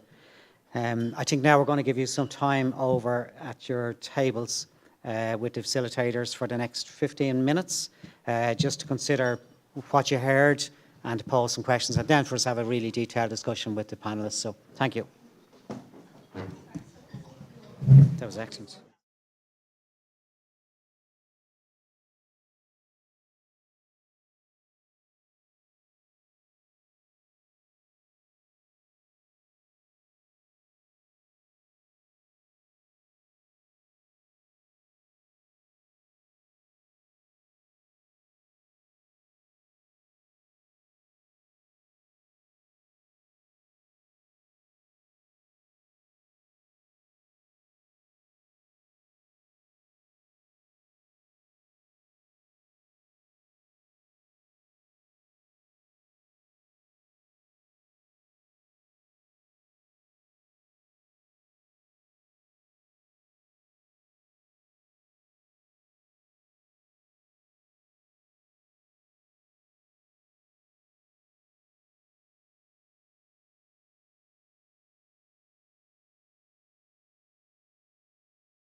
Bring back the ask of facilitators now. We've closed out and we're going to open the panel discussion. Can I get you all back in?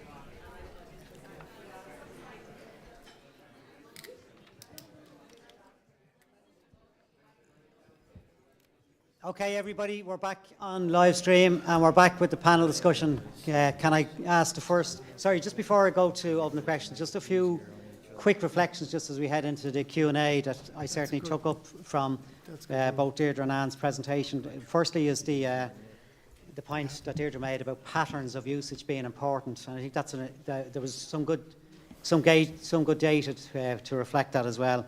I think the second one was just picked up was interestingly the cocaine and ecstasy use being high by comparison, having grown and also being high by comparison with other international data. And also the increase in the types of cannabis use was kind of clearly laid out as well. And then on the people side of it, many people delaying their usage of drugs later was set out in terms of the age profiles being taken up later. That was an interesting one. And then there was a couple of other final things as well.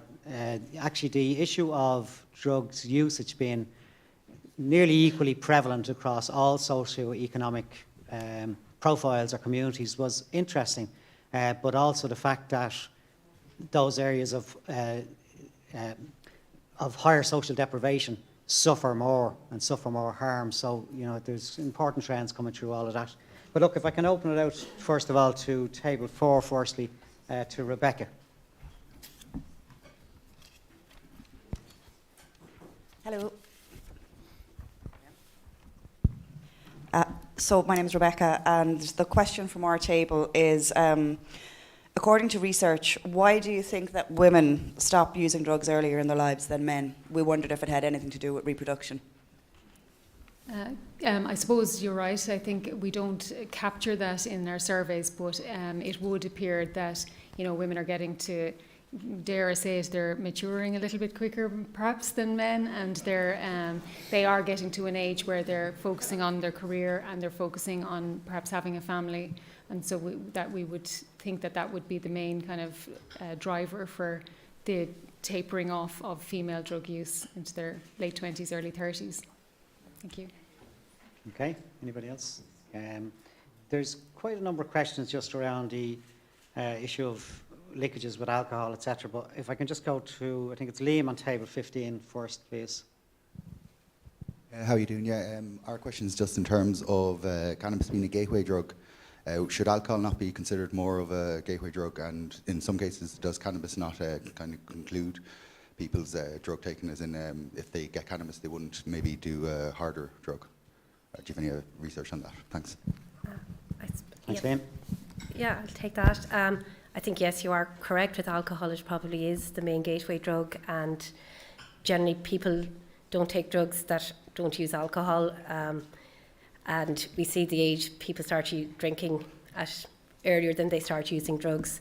We don't have much research in Ireland as to what order they do, or, you know, if that is the order for everybody, or in relation to cannabis. People would generally use cannabis before moving on to other drugs. But that would be the research as we would see it. And again, if any of the panel want to come in at any stage, we'll try to get through as many as we can, though, which is useful. Can I ask Kieran on table 14?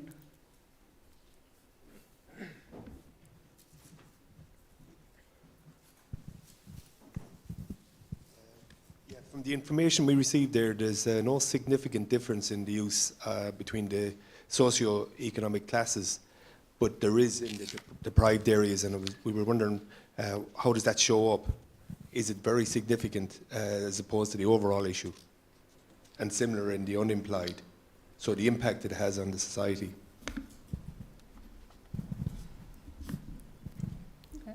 Yeah, I can take that one. Okay. That's fine.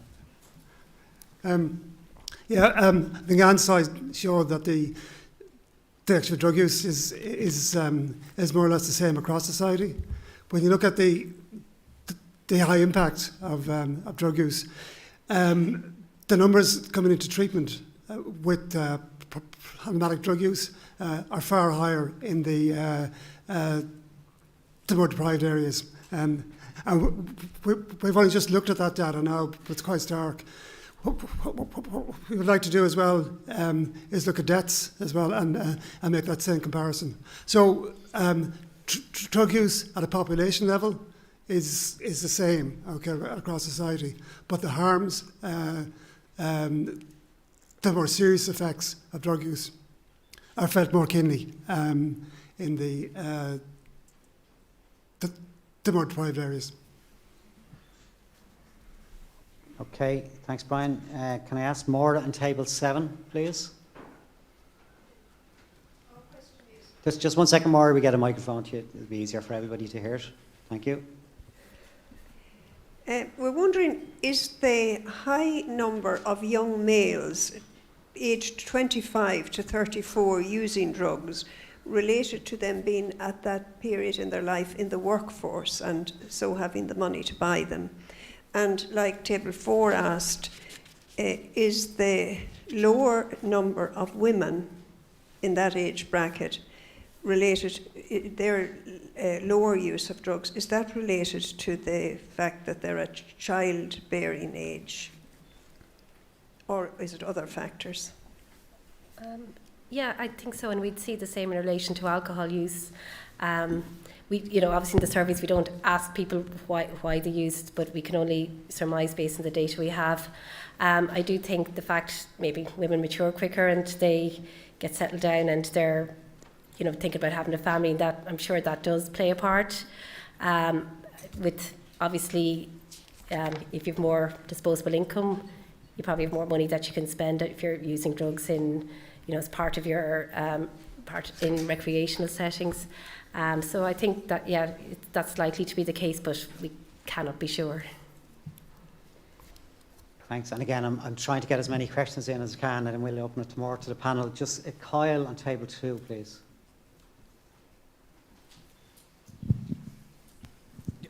How's it going? I suppose my question is, just based off the data that you showed us and how that it was random selection, is there a scope for research to focus on more regional like communities, whether it's geographical or kind of services?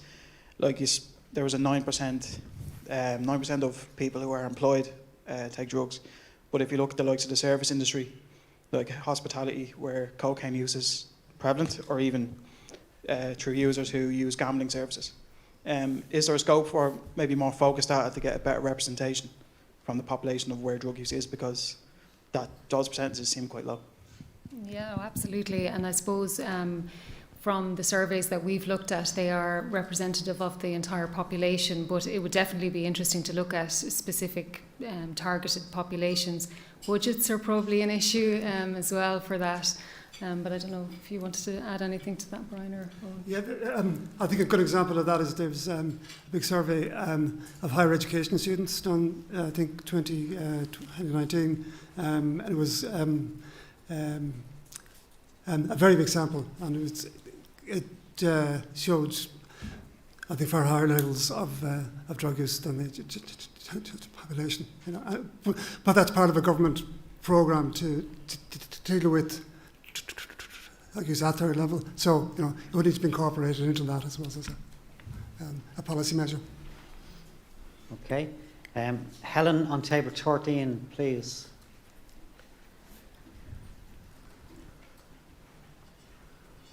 Hi, I'm Helen, and the question from our table is, does the figure on opioids include medical treatment, such as from methadone clinic settings, or is it just problematic use, or is it the mix of both? Sorry, could you repeat the question? Does the figure on opioids include medical treatment, such as from methadone clinic settings? Or is it just problematic use, or is it the mix of both? No, it would include people who are on methadone in treatment settings, yes. So it would use a technique where we access people who are in treatment services. Also, we looked at GPs, treatment data, prisons and probation services. So yes, it would include those. Okay. If I can, thanks Helen, if I can ask Paul on table 11, please.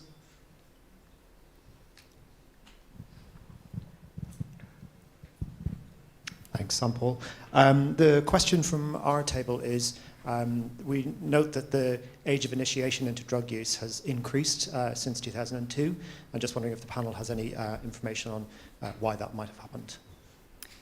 There's a lot of different reasons for it, and I suppose it's young people are living at home for longer, they're more involved in sports and extracurricular activities.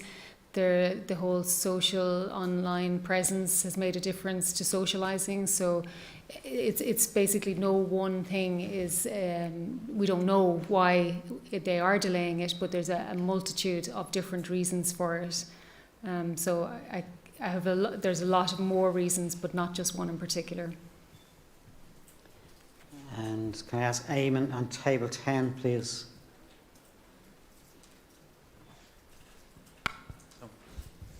Neil Moggatt. We're just wondering, how reflective is the data that we're working on here from the webinar, as there's a 2-year time lapse, and we've had lockdown and everything since, and especially since there's new drugs coming in, we were just told earlier on, and since the surveys have been drawn from webinars as opposed to hard evidence from hospitals and drug treatment centres, and how do they stack up together? Yeah, you're right. A lot has changed in the last few years, more so than we would have seen probably between other surveys. Where data collection is ongoing at the minute for the next version of the survey, and it will be very interesting to see what the impact of COVID has had on the prevalence of drug use. It'll probably be towards the end of the year before we'll have the first results from that. I suppose from the web surveys we did undertake, and they're available on the HRB website, we did 2 web surveys during COVID, and both which asked questions specifically on the impact that COVID had on people's drug use. And we saw different results in relation to different drugs. For cannabis, quite a high proportion increased their use, while some decreased. We saw a lot of people who used ecstasy said they reported a reduction in their ecstasy use, whereas cocaine, we saw a reduction, even though some people did say they also increased their use. So I think I would suspect that the next time we look at the results, they might be different as a result of COVID, but unfortunately we won't have them until the end of this year. Can I just ask on from a kind of European monitoring perspective, if, I don't know, we'll have some further data tomorrow, but just in general from what the team presented this morning, is there any jump out differences or trends, or is it fairly consistent? Thanks. I think it varies by drug you're talking about, but I'd just like to pick up on one point that was made there about how relevant is the data, because it kind of comes before answering that. The COVID-19 pandemic has had a huge impact on monitoring systems, because it's affected things like treatment centres and how they operate and how they collect the data. So some of the trends that we see, they have been distorted by that. So we need to bear that in mind. What we also have to bear in mind is when you're talking about illegal drug use, it's a hidden, stigmatized behavior, and it's very difficult to monitor and measure. So we use a multi-measure analysis. We look at as many different indicators as we can. So some of the things that we use, and I believe that they're being looked at or being developed in Ireland, looking at funding for them, are things like wastewater analysis of drug residues in municipal wastewater. That gives a more kind of real-time picture that would complement something like a survey, but it is more up-to-date but less representative of the whole population. We also have things like drug checking, which might be a targeted thing, which is run by the HSE here sometimes, where they look at festivals and they might be able to see what substances are being used, or information from drug consumption rooms where people might be using substances, and they can get an analysis of that, or also things like syringe residue analysis. These are all, and the web survey which is mentioned, they're all newer indicators which help give a more real-time and picture and balance things out. In terms of something like cannabis, and the reason I mention all this is just because comparisons have to be made with extreme caution in the European picture, and it's really the main point with the European Drug Report is we're looking at a hidden stigmatized behavior. Countries differ in terms of the tools that they have to actually monitor and look at drug use. But if you take something like cannabis, you could look at Ireland is probably, you know, a bit above the EU average for some parts. So it's looked at for lifetime last year use. I don't know, if you could take a country like Portugal and maybe it's a bit below that, those EU averages. But a key point would be that the data from Portugal is from 2016 and the data from Ireland is from 2019. So it's quite difficult to effectively answer that question. What we can say is the problem is there and we need to keep doing something about it and looking at solutions and responses.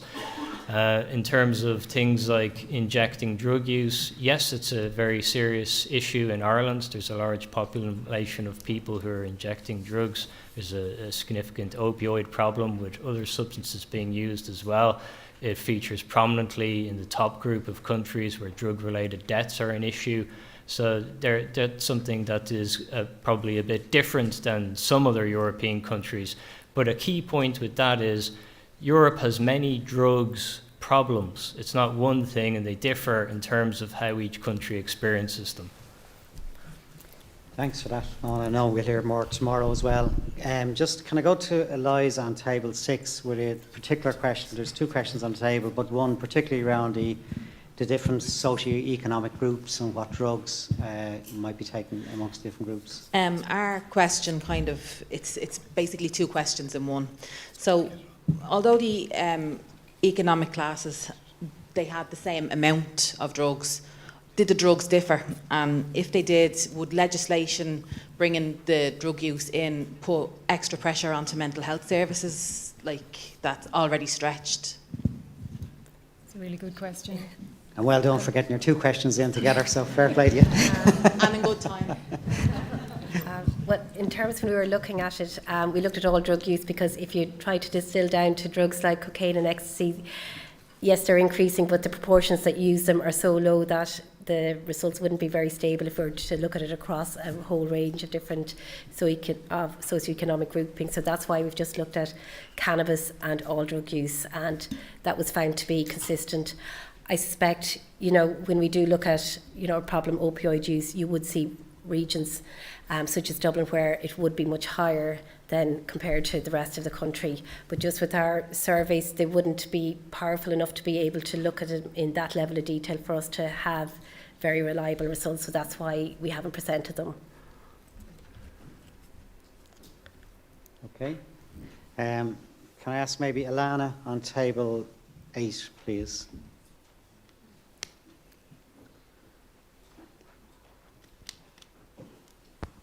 I'll have to go around here because I didn't think you'd call me again. Put you on the spot there, Alana. Apologies. Thanks. So based on, there was one slide on the statistics of opioid use between 2006 and 2019. And you could see a correlation between the 15 to 24-year-olds in 2006 and then the 25 to 34-year-olds, I think it was, in the next slide, or in the next graph. But the 2019 figures for the 15 to 24-year-olds was only 730 or something like that, so it was 4%, which was a lot lower. What did we do as a country? What initiative did we use to drop it by so much? I think the treatment services was the big difference. Treatment services and community-based treatment services, which means that there were not as many people in communities using heroin, and given the opportunity to initiate other people into heroin use. There's a lot of different causes. It became an unattractive drug. It's not pleasant to see a person that uses drugs, that uses heroin, and is intoxicated. But I think the community services has the big difference. I think I think before 2006 even there was a lot more. There was a lot more community-based drug treatment services as opposed to the big treatment services in the city centre, which meant that there was more opportunity for people to come into treatment and less opportunity then for the younger cohorts to start drug treatment as well. The other thing about the older cohorts as well, we should bear in mind, their numbers have increased. In a way, that reflects the developments in health services and harm reduction services during that period as well. There's a lot more needle exchange. There's a lot of hepatitis C treatment, and hepatitis C was a big killer not long ago. So people are actually, they're living longer. In a way, it's a positive story. So that the younger people are not beginning heroin use, and the older cohorts are, they're actually living longer. Thanks. And there's quite a number of questions came through around the collation of data and how can we be trusted or any. So there's a lot of very similar questions which I think are good. But can I ask Brian maybe on table 14 just to reflect the question from that table? I think it'll help open that to other tables' questions as well.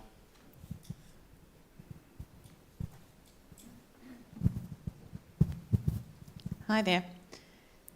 We were just wondering about the accuracy of the data. Like, how can you take into account active drug users? Because we wouldn't imagine that they would actually engage with surveys and things like that. And as a judge pointed out earlier, part of her helping with the rehabilitation was actually helping people who were illiterate.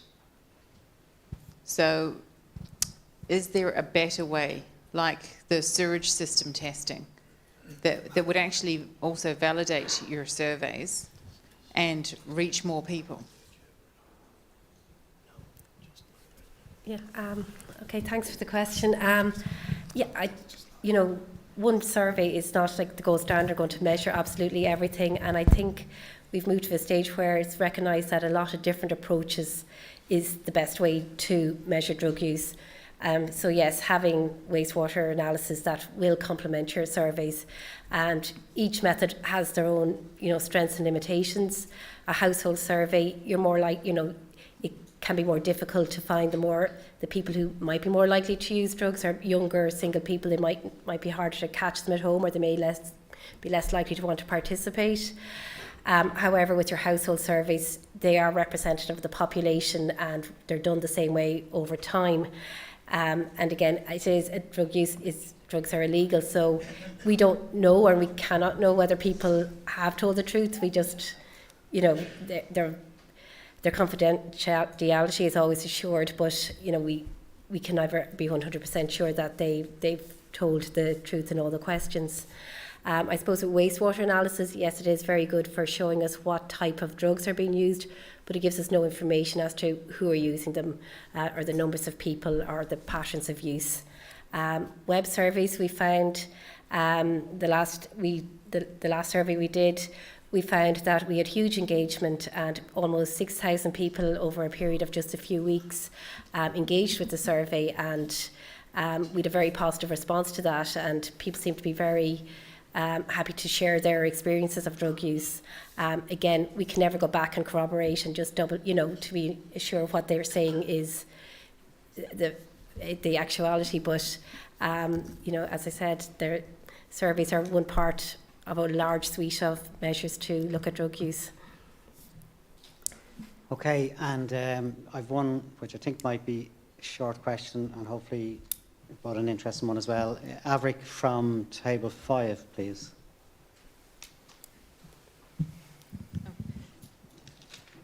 We were just wondering why you stopped surveying at 64, and with the ageing population that are now living longer, will that continue? Actually, since 2014, we've included 65 and over because, and we've expanded the survey to include more questions on alcohol, and the last 2 surveys also contain questions on gambling. The reason I didn't present them was the first 3 surveys, including the 2002 survey, only included 15 to 64-year-olds. So if you're comparing that age group, you know, if you were comparing all ages in 2019 to the limited age group back in 2002, they wouldn't be valid, because our surveys would show a very, very low proportion of those aged 65 and over use drugs. Across Europe, most countries just use 15 to 64. So for us to do comparisons with other countries, we just confined it to 15 to 64. However, if you are interested in the results across the whole population, the report, the National Drug and Alcohol Survey from 2019, we have the results from all age groups, and they'd be available in that, including those over age 65 and over. Okay, thank you, folks. First of all, please show your appreciation for the panel. There's a lot of good information. Thank you.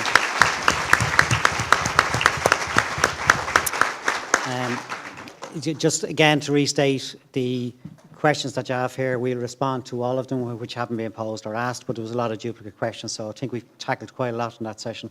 But we will provide more detail, and we will provide, as Colin reminds me, good access for you to some further HRB data that can go a bit deeper than that, and we will display the summary data very prominently at our next assembly meeting, so you can see it in real time. Just walk around and look at it, because there's a lot there for you to take. We have a 15-minute break, and I ask you to be back in about 13 minutes, very sharp. We have our next section is a fireside chat, a bit of deconstruction to do here, and we go. Thank you. You're a hard taskmaster.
Okay, good afternoon, everybody, and we're now formally back in a live stream session again, and welcome back after the break. This is a time where you get to hear less from me in the chair, and I'm going to pass across to Derval MacDonald, who's a very familiar broadcaster, to yourselves to introduce this session and introduce our panel discussion that we're going to have now. Thank you. Over to you, Derval. Thank you very, very much, Paul. And as you just heard, my name is Derval MacDonald. It's really a privilege to be here with you this afternoon.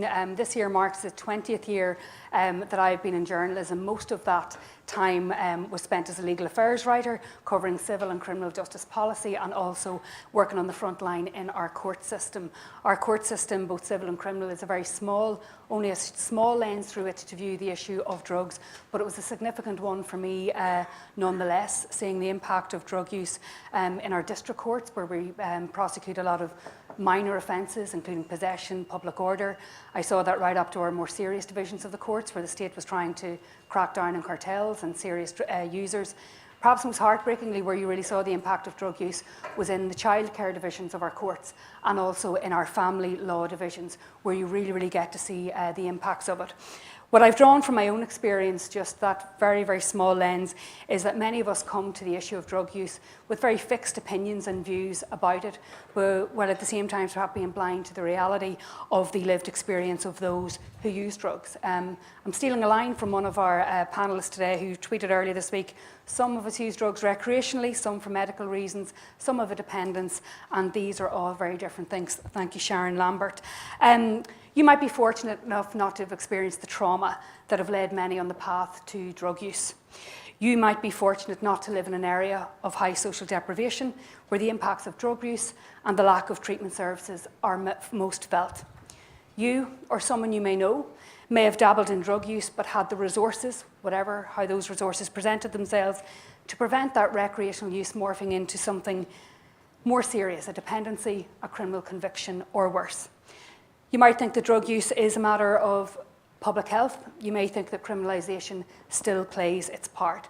But I think what's not in dispute is that behind every statistic of drug use of a person who uses drugs is a profoundly human story of a loved one, a colleague, a neighbour, or a friend.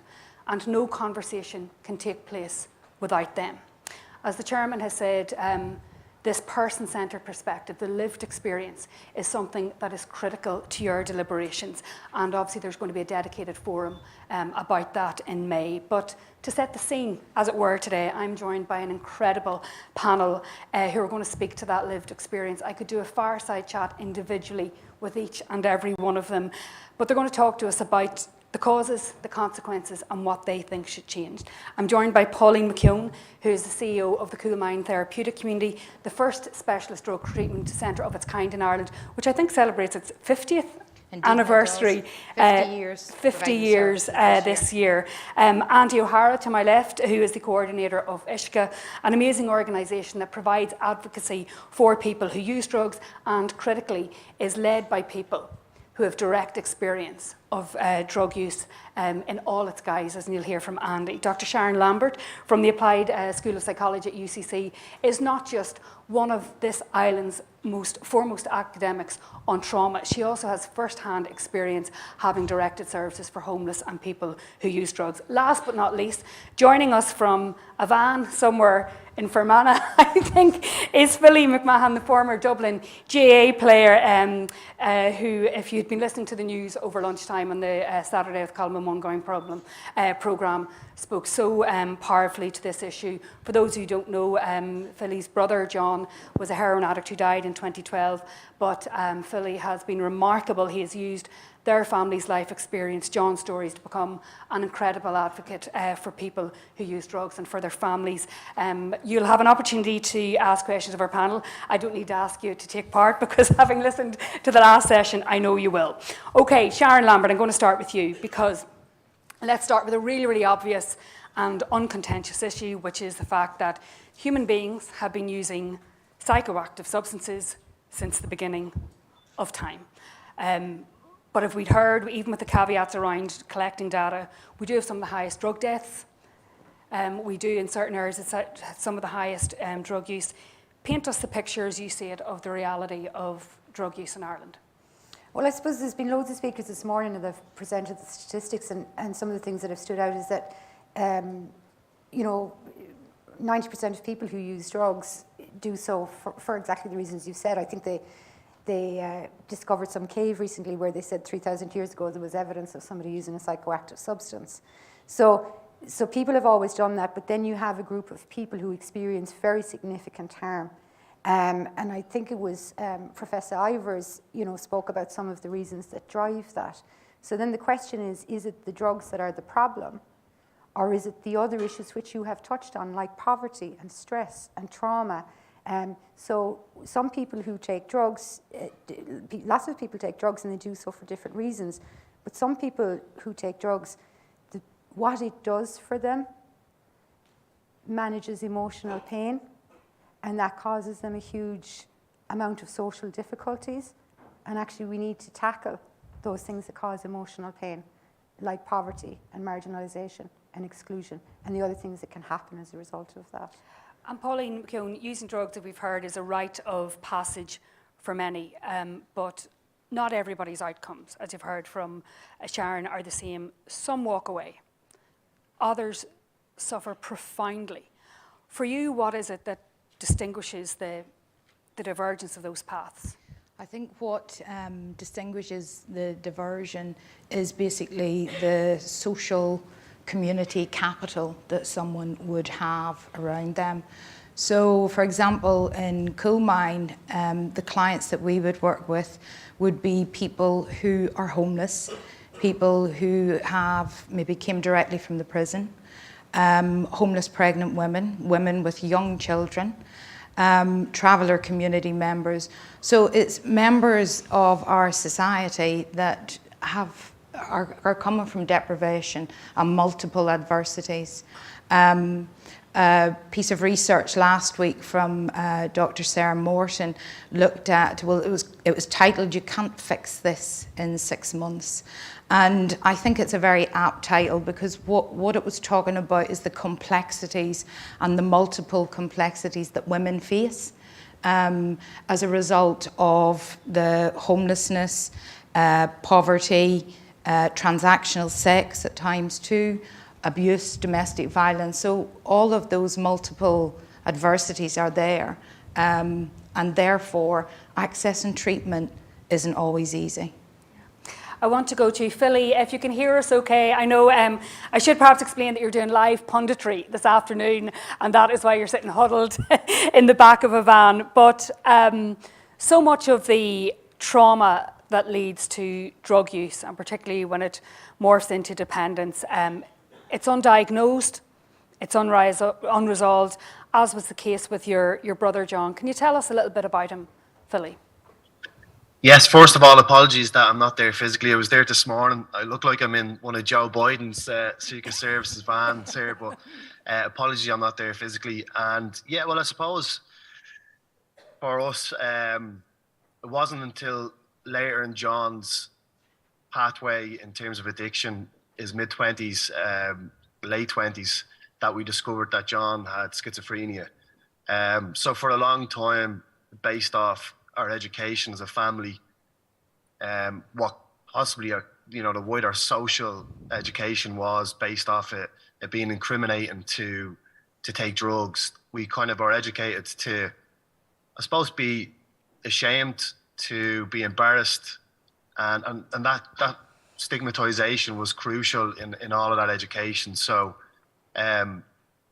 if we had known, what we knew at the age of John's age of 25, 26, 27, we definitely would have treated it as a mental health issue rather than, looking at John's addiction. We would have looked at the underlying issue, and we would have definitely, I think, we would have dealt with it a little bit differently, yeah. And Philly, just on that, until that type of drug use, that dependence is in your home, you might not really know what you're dealing with, and families are often at a loss themselves on how to deal with it. What do they need when they're supporting a loved one whose drug use has led to a dependence that is a serious threat to them and perhaps to others?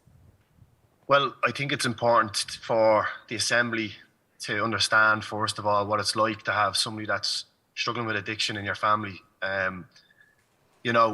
your day to day is completely muddled. You know, you're constantly thinking of your loved one. For me, you know, it was where I was walking to school, coming back from school. Where was my brother? You know, if he was on the blocks we grew up in Ballymun, the flats. So if you were on the blocks, I would divert, go to a different area where we lived. Because that's what my education was, that's what the family was educated on. And it's, you know, it's just, we take for granted when you don't have somebody that's struggling, you know, we take for granted the day-to-day stuff that we do, like work, school, sport possibly. But for me, the only thing that took my mind off my brother was playing sport. And even when I was playing sport, he was probably on my mind because I was venting the energy that I had on the pitch. So it's extremely difficult. That hasn't changed. That hasn't changed from the existence of our policy, from the existence of people taking drugs, I'm sure. We've had those struggles as family members. And as it's always been said, when you have a loved one that's struggling with addiction, your family goes through the addiction side of it, you know, goes through the recovery side of it. And probably the most difficult part is the bereavement part of it, you know. You've got a lot of questions that you want answered, and particularly when my brother John passed away, when I became a bit more of an activist in the area of addiction, I understood that there's a lot more that can be done. Absolutely. I want to just go to you, Andy, because your organisation, it's sort of unique because it involves people in that peer group and work that you do. It's people who have direct experience of it. What has been your own experience, and and the experience of your colleagues who are out there in the community working with and trying to empower people who use drugs? Yeah, it's a big question, and I suppose, like, what's my experience? And you know, someone said to me not that long ago, you know, you should write a book. And as much as my ego would like to believe it'd be a good book, it really wouldn't, because the reality is it's not a unique story. It's been told 1,000 times, and sometimes I think that's a mistake we make because we focus on people that probably got to a better place. And we see, like, if they got out, maybe other people could have. And the reality is the story isn't about people who have managed to get well or are in a better place. The story is of the people who haven't made it, like Philly's brother, my own brother. I mean, I was at a funeral of a young man not that long ago who died of a drug overdose. And it was right out in the area. We travelled, we went around the graveyard, me and a couple of friends, to look at all the people that we knew, which was loads. And the remarkable thing wasn't the amount of people that we knew, that we remembered that was right. It was the amount of people that we walked past that we had forgotten about. And when we talk to people in the organisation, like I said, the organisation is made up of people who both are working there and are volunteers, and it's a lived and living experience. And it's important to say that because I think sometimes there's a hierarchy of, like, well, if you used to use drugs, you can have a voice, and if you're still using drugs, you can't, we'll still stigmatise you. And what do people tell us? They tell us they want to live. They tell us they want to realise their full potential. They tell us they want to have a stake in society. They tell us they want to be involved.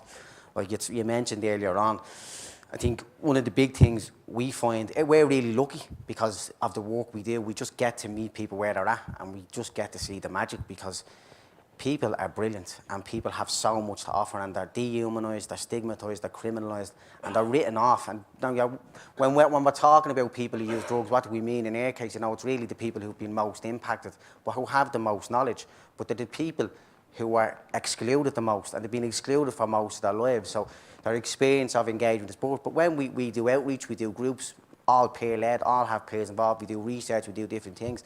And what they have is a really strong analysis, right? Because you mentioned it there. What's this about?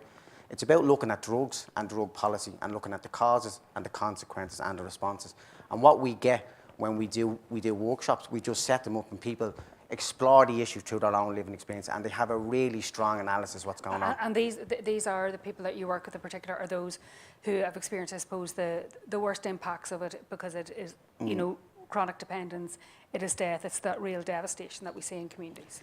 Yeah, and it's like, but I think the key bit is that, like, there are people that, like look, I mean, are they well represented in decision-making places? Because we go back to, look, poverty is being mentioned, trauma is being mentioned, environments, and we have to accept, like, drugs are across all demographics. When we look at the communities are the people worst affected. Pauline mentioned travellers and stuff, and certain groups and different. And you know, if you look at the numbers of the statistics of people who end up in care because of neglect, it's linked to poverty. If you look at the people who end up in prison connected to drugs, so it's particular groups of people and particular groups of drug users, people who use drugs, that get stigmatised and criminalised the most. And therefore, we see them as just a problem that we may or may not choose to fix. And therefore it's okay if they're discarded, because we see them as greedy and selfish. But if we flip the paradigm and look at some of the work we do in other organisations, you'll find out that they're actually part of the solution. They need to be able to be part of the process of driving the change. And that's the success you'll have. To have their voices heard. Pauline, I want to talk to you about something that is really kind of prevalent when we talk about drug use. There are many layers to it, but shame and stigma, class, the language even that we use. And, you know, they're so pervasive, we know that they can inhibit access to treatment, to recovery.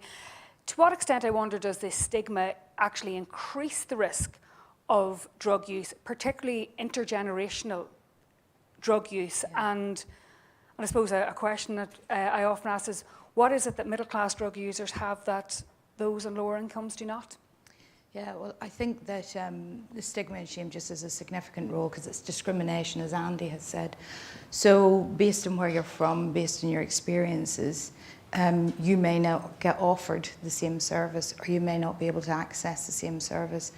And I think when we layer that into society today, you know, we're seeing increasing levels of homelessness, etc. as well.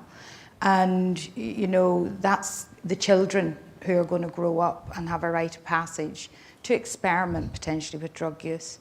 And if there isn't a resilience around those children, and as they grow up and there isn't responses in place, then we will lead to more problems, you know. So, and how does that fit into the intergenerational, you know, where you're literally perhaps in 2 or 3 generations of families who are caught in that spiral? Yeah. So in a study we done in 2015, we implemented a program called the Parents Under Pressure program. And what we did was we sampled the participants that were accessing our services. 4 out of 5 grew up in households where one, if not both parents, were in addiction. They had deep, deep distrust of social services. You know, through their own experience as well. And some of the women we would work with, they would, you know, quote that, you know, having gone through labour, they would cry with the fear that their baby was going to be taken off them. So, you know, our response, our societal response by state agencies in service delivery can improve. It must improve and needs to improve. And you mentioned something just at the outset, a phrase that just struck me, was it the social and human capital? Yeah. Is that what kind of allows some to get out of a potentially dangerous path? Essentially middle class users. Yeah, I mean, if we look at recovery capital, the term that we use around recovery capital, that is for people to have their physical health needs met. That is for people to have the community around them that can support them. That has to include, and I think today in Ireland, there's a good understanding that we need to look at a holistic view. So it's not so much the drug itself, that could be any kind of drug that could lead to the problem and the dependency, but it's actually all the components that need to be sorted. That people who come into treatment, people who are using drugs that Andy's talking about too, you know, they need access to housing, they need access to mental health care, they need access to physical health care as well. In doing that, we can start to break that generational cycle of addiction. One response that we have is Mother and Child Residential Treatment Service as well in Coolmine. And that means that a pregnant woman or a woman in addiction with young children doesn't have to put her children into care or into the care of an extended family, can actually access the treatment that she needs, work on the clinical medical aspect, so if there's a detox element required, work on the therapeutic aspects, the group work, the therapeutic community or therapies, with trained and supportive staff. And then we can look at that integration piece. And that has to include access through to education, You know, an example, one of the clients who'd accessed our services recently, from the age of 11 was in institutional care. So from the age of 11, from an inner city area in institutional care. By the time that person was 18, they were straight into the prison system. At the age of 16, they left the youth system and straight into the prison system. Homelessness, a massive feature. Majority of the family in prison too. You know, this is the reality. No literacy, limited literacy, hadn't had access to education either. That person, because a pathway was created from the prison through to treatment, is now working as an apprentice in an electrical And something company. that just underlies everything, access to services is so key. Yes, you can. Yeah. Point, because it speaks to a couple of people we were working with is probably about a year ago. Two men.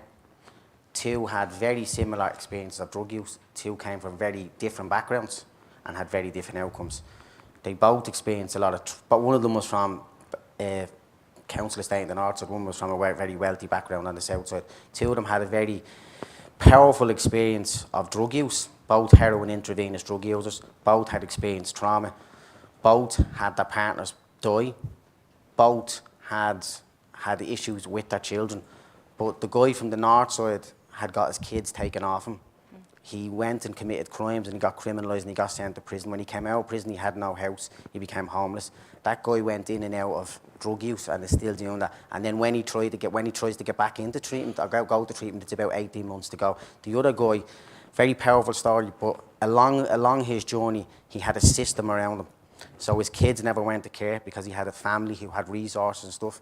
He had access to treatment when he needed it, so he was in treatment 4 times before he became drug-free. When he came out of treatment, he had a house, he had education, and his father got him a job, which is a brilliant story. But if you look at that, that's a structured analysis of what doesn't work, what policies don't work, and what you need to get through this. And Sharon, can I just ask you, I imagine that, well, I've seen it, but I imagine that stigma and shame must be particularly hard, and Pauline touched on it earlier, about those who have really complex intersectionality. So it's not just one thing that's inhibiting. It could be a woman, it could be a pregnant woman, it could be a member of the traveller community. It's people who are already on the margins and who don't perhaps even have any chance of accessing the type of support that they need, that others might be more enabled to do so.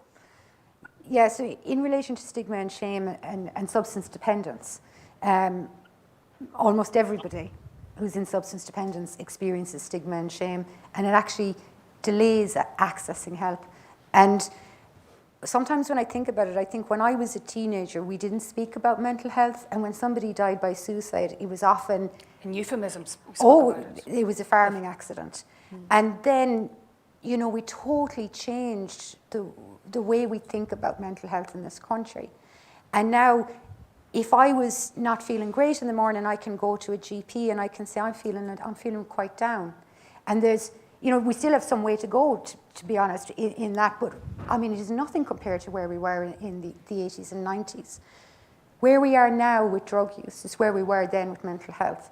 So if I'm at home and I'm drinking too much, or I use drugs and now it has turned into something, a more complicated relationship for me, it's very difficult to go to somebody and say, I think that I've got a problem with my drug or alcohol use, because we have shamed people and we have made people feel like it is their fault. So there's internal stigma, and then there's the external stigma from society, and the policies, the drug policies that tell you that you're a criminal if you have this issue feeds into that as well. And Austin O'Carroll, who's a GP in North Inner City Dublin, he did a PhD on internal and external shame. And one thing I know from working with people who use drugs at a level where there was a dependence, nobody feels as bad about themselves as the person themselves. And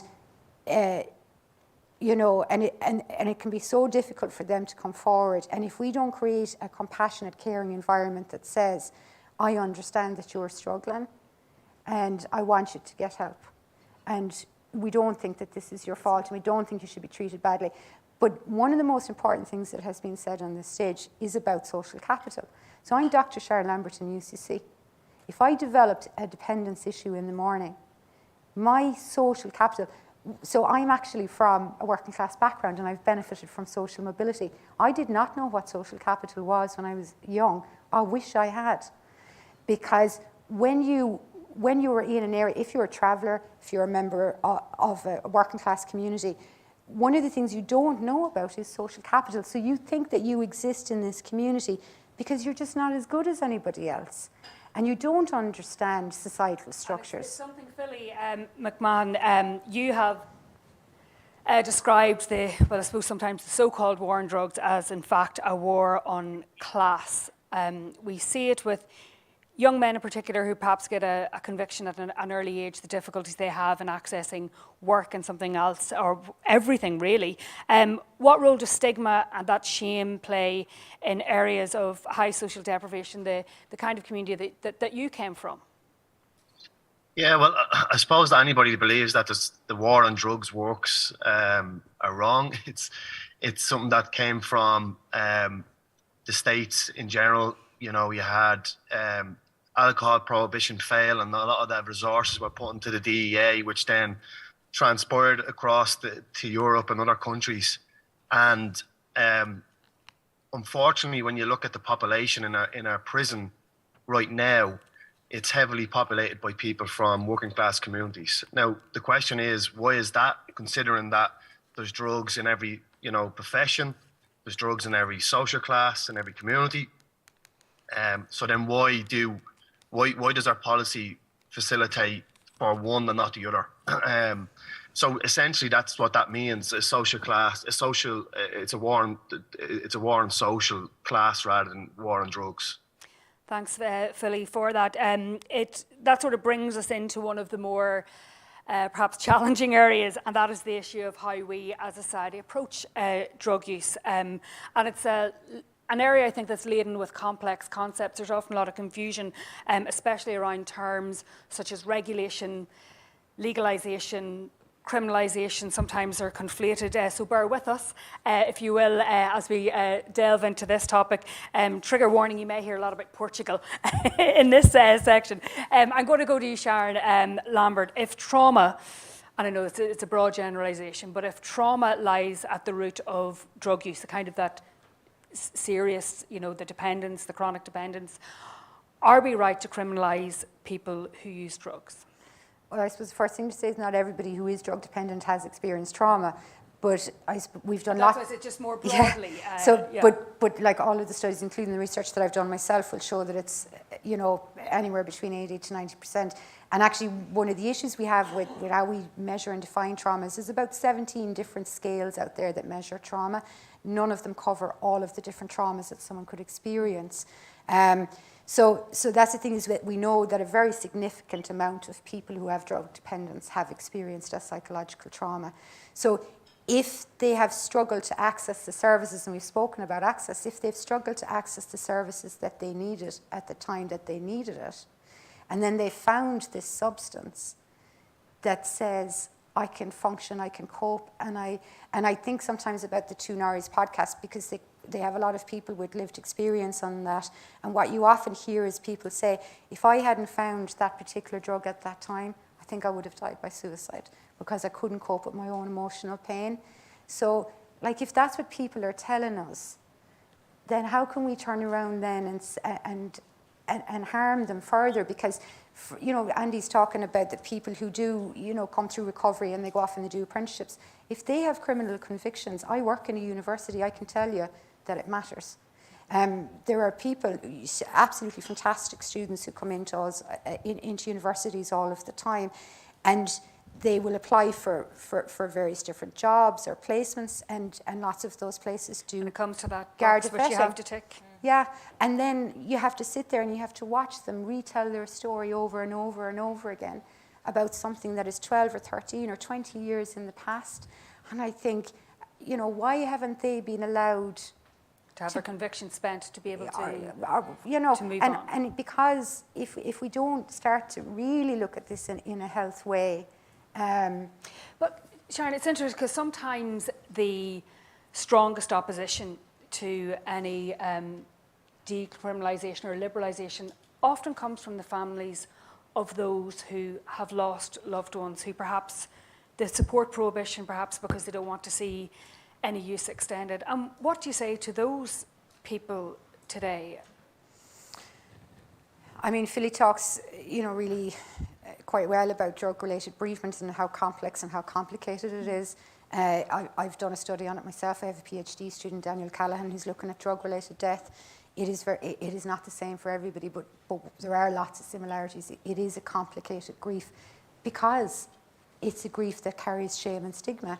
And if you have a child who died in a car accident, for example, this is what families tell us, that people say, God, that's really sad, but if their child has died as a result of a drug-related death, people will say, well, it was kind of their fault. So then there's a different grieving process. What I'm going to say is, I'm going to actually leave it to the words of the families. And there was a really excellent article in Hot Press yesterday from Aileen Malone. I read that, yeah. Her daughter Dara is dead 6 years now. And that article is very comprehensive. And it covers all of the different complexities that go on around that. And Philly has spoken about those as well. And that's who I would leave those words to, rather than me saying how a family should feel.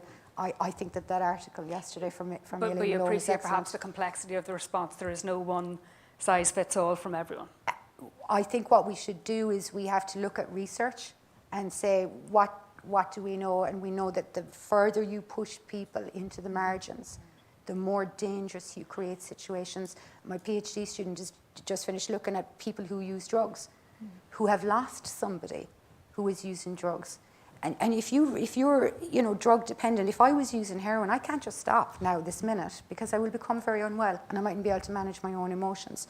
And if Andy and I were using heroin here together and he started to overdose and I dial 999, I have to leave. Because you yourself could be arrested, potentially implicated in a crime. And I'm going to be frightened.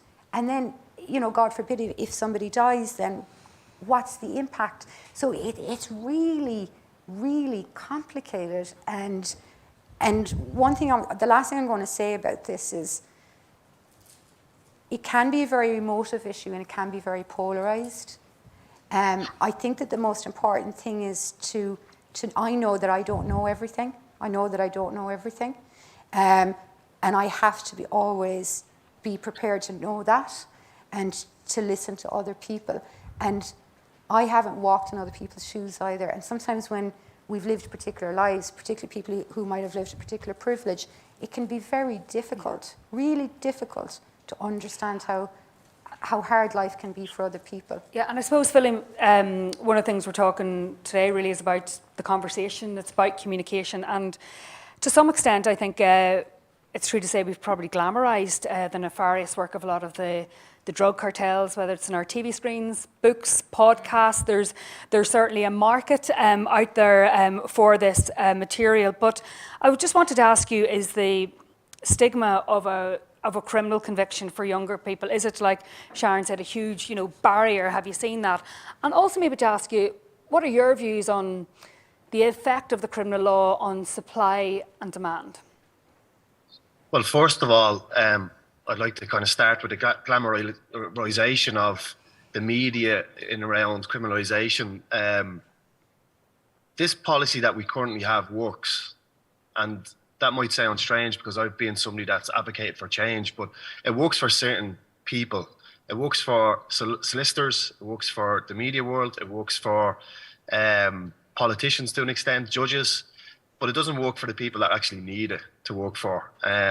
So that's, when I'm working in Mountjoy Prison, and, there's two aspects to you going to prison. One is that your liberty is taken away because you've committed a crime. And the other element to it is that you have to be rehabilitated before you reintegrate into society. So as soon as, if I've worked with a prisoner for 2 to 3 years, rehabilitating his journey, and he gets out, 9 times out of 10, there will be a journalist standing outside the prison taking pictures of that individual, and the story will be in the paper the next day. And that prevents that person possibly getting a job, possibly getting a house, possibly moving on in a new direction. So there's a huge part, there's a huge, I suppose, industry around glamorising crime, glamorising drugs. But when people go to prison, my brother John took drugs before he went to prison. When he was in prison, he took drugs. And when he came back out, he was still on drugs. And in many ways, when you go to prison, you become a better criminal. You know, I've had individuals in my programs that had petty crimes, you could say. Like, there's 2,500 prisoners in our prison system today that are serving less than 12 months. You know, our numbers have, from 2001, when Portugal changed their model, we've had a 20% increase in prison population. And we now have today, I think it's between 30 or 40 prisoners sleeping on floors and mattresses. So it's working for somebody, but it's not working for the people that it's needed for. You know, I remember my first time in Mountjoy going into the A and B, the wing A and B, where it's kind of for protection. And I remember speaking to a guy that I knew from Ballymun, and I said to him, "What are you doing on protection?" He says, "Look, every time I kind of have time to think, I think about the person that sexually abused me, that put, you know, every time I'm trying to go to sleep, I kind of imagine his hand over my face, and I have to then take sleeping tablets to go to sleep, and I get P19s, it's the punishment you get in prison for taking drugs or having phones or whatever it may be, or any kind of assaults." So he kept finding himself kind of getting into trouble in prison. Now, that's an individual that needs, you know, support differently than the criminal justice system. And I think the problem we have is that we have, in this whole area, we have more intervention through criminal justice than we do from a health intervention point of view. And that's something I want to bring you in on, Pauline McComb. Is it a public health intervention? Is it a criminal justice intervention? Is there room for both when we look at the scale of drug use? I think if we're looking at small amounts of possession, then we need to look at the public health response. A la Portugal. Yeah. And I think that, you know, given the clients that we'd work with in Coalmine, you know, the charges that have incurred result in custodial sentences. They, as Philly has very well described there, they get into the prison system and it just perpetuates. Revolving door. It's a revolving door. And that, so I think that... And often for many people, being in prison is safer for them. They feel it's safer for them. Yeah, and many of our clients would say, well, at least I have somewhere to sleep, you know, because they may not have that when they're not in the prison. So I do think that we do need to look at that public health response. But parallel with that, then we need to resource that public health response. Because by offering the public health response, we need to make sure we can't create another letdown, insofar as we need to make sure we have the treatment services available, rurally, urban. You know, this is a national issue. This is a national problem. It's not just confined to inner city areas. We are looking at our rural communities, you know, be that Kerry, you know, Mayo, you know, drug use is there. And can we understand, or do you understand or appreciate the fears that people have around any relaxation, particularly in relation to illicit drugs and the very many different types that are constantly coming onto the market, that perhaps people will fear that if there's no break there, or how do we distinguish between personal use and then the much bigger problem of distribution and supply? Sure. And I think that there's a couple of models that we currently have in Ireland that are being piloted in the Midwest, in Cork as well. So it's the screening and brief intervention. It's using an evidence-based approach where there's a multiple assessment process to establish exactly what's going on in the person's life. And I think that that is the mechanism by which this can roll out and potentially aid people. We will intervene earlier in the trajectory of someone's drug using career. We'll intervene earlier with a health response. And I think that that would be a positive piece and a positive for young people growing up as well. Andy, can I ask you, sometimes it's said that what you permit, you promote, and there's a fear amongst many that perhaps that decriminalising certain drugs, particularly those, and we've heard in such stark terms, that cause particular harm, and we're looking at harm reduction, but even in advance of the Assembly, there were, medics and others out cautioning against the use of certain drugs, saying that there needs to be huge public awareness campaigns. But do you think that the fear that any relaxation or liberalisation of the law would lead to increased drug use, is that fear validated, or is that a jump you feel we have to take anyway? Well, I think we have to be realistic, and we have to say, because I think there's a misconception that people that are in favour of decriminalisation are talking about the promotion of drugs. What they're being is realist, as Philly said, like the war on drugs, drugs are more available, they're cheaper, and they're more potent. And like drugs are available in every parish in this country. Like when we looked at heroin, we had the same fears in the 80s when heroin hit. Here we are 30 whatever years later, and we have more drugs, more prevalent across more demographics in more communities. So we just have to be realistic about where we are. And what we know is, as Philly said, look, for some particular classes or for some particular professions it's worked, but we know across the board the criminalisation of people hasn't worked, the stigmatisation of people hasn't worked. And I'll say this even just around, because class is very important, and I think it is a class war, but it's also commonalities between classes, because there's plenty of people, like, let's say, for instance, we went out this weekend and we went into pubs and houses and we arrested everybody that was taking drug recreationally that never presented to any service, and we brought them through the court system tomorrow. It would be a busy week for what would happen? So again, like, what we see now as well is there's a huge amount of people we're seeing dying on the streets weekly, and it'll probably, maybe the HRB talked about it, because of drugs that are mixed with all sorts and everything, and nobody knows what's in them. So we have to accept the reality where we are, and like, look, there's no putting the genie back in the bottle. If we were able to get rid of drugs or banish drugs, it would have been done a long time ago. Drugs are becoming more prevalent. There's new drugs coming onto the market all the time, and we have to be realistic about where we're at now, because it's interesting. The World Health Organization, who everybody followed by the letter through COVID, has said and stated that decriminalisation is the best way forward. So the question is, we take so long because of our fears to get to the place where we'll do something about it, because we see things as too radical. But a lot of the policies are just pragmatic, and the question is, how many more people will have to die? How many more people will have to be locked up? How many more people will have to have their lives destroyed before we say, do you know what, let's just do it? Yeah, and that's the question. Sharon, we don't yet have, because obviously with COVID things have been delayed, but so we don't even yet have a true figure on the, I suppose, an update on the drug deaths at present. So I think that's due, and there's people here from the HRB, so I think the drug-related death index is the next update will be in August. But in relation to drug-related harm, so often when we hear about drug-related harm, we hear about, the medical effects. There are other drug-related harms, and having a criminal conviction is a harm for your future development.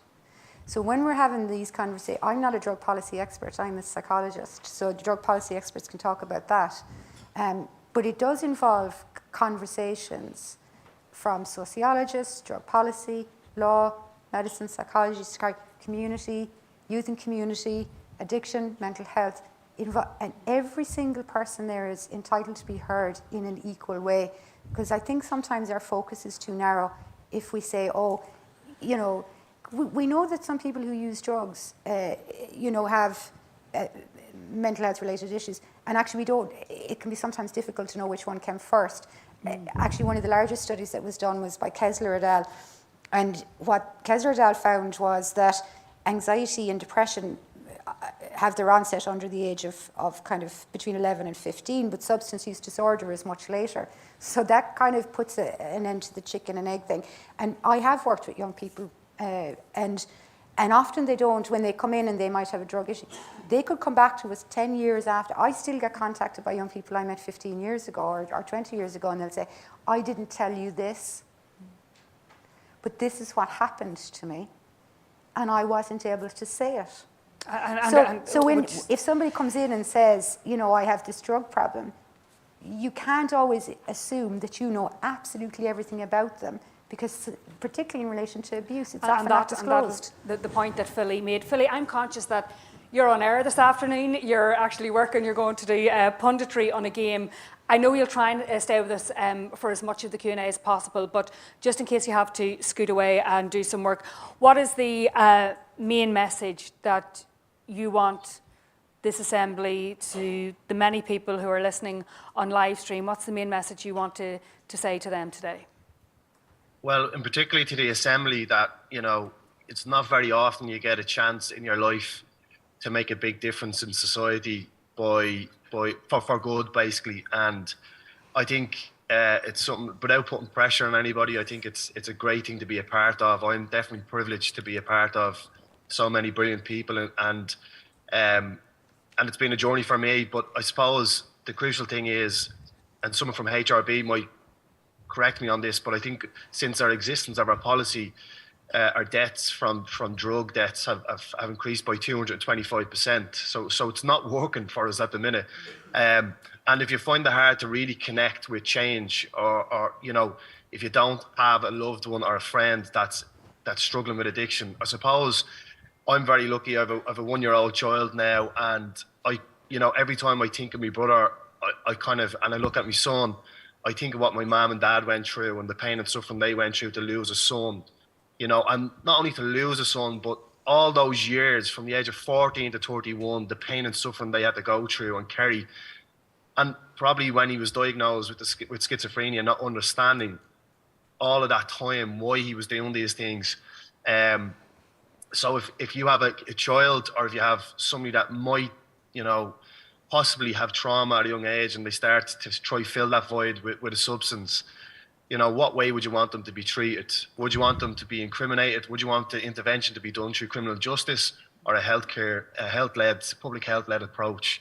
And yeah, so I think it's just important for all the people that we have in all our graveyards that hadn't got the chance, you know, with possible change. You know, I think the assembly can help that and possibly save lives, and also impact families and communities. I really appreciate that. And Philly, if we lose you, we'll understand that it's because you have to step away. You know, as Paul said, all we can do in this panel today is skim the issues, really. It's in May, I think, that the real substantive discussions are going to take place. But for the next 15 or 20 minutes or so, we are going to open it up to the floor. I think we have roving mics, and we would really encourage you to take part in the discussion. And as I say, Philly, we'll try and stay with us as long as possible. Who's playing today that you're commentating on? Fermanagh and Derry. Fermanagh and Derry, good man. So listen, the floor is open for questions. So if anyone wants to just put up their hand, perhaps let us know what table they're from. We would really, really like to have some of your questions for the panel. This gentleman here, table 3.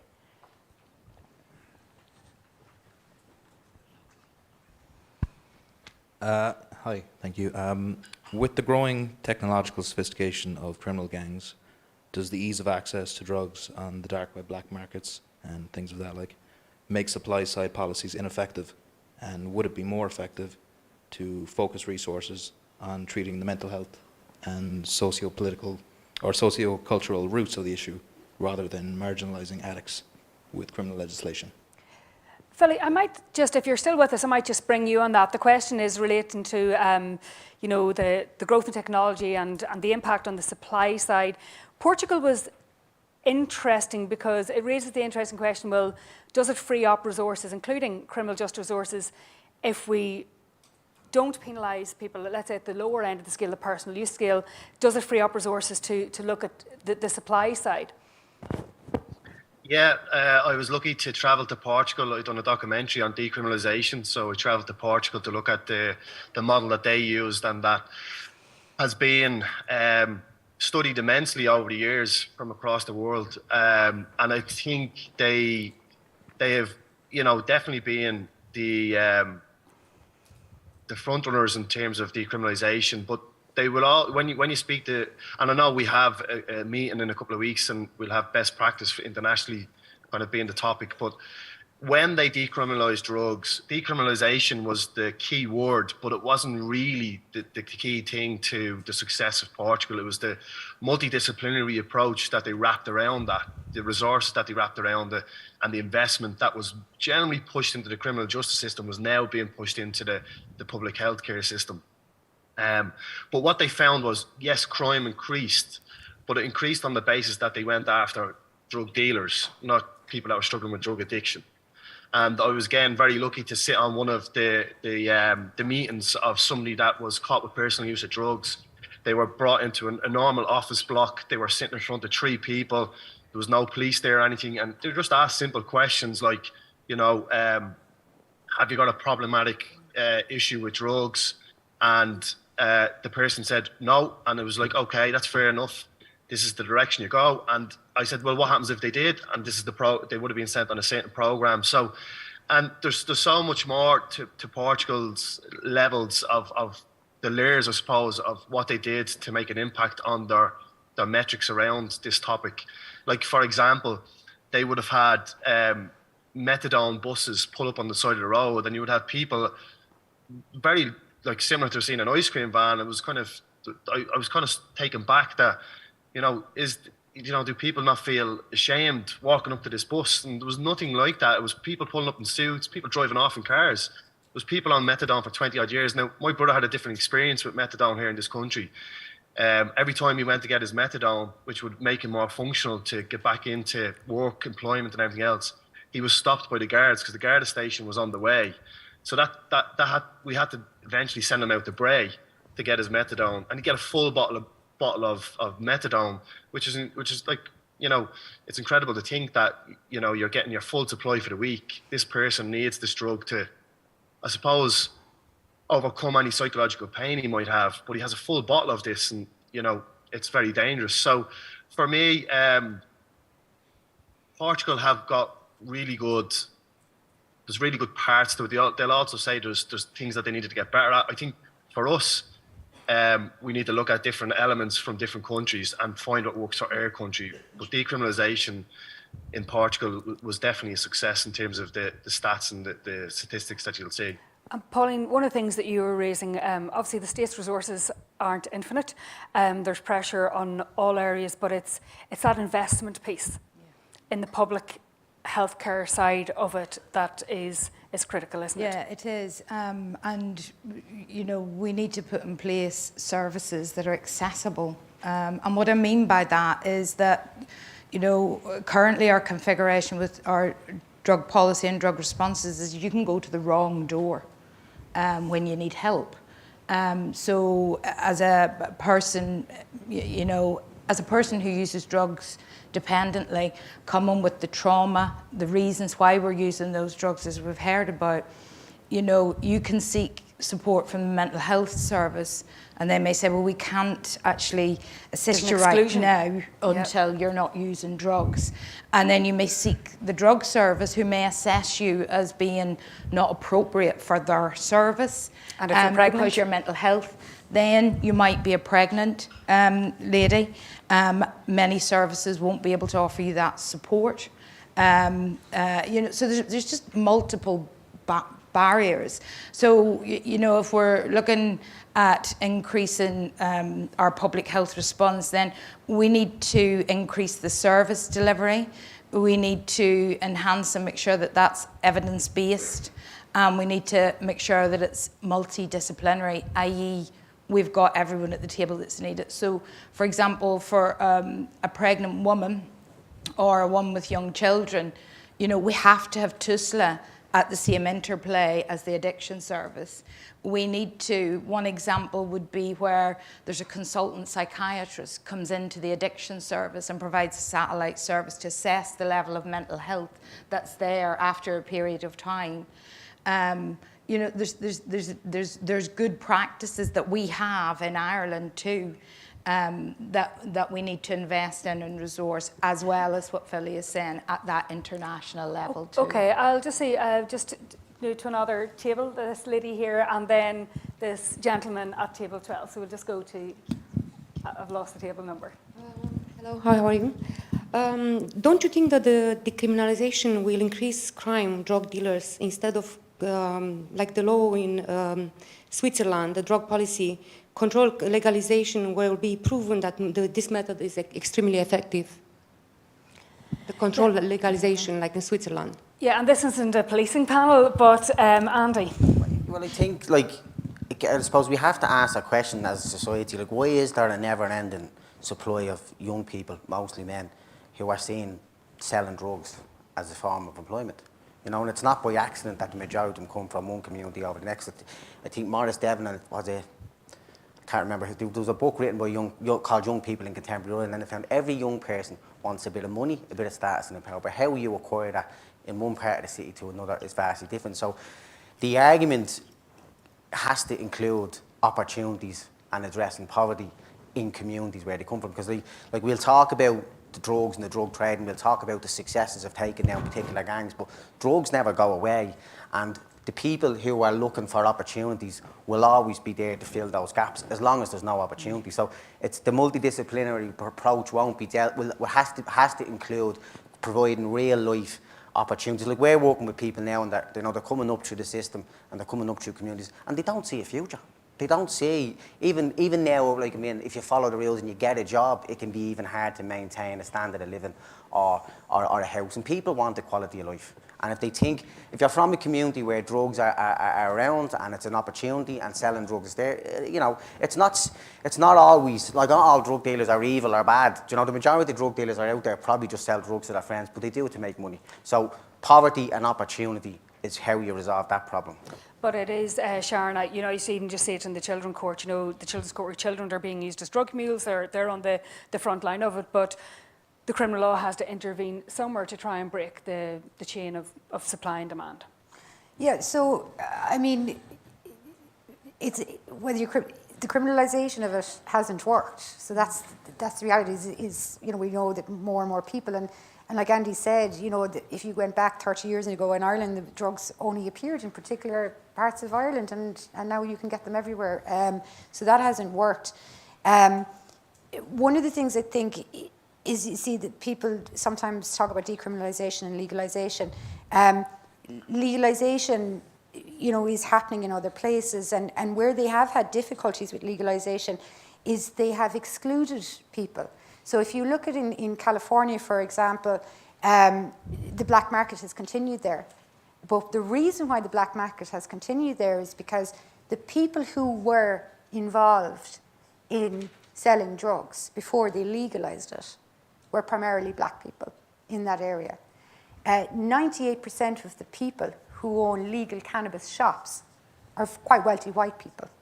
So, like, just what Andy said is, like, if you take it away and you legalize, and then you keep people and you don't address those issues, then you're going to end up with those issues. So people often sometimes when they talk about it, they present these issues in a very black and white way. So they might say, oh, if you look at legalization and it still has a black market, why?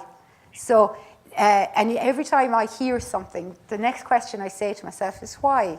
Why? And then keep digging, and then you realise it's because they fixed one bit and then left this bit and then left those people still in the same difficulties that they were in before. There was a gentleman, I think, at table 12, and then I'll go to the gentleman in front of him. Thank you. Just to step away from decriminalisation for a second, does this country at this present time and moment have the facilities to assist every person that is seeking treatment at this moment? And I believe that it would be, but if we take an overall holistic approach like you had mentioned, do we even have the expertise or the facilities to even come close to addressing that on a holistic approach? Thank you. Pauline, I think that's maybe for you, because I think what you've consistently said all today, it's all about access. It's all about access to services, and particularly when you look at the complexity of the pathways into drug use, how can we or should we resource that whole, I suppose, the complexity, the intersectionalities, and the fact that it would need very, very big multidisciplinary teams to come together. I think investment will be needed, and I think we will need to increase and target service provision.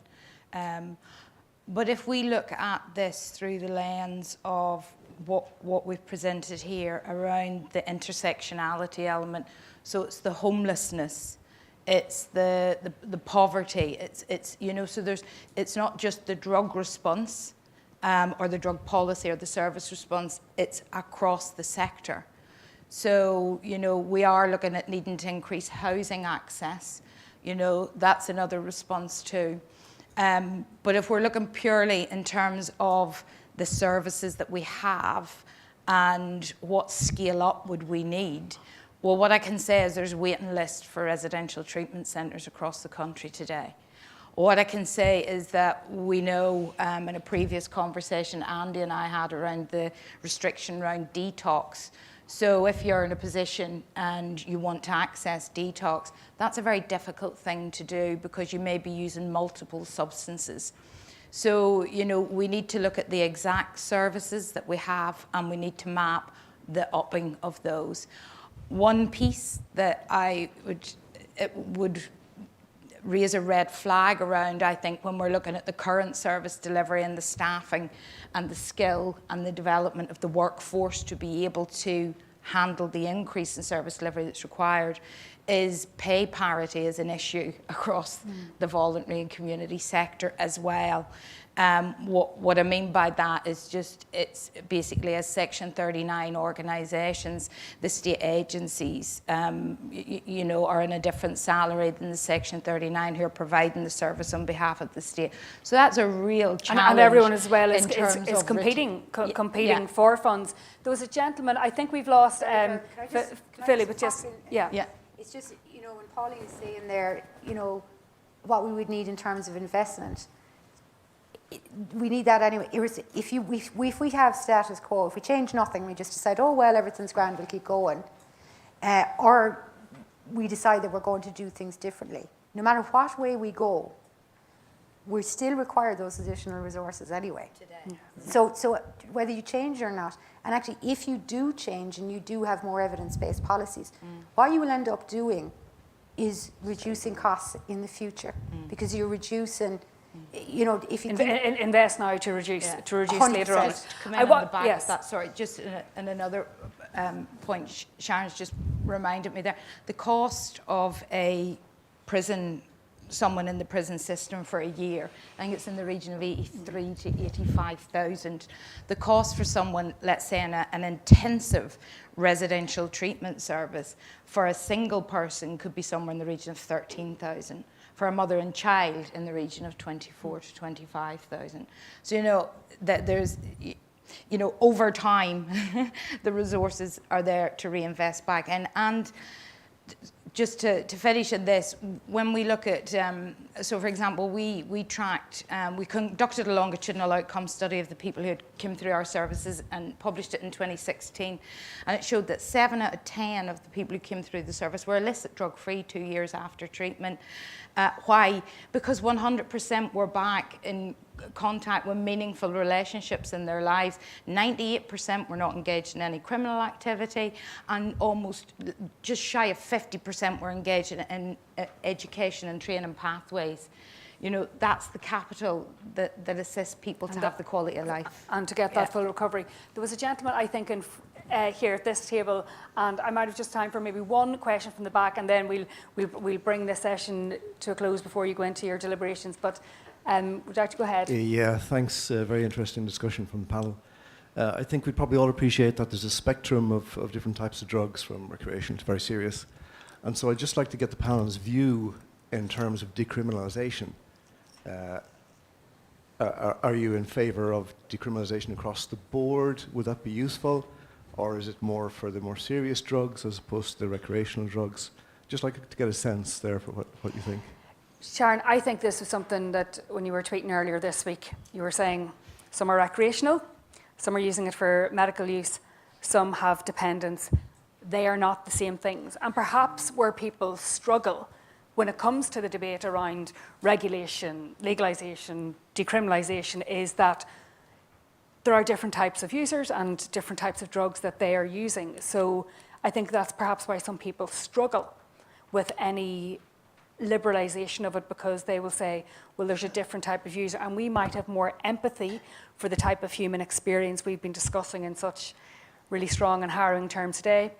Would we have as much empathy for the recreational user who can make their own way? Well, if we think about drug-related harm beyond, then having a criminal record is a drug-related harm. So if you, when the HRB put up their statistics earlier on, you can see there's quite a large chunk of students who use drugs. Adolescents, when you're developing, in order to be old and wise, first you need to be young and foolish. I'm very lucky that during my adolescence there was no such thing as a mobile phone. So most people here will have done things during their adolescence that they wouldn't dream of doing now, because you'd be afraid in case you break a hip or something. But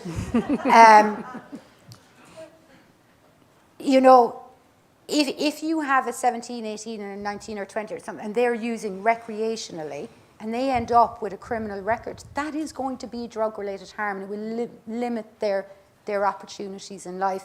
And then sometimes when you think about decriminalisation, sometimes people say things like 3 strikes and you're out, which will definitely not work for, if I was somebody who was dependent on heroin, for example, I would use those all up by lunchtime possibly, because I would have to.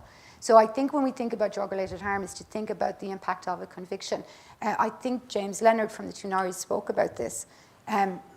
He has, convictions as a result of his experiences, and he has a degree and he has a master's.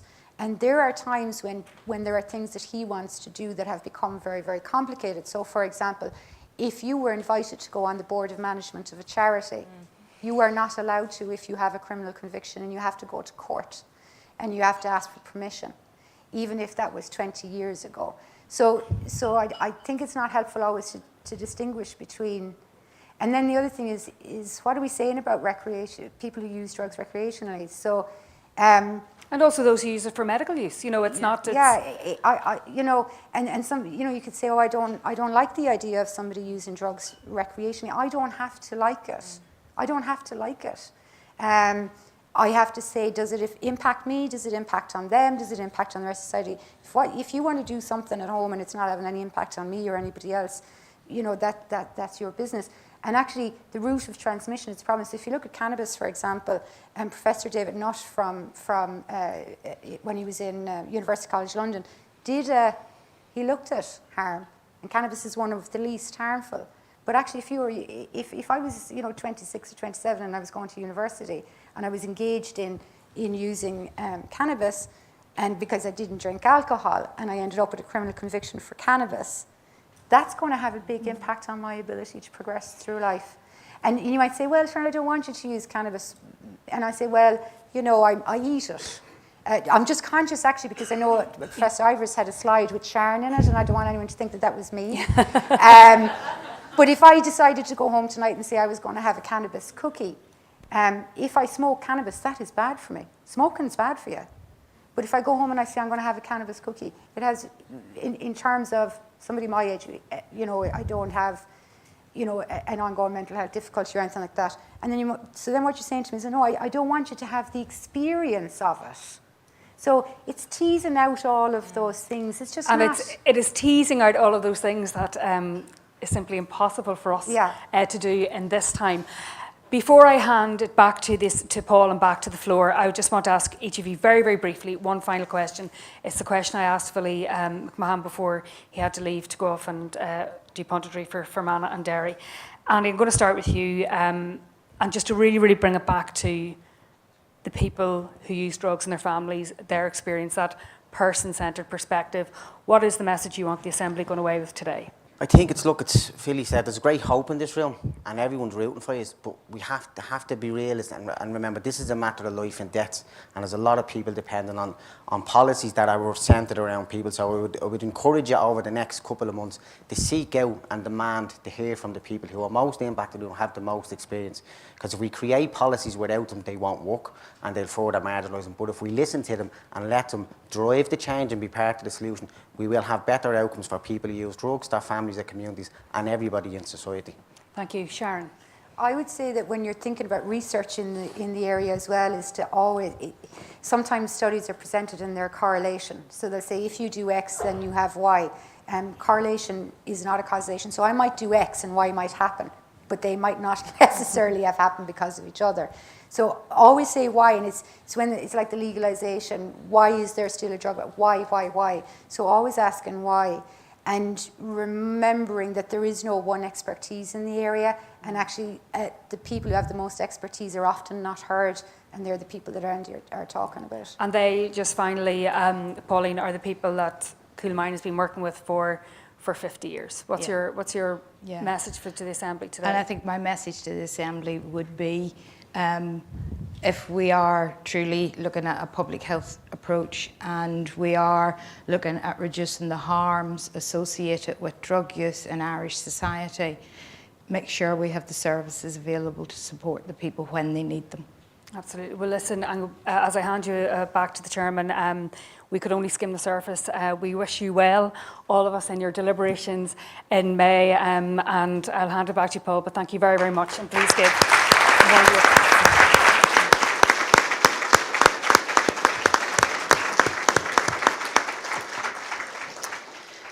Thank you, Derval, and thank you to all the panellists. And I know every session we've had today has been different for different reasons, different information we're sharing with you, but personally I think that one was quite profound, certainly quite impactful, and certainly very grounded.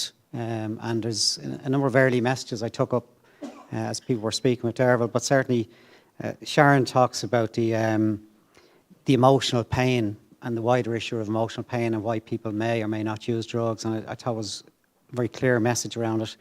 I think Pauline was talking about deprivation and the multiple adversities that people can have to face, and they suffer the highest harm. And again, quite strong. And Philly, indeed, throughout, was talking about the stigmatisation and giving some, indeed, very real-life effects of what happens, and not seeing the underlying issue itself, but the stigmatisation taken over. And Andy used a phrase that I've heard him say. I've met Andy, spoke to Andy quite a bit, and he used a phrase that I really like. It's about meeting people where they are at, and I think it's something we need to just leave hanging for all of us, because that's what we need to do as well. Okay, listen, thank you again to the panel. I have to say, excellent contributions, and we're really pleased that you were able to stay with us today for a while. So thanks again, please, for everybody.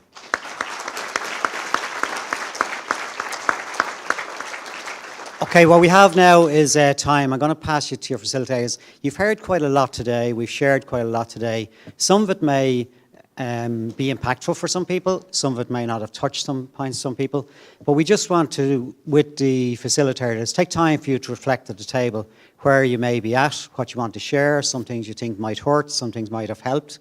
And it'll be very useful discussion for us to capture that, where you're all at right now. But I'll leave it to the facilitators to explain exactly what we're doing. We'll come back at 5 o'clock. Sorry, we'll revert back at 5 o'clock following your discussions, and we'll just wrap it up in summary terms. So, okay, over to you. Thank you, facilitators.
Take care. Everybody's time is up, and we're now back in open session. Please, everybody, can I just get your attention? We're now back in full open session, and we're at the end of a pretty long day, and we'll try to bring this to a closure. We will bring it to closure in 15 minutes. So we're going to do one small exercise, which is very quick, 30 seconds, walk around each table, and for somebody, I'm sure your facilitator has worked this out, for somebody to make just a closing remark from what you've been discussing, particular point. I know you won't be raising all of the points from your table, but just within 30 seconds or so, certainly just what you want to reflect back from your table. We've 15 tables, so it's 15 minutes. I'm not going to go 1 to 15 because then you're all just prepared, and then the table 15 has the longest statement than ever. So I'm just going to call out numbers randomly to keep you all on your guard, okay? So we'll start at table number 4. If you can, please, rep from the table. Just stand up and reflect some of the issues that you've, comments that you want to make from table 4. Thank you. Good evening, everybody. Our table decided that we'd like to look at the opportunity, rather than using terminologies such as working class or middle class, can we go to the less marginalised, disadvantaged or privileged, as we believe they are less stigma, they don't have such stigma towards them. And we just have a second one. Maybe people would like the possibility of having a walking lunch option, i.e. a lunch bag that could be given to us, so we can take a bit of fresh air as well, because we felt that we didn't get a chance to go out for a walk or whatever. Just an option coming into summer. Thank you. Thanks very much. And again, I'm not trying to push people, but 2 points there raised, which would take away. Table number 7.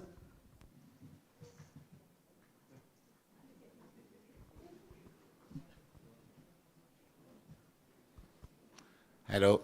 Very informative day for the first day, really enlightening. We had one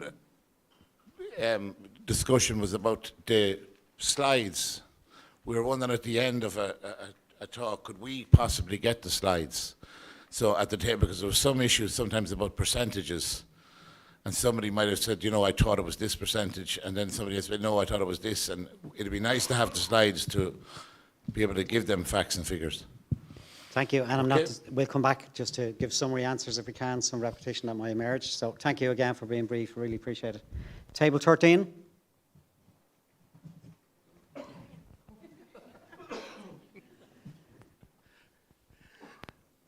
Hello. We had a discussion over terminology, and we thought maybe we'll start the ball rolling by banning some words. Things like junkie, crackhead, scumbag. Obviously not using them here, but if we could encourage the wider world and indeed the press to stop using derogatory words like that, because the more they're used to describe the people we're here trying to help, the more those people will believe that's what they are. So if we can encourage a more respectful outlook towards the people we're here to help, we thought that would be a good start. Okay. And the other thing we actually did think of, that maybe some people might be upset by certain topics at some point. Is there anything in place where they could get in touch with the Assembly or somebody at the Assembly to discuss anything that has actually touched them? Is there a phone line or something of that ilk? Thank you very much, and you just stole more than 30 seconds, but really good points made. So well done. You can't shut me up. Okay, can I go now to table 15, please? The walk around mics, don't know where they're going next. Hi, yeah, it's been a very enlightening day, all right, so hopefully more of the same tomorrow. We were kind of talking when deliberations become heated or maybe slightly personal, or people are telling personal stories, just for the members of the Citizens' Assembly to just try and remain respectful within their communication, listen and try and communicate and focus on the solutions as well. Thank you. Thank you. Really good point made again, and we will revert just to some of these points shortly. Table 2.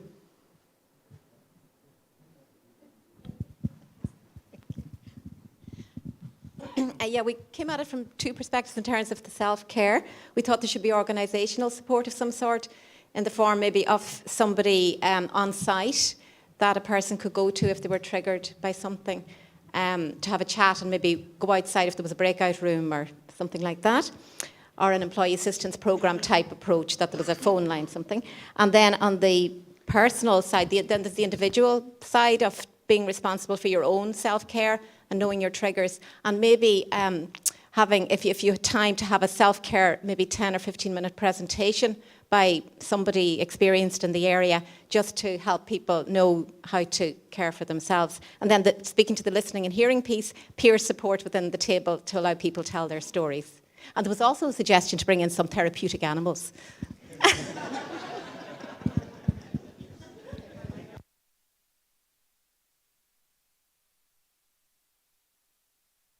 Thank you. Let that not be any encouragement for any table think they can get 3 issues in, including animals. Okay, table 3, please.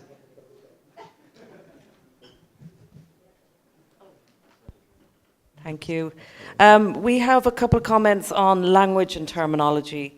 We feel there is a need for agreed upon terminology for the purposes of this assembly. Example, the difference between illicit and illegal drugs, because we found that there is a difference, and between decriminalisation and legislation, and also the categorisation of different drugs as well. Thank you. Thank you. And some very strong points that are certainly in my head as well, just to where I'm at as well, and understanding some of the differentiation. So, well made. Table 1.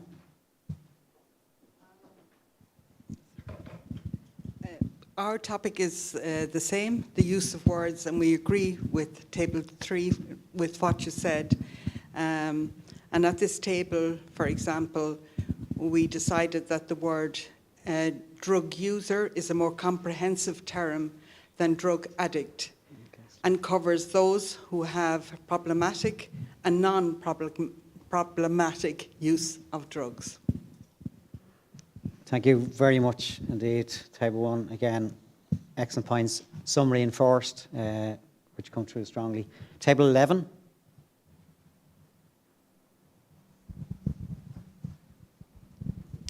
Thanks very much.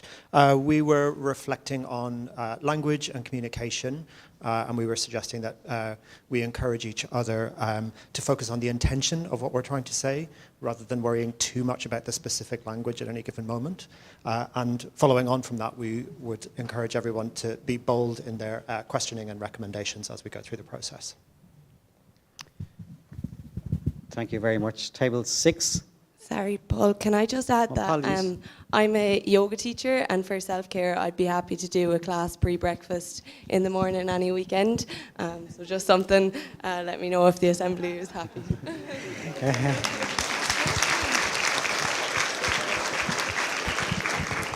Well done indeed, and thank you very much for saying that. Yeah. You're going to be overwhelmed. Thank you, well done, appreciate it. Table 6, was it called that time, did I? Hi. Table Yeah, 6. sorry, Karina here, just from Table 6. We were just looking at self-care, and we just wanted to say, at this point anyway, thank you, instead of asking for something. So we are just grateful to have the time to go back to the room, to reflect, relax and unwind from the long day. Yeah, so thank you. Good. Well done. Well done. Here is right. Yeah. Sorry, table 9.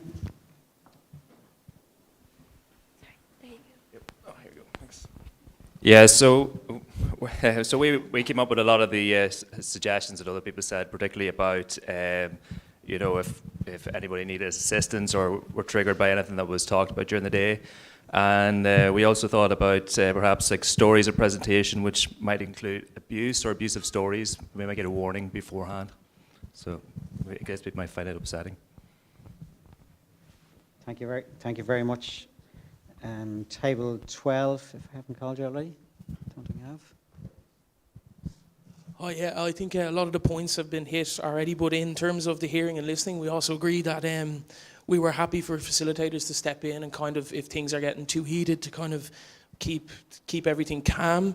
And on the language, we suggest that if there's going to be set terms such as like legalization and decriminalization, that might get kind of mixed up, that these terms are defined before they're kind of just put out, just in case people don't know. Yeah. Thank you again. Well made. Table 8. Hi. We especially wanted to focus on inclusion, and especially those who are impacted the most, to be included into the conversation to drive the change. One of our speakers actually said, meet the people where they are and speak to the people who are directly involved. So make them part of us and listen to them, the most importantly as well. Yeah, thank you. Thank you. Thank you. We'll come back to that as well. That was table 14. Hi. So here at table 14, we more or less agreed that we're going to keep everything open. Not too many limitations on the language. We're more or less agreed that we're all adults around the table, and not to take things too much personally, but we also agreed upon that if something was to get a bit heated or if someone was to get a bit upset, we can go outside. There's a great view, take a walk, grab an ice cream. Very good. Thank you. Table 10, please. Hi, thank you. Yeah, we're just here, we're happy to be here. We're listening to each other, learning from each other, and we're treating each other with dignity and respect. Thank you. Well said. Well said. Thank you. Table 5. I want to call you ready. Oh yeah, so a lot of our stuff has been said already, but we talked about confidentiality and not talked about stuff publicly outside of the Citizen Assembly. But we were talking about, like, say, if the whole Citizen Assembly is mixing at the bar, not to be like disclosing very personal things that you've heard at your own table, and that there could be like confidentiality within the tables as well. Oh, a really good one. Really good. Table 9 is waiting anxiously if I haven't called you already. Table 9, we got to grab you. Okay, apologies, I forgot to make you off. Every table got? Yeah, everybody so far. So look, can I just make a few comments on them generally, and Cathal might as well, just before we close. Language came up from two perspectives, both the language that's used in terms of drug use and the language that might be used in the deliberations and discussions at the table. And certainly on the issue of the drug use, there is some research done from users in particular about what they feel is appropriate language. So people might say drug users, but actually are people drug addicts? People might find that offences as well. And we've come across some research and some papers that we can share with you all about, not just from an Irish perspective, European perspective, what is the kind of preferred language to use around some of this. So I think that's a piece we can bring to you during the Assembly as well. I think I've certainly learned from it. And then the language at the table that many of you spoke around again, which is about respect and dignity. And things will be challenging and people will be in different places. And we should always respect that. And I think, you know, from everything I've seen today, and I'm glad somebody said it, the facilitators are helping that process. But, you know, that is really important to keep at the top of our radar all the time. There were a few tactical issues, what people raised around self-supports. Really well made, but we have it solved. You know, no, a really strong point and really well made. And let us take that away and just think about what wider supports we can have available throughout the process, or even outside the process, that might be more appropriate for people. And we will do that. So let us just take that one away, if that's fair enough, Cathal, yeah? And I'll pass to you now. The slides will be available. We'll always load them up on the on your members' site, so we make sure that that's there, and we're conscious, and we'll aim for the next one to have more infographics around as well for visible displays of it. Self-care came up quite strongly. I'm just trying to look. Just on the couple of other ones I'd just like to say. Give me 2 seconds now, another one. A really good point just at the end there, thanks, just about the confidentiality at the table or later on. I mean, look, we're all having one-to-ones, we're all talking to each other, we're all sharing, we'll get more trust as we go along, but do respect it from where we're all at right now in terms of confidentiality. I think that's fair. Some people have reflected about stories and bringing, I think it was table 8, bringing the human people involved and all that, and that's why we have this lived experience group. We do have to tread carefully in terms of this process because there are understanding legal issues in terms of somebody explaining their position and their story, but we will and we have working with the group around how we do that in a very safe way. So work with us or trust us for a while on that one, but we do want to make sure the experience lands. And today was, I think, a safe way, a good way of doing that as well. So, Cathal, do you want to make any comments just on that before we go off camera? I think Paul has covered all the territory, really. Yeah, we will follow up. The members area of the website will have resources which will include, for example, information and rationale for why certain terminology and language around people who use drugs can be offensive, and there's better ways to phrase that. There isn't any universal agreement, but we'll give you some language and we'll give you some documents and perspectives that will help you sort of read yourself into that a little bit more if you want. On the terminology, the technical terminology, we have a video, I think, that the EMCDDA has produced that we may play tomorrow, which might just be a little bit of a useful primer on some of the different terminologies and distinctions between different technical terms. It's only 3 minutes long, so Paul won't mind if we create a little bit of space there. But that's it, really. Thank you for an amazing day. Paul, do you want to wrap up? And then after we go off air, just bear with me for 1 second. Exactly, I was just going to, so we'll wrap up. And just from my perspective, you've been a dream to work with today. For 99 people to come together, from such a range of regions and ages and profiles and gender, you've really come, I must say, I was saying to the team throughout the day, everybody feels and seems and looks like they're connected with all of this, and that's why you're time into this. So thanks for putting your time, and it certainly was demonstrated. As you sit at the top of the table here, you can see it. I've chaired conferences, I've been at conferences. You know when people are connected with the agenda, and you are truly connected with this agenda, so we're off to a good start. There will always be discussions, there will always be tensions, and there should be around the agenda items we are discussing, and there will be different views, so we want to keep that safe space for you with the facilitators to have that dialogue. But overall, I must say, it's a strong feeling of connection from everybody here today. I do want to thank all of our presenters who are here today with us. They really put a lot of work into this, and even that fireside chat, I was talking with Dervin MacDonald, who was doing the preparation and doing the interviews here today, and she herself, I do know, spent up to an hour with each of the panellists during this week, with ourselves all this week. So people are giving a lot to this process because they care. So we all care, and they care as well to give their time. So thanks to all the presenters in particular. Obviously, thanks to all the team. We'll give a better thanks to them tomorrow just as we close out on the first assembly. But look, thanks to you. We're going to close the formal session now, and I really appreciate your support in keeping us to time today. So well done on all of that. Thank you very much.